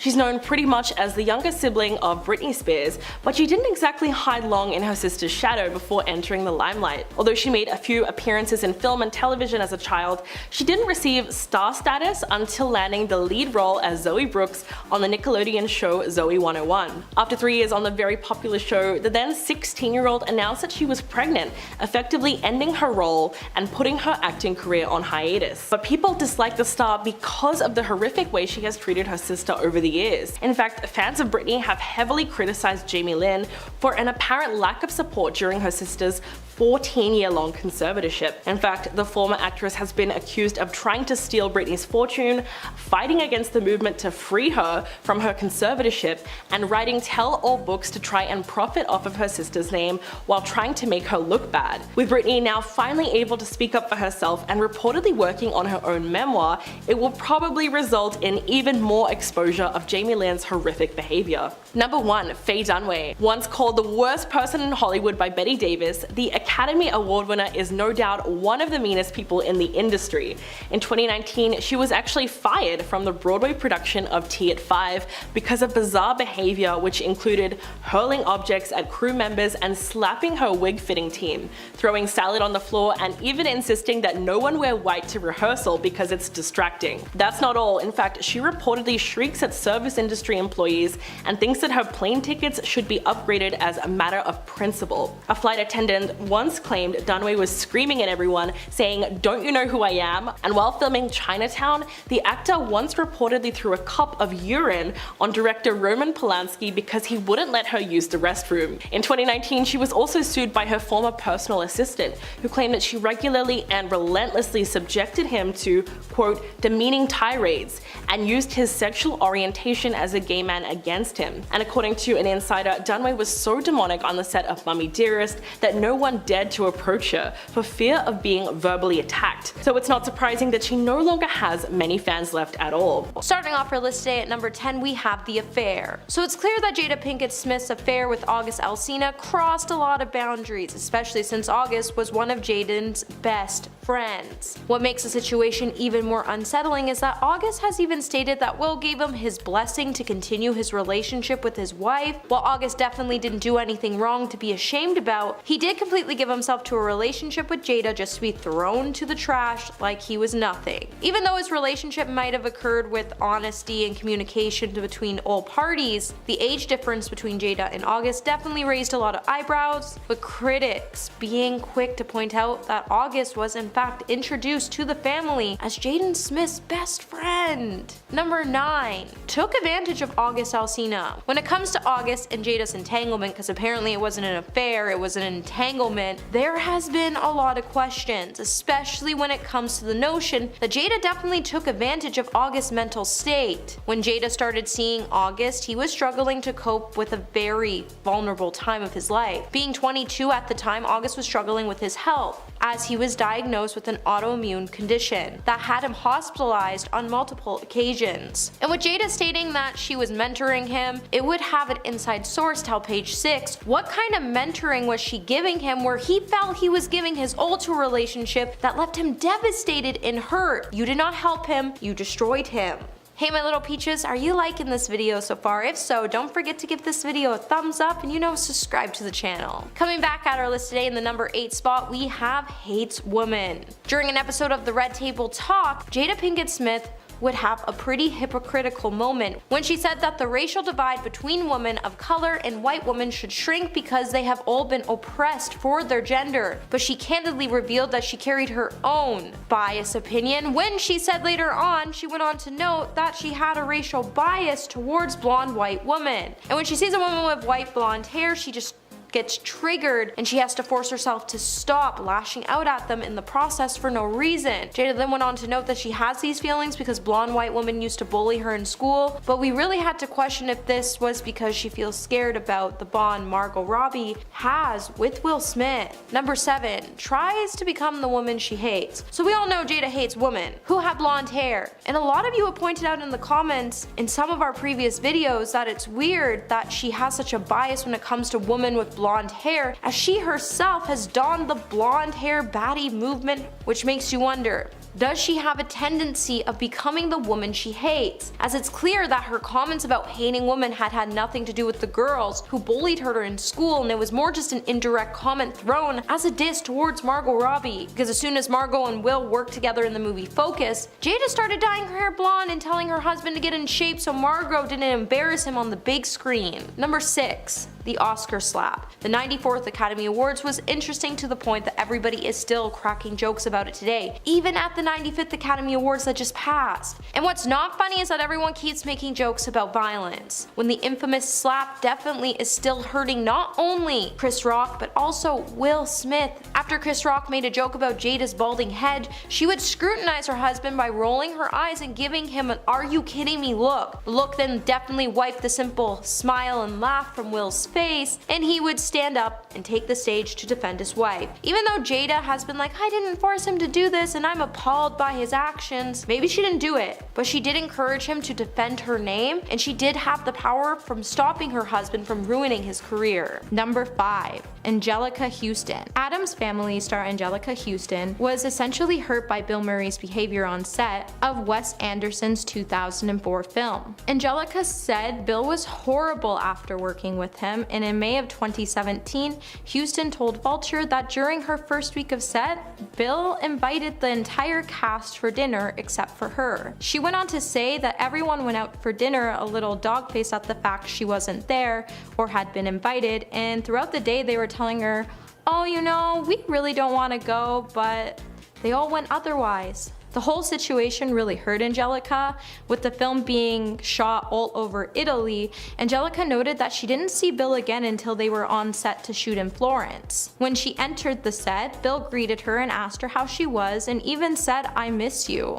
In the heat of the moment, Angelica looked at him and said he was full of it and told Bill that he didn't miss her. Murray is said to be confused for a moment but was unfazed by the comment. Angelica showed us that Bill didn't care about his castmates and he wasn't afraid to single them out and make them feel unwanted in many situations. Number 4, we have Richard Donner. In the 1988 film Scrooge, directed by Richard Donner, follows Bill Murray as he plays a selfish, cynical television executive, Frank Cross, as he's haunted by 3 ghosts on Christmas Eve. Being the first film that Donner and Murray were set to work in together, Donner was worried because he didn't know if the pair would get along. And considering Murray's past behavior on other sets, I don't blame him. With Scrooge being a box office success, Donner came forward to say that Murray was super creative actor, but occasionally was difficult to work with.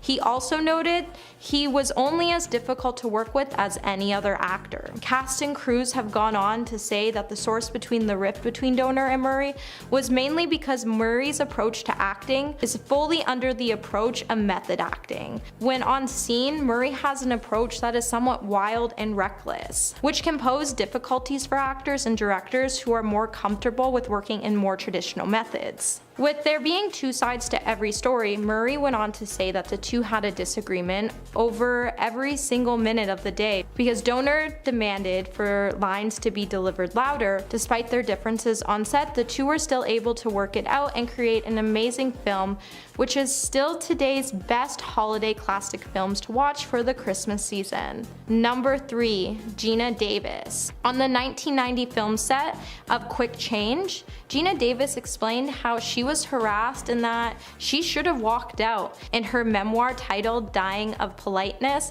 the Oscar-winning actress highlighted the actor once screamed at her on set for being late and continued to yell as he followed her to her trailer on the set. The altercation happened in front of a large crowd, cast, crew, and onlookers, but the star noted she should have walked away from their first meeting or profanely defended herself so she wouldn't have gotten the part. Davis and Murray first met in a hotel suite where he continued to try to use a massage device on her throughout her audition after her initial refusal. Davis explained she could have avoided the inappropriate treatment if she knew how to react or what to do during the audition, but she also didn't want to appear hard to work with, so she stayed quiet. She then went on to say that there's no point in regretting things, yet she's still here regretting it. This isn't the first time Murray has been linked to inappropriate behavior, as recently on the Searchlight Pictures suspended the production of Being Mortal after allegations surfaced of Murray engaging in an inappropriate way towards other cast members. Murray tried to defend his actions by saying, "I did something funny and it wasn't taken that way." Number 2, Jennifer Butler.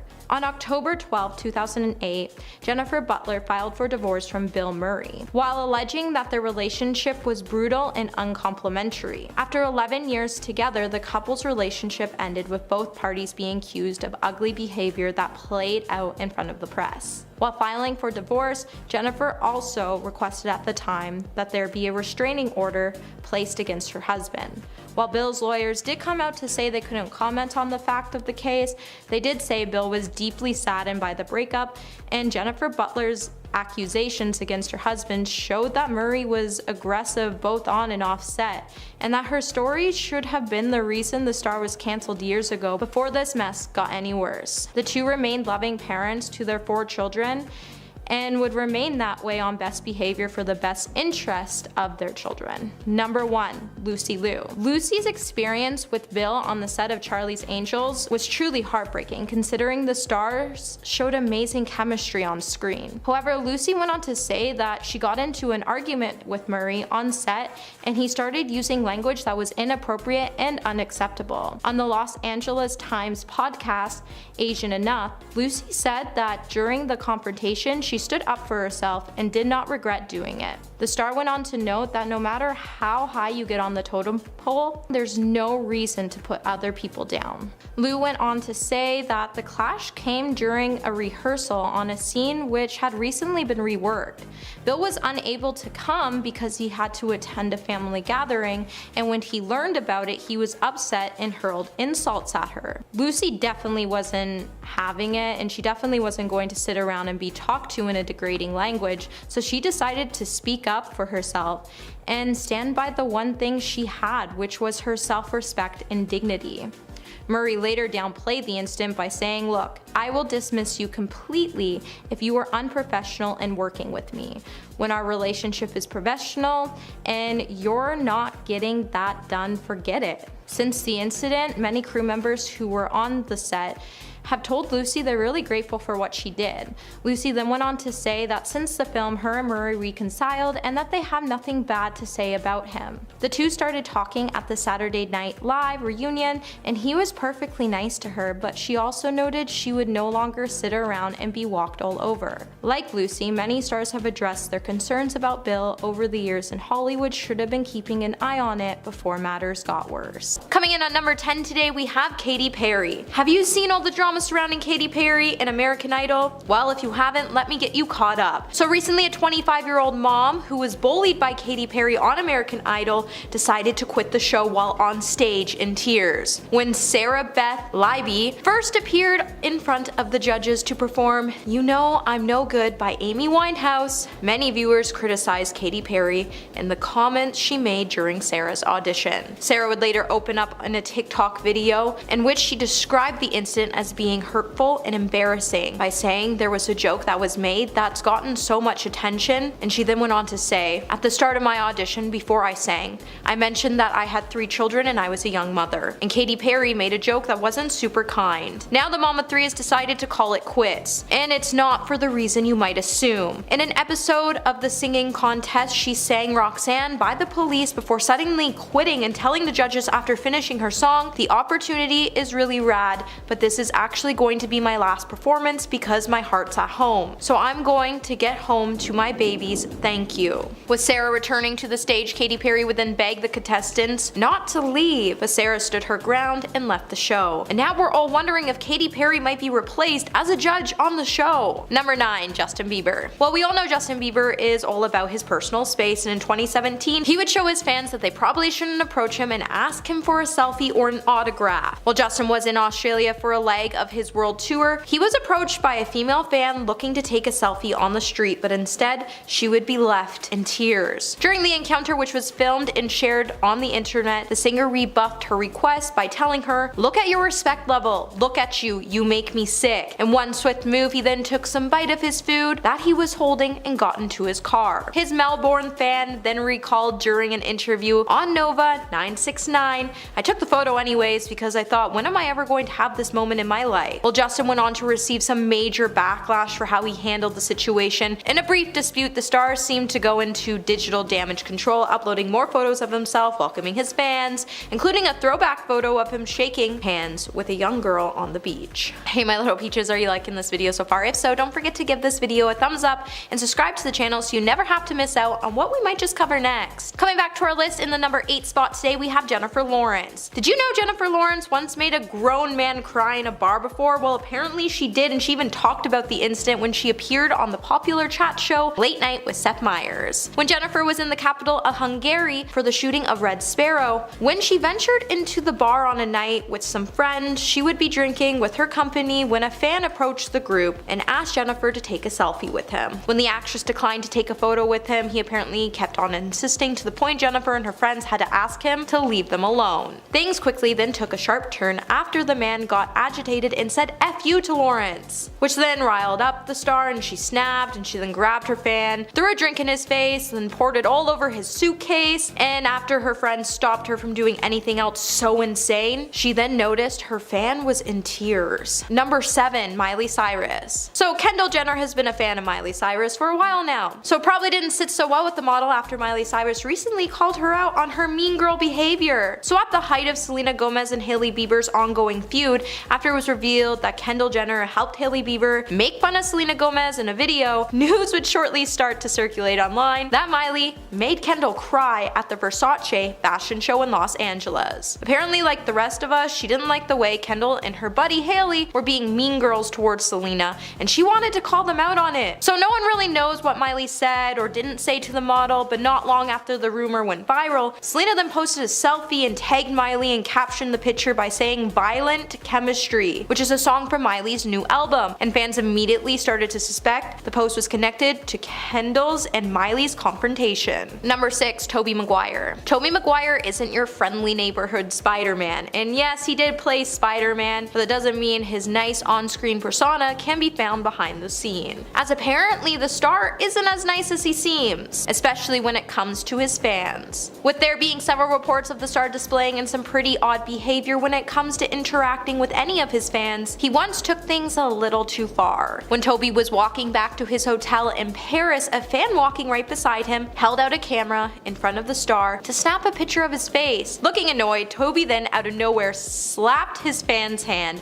which caused him to drop his camera, and it shattered on the sidewalk. So as Tobey continued to walk away with his entourage, his fan would be left in tears. And number 5, Jason Segel. Following the premiere of X-Tape at Union Square Theater in New York back in 2014, Jason Segel would find himself under fire for being unbelievably rude to fans who had shown up to support him in the new film. Eyewitnesses would later tell gossip sites that when Cameron Diaz and Jason were leaving the theater with a handful of fans asking for photos or autographs, the two celebrities just opted to treat them like dirt. The witnesses would even point out, while there was only 4 to 5 fans waiting, it's not like the fans were following them, as it was a premiere for fans to attend. However, both stars' attitudes towards the fans were absolutely disgusting. When a 20-year-old fan asked Jason for a photo when he was leaving the premiere, Jason would scream no, and he would literally slam the car door right in the fan's face. People in the crowd would then gasp to acknowledge how bad the moment actually was. Jason was downright nasty to his fan when there was no need for it. As there wasn't a huge crowd of people waiting for the stars, it was only 4 to 5 people, and it would have taken them less time to interact with the fans than it was to give them each lectures and slam doors in their face. So while Hollywood has painted him to be the sweet guy next door with the characters he plays, he's definitely not the guy we thought he was. And number 4, we have Jennifer Lawrence. So Jennifer Lawrence is known for her relatable personality and sense of humor. However, she hasn't always been super nice to her fans, and she's even admitted that she can actually be quite rude to her fans, so she can avoid interacting with them, which is actually a pretty odd behavior if you think about it. Jennifer has said that her fearless approach to life doesn't come across well in the public eye, and in 2016 Jennifer would even lash out at a reporter for no reason because he was looking at his phone during a press conference instead of paying attention to her. She's even tried to explain that the reason she acts so rude is because it's the only way she knows how to defend herself, as she gets really protective about her private space. So if you see her out for dinner and you think it's a good idea to flash a couple photos on your iPhone, just know she's a really rude person and she might just call you out on it. She definitely doesn't want to, but she will do it,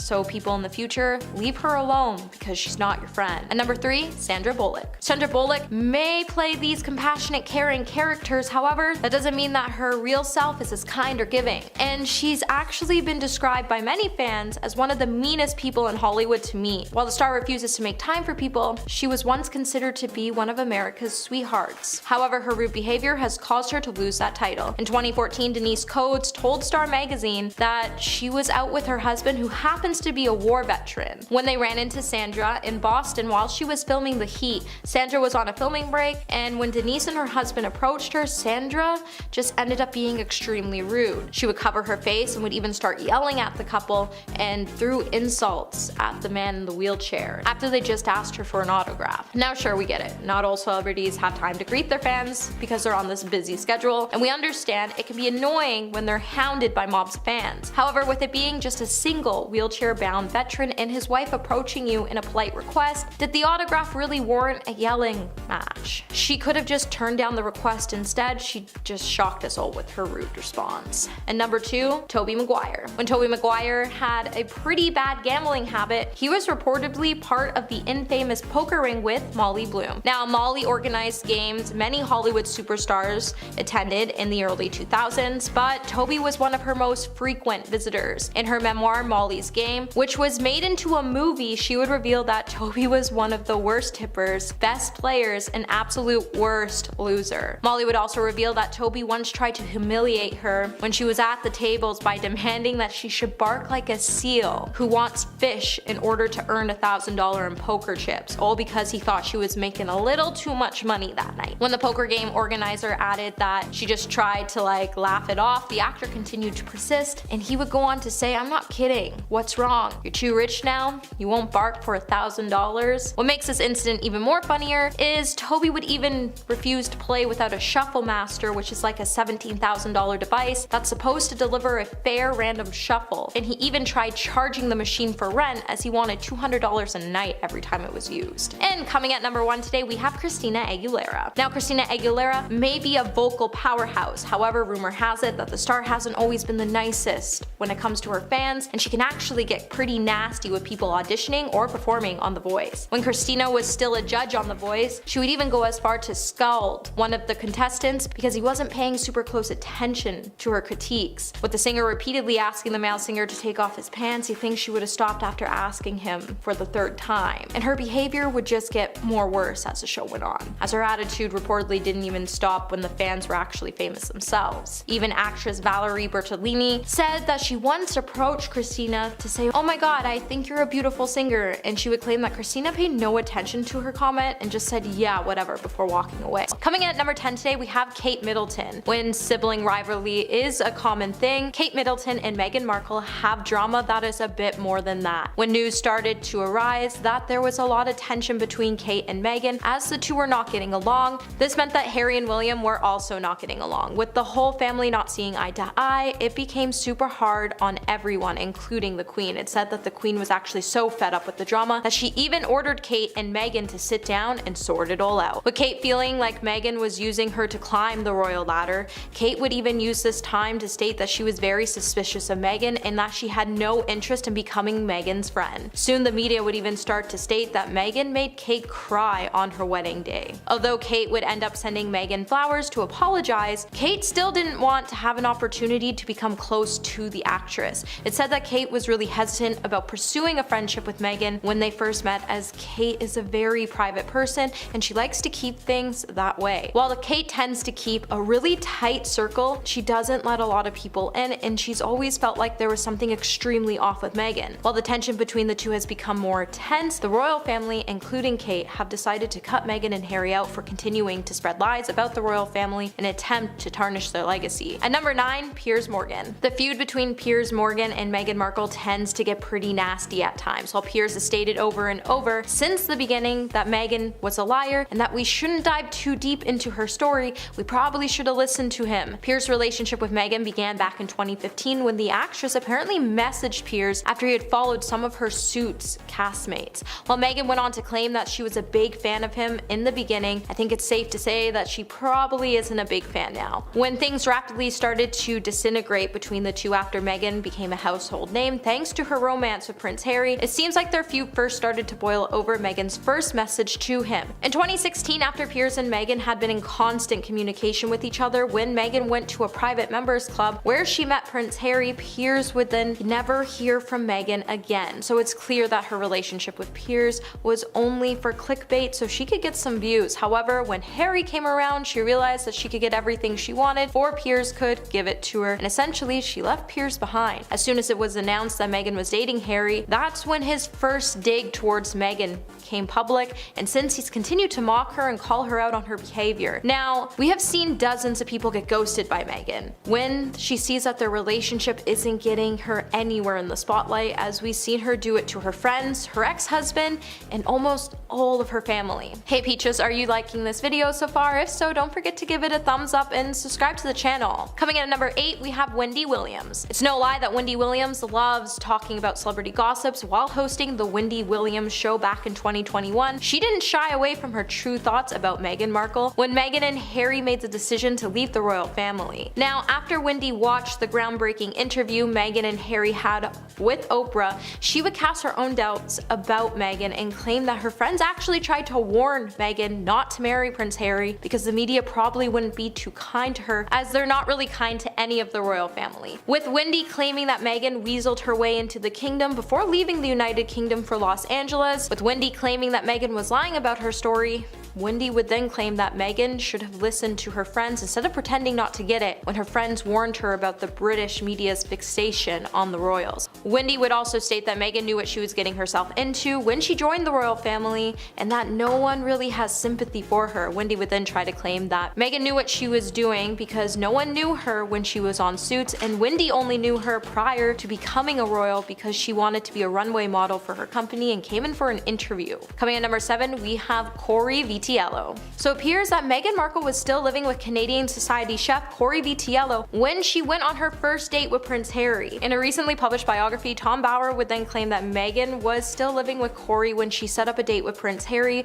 in London back in 2016. Tom would write that the romantic relationship between Corey and Meghan was hanging on by a thread before she left for Europe in the summer of 2016, yet both were still having troubles with discussing on how their relationship would end. But Corey still living in the couple's house while Meghan left for the United Kingdom, he had no idea that their relationship was completely doomed. The two first met when Meghan was eating at his restaurant with Suits cast, and Meghan even gushed over Corey in a review in The Take where she dubbed Corey as her favorite chef. When their relationship had finally run its course, instead of breaking things off Corey, she went to England to seek a new romance. While in England, Meghan would then be set up on a date with Harry by a friend. And then, when Harry came to visit Meghan in Toronto, Corey would realize that the relationship was officially over and Meghan's cruel and sensitive soul would be revealed to the world. Coming in at number 6, we have Trevor Engelson. If anyone knows the true colors of Meghan Markle, then it would be her ex-husband Trevor Engelson. Trevor, who is a producer, has kept it pretty tight-lipped when it comes to talking about Meghan. However, when royal biographer Andrew Morton released a book on Meghan called Meghan, a Hollywood Princess, the book would dive into the idea that Trevor actually had a lot to say about Meghan. He was actually just waiting for someone to believe his side of the story. According to Andrew, Trevor actually dislikes Meghan. When Trevor and Meghan first got married, everything was fine. However, after she started to rise to fame, she would begin to treat Trevor like the dirt under her shoe. And if this isn't giving you any red flags, then maybe I should bring up the fact that the palace staff has also said that once Meghan moved in, she also treated them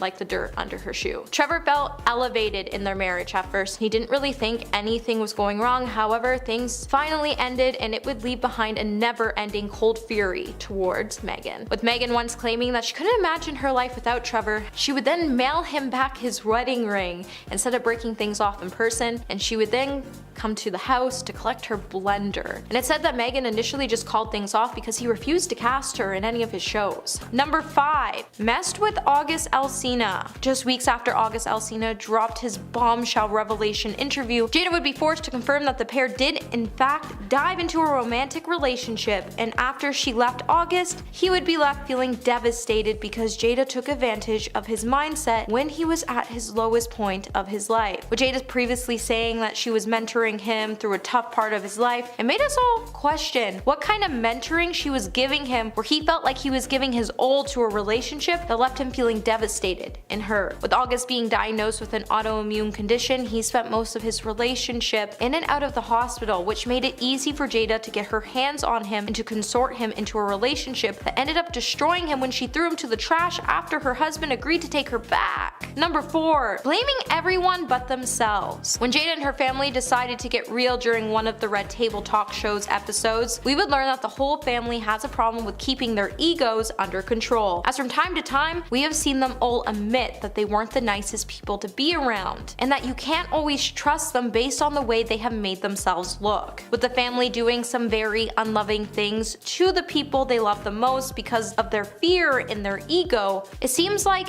once their ego kicks in, if they are in trouble, they become vicious and mean. Even when they are in pain, instead of being more vulnerable to talk about their issues, they shut themselves off and blame everyone else around them as the problem. And this has become a deep problem for the family because they won't let themselves be open and release the pain, and instead they hide it away, they let it build up, so when it does finally release, it explodes and it creates one giant mess. Just look at the Oscars incident for an example. Number 3. Bad parenting. So it turns out that the bigwigs at Sony aren't the only ones who have questions about Will and Jada's parenting skills. Things got real for the family in 2014 when a picture of their daughter started to go viral after it showed Willow in bed with a shirtless 20-year-old man. With the photo slowly starting to become a viral meme, it would soon spark a police investigation and family services to look into the snap of Willow, which was posted online but removed shortly after. Sources would then tell Radar Online that Will and Jada were extremely cooperative with officials, but they weren't really happy about all the scrutiny they were facing when it came to their parenting skills. Social workers would then have to talk to Willow and the man in the picture, which forced Jada to eventually break her silence on the matter when she was approached by the press at an airport in Los Angeles, and she would tell E! News in that process, here's the deal, there's nothing bad about that picture or the situation, you guys are projecting your trash onto it and you're acting like you know better, which is not cool. Number 2. Jada's lie. Jada hasn't exactly put her family into a great position, especially since she has proved that producers and hiring agents actually can't really rely on her family's word, especially since she has admitted to lying to get a gig. As Jada once revealed that when she was offered a role in The Matrix Reloaded, she was pregnant and she sort of lied just so she could secure the job. Though the role was perfect for her, she may have lost out on the opportunity to play the part if she had been 100% truthful, as she was pregnant with her daughter Willow at the time and the filming schedule required her to begin in November. But there was a small problem with her daughter Willow also being due that very same month. In a video for Vanity Fair, Jada would tell the outlet that she lied just a bit so she could get the role because she was obsessed with the idea of being in the movie, especially since she lost out on the lead role. So she told them her baby was going to be born in October. Luckily for her, Willow came early, otherwise the production would have been delayed or Jada could have ended up being replaced. Either way, productions have been scared of facing similar issues when it comes to hiring this family. And coming in number 1 today, dropping contracts. While the work Will has done has definitely proved that he's a man with a bright future ahead of him because he's a talented actor, when it comes to Jada's work, she hasn't really yielded stellar results. And maybe that's why when it comes to Willow's career, she isn't afraid to back out of last-minute movie deals. Take Annie for an example. It was a much anticipated remake of a beloved Broadway musical, and when the production on the film ended up being stalled because Willow decided to drop out of the lead role, the final product failed to hit the $100 million mark at the box office, which is an essential milestone for any family movie released over the holidays. With most critics finding the movie sucked, with Willow dropping out of Annie, she made the whole film feel like it was a giant missed opportunity and a big letdown. And it has producers wondering if they go to hire her in the future if she's going to back out of their films as well.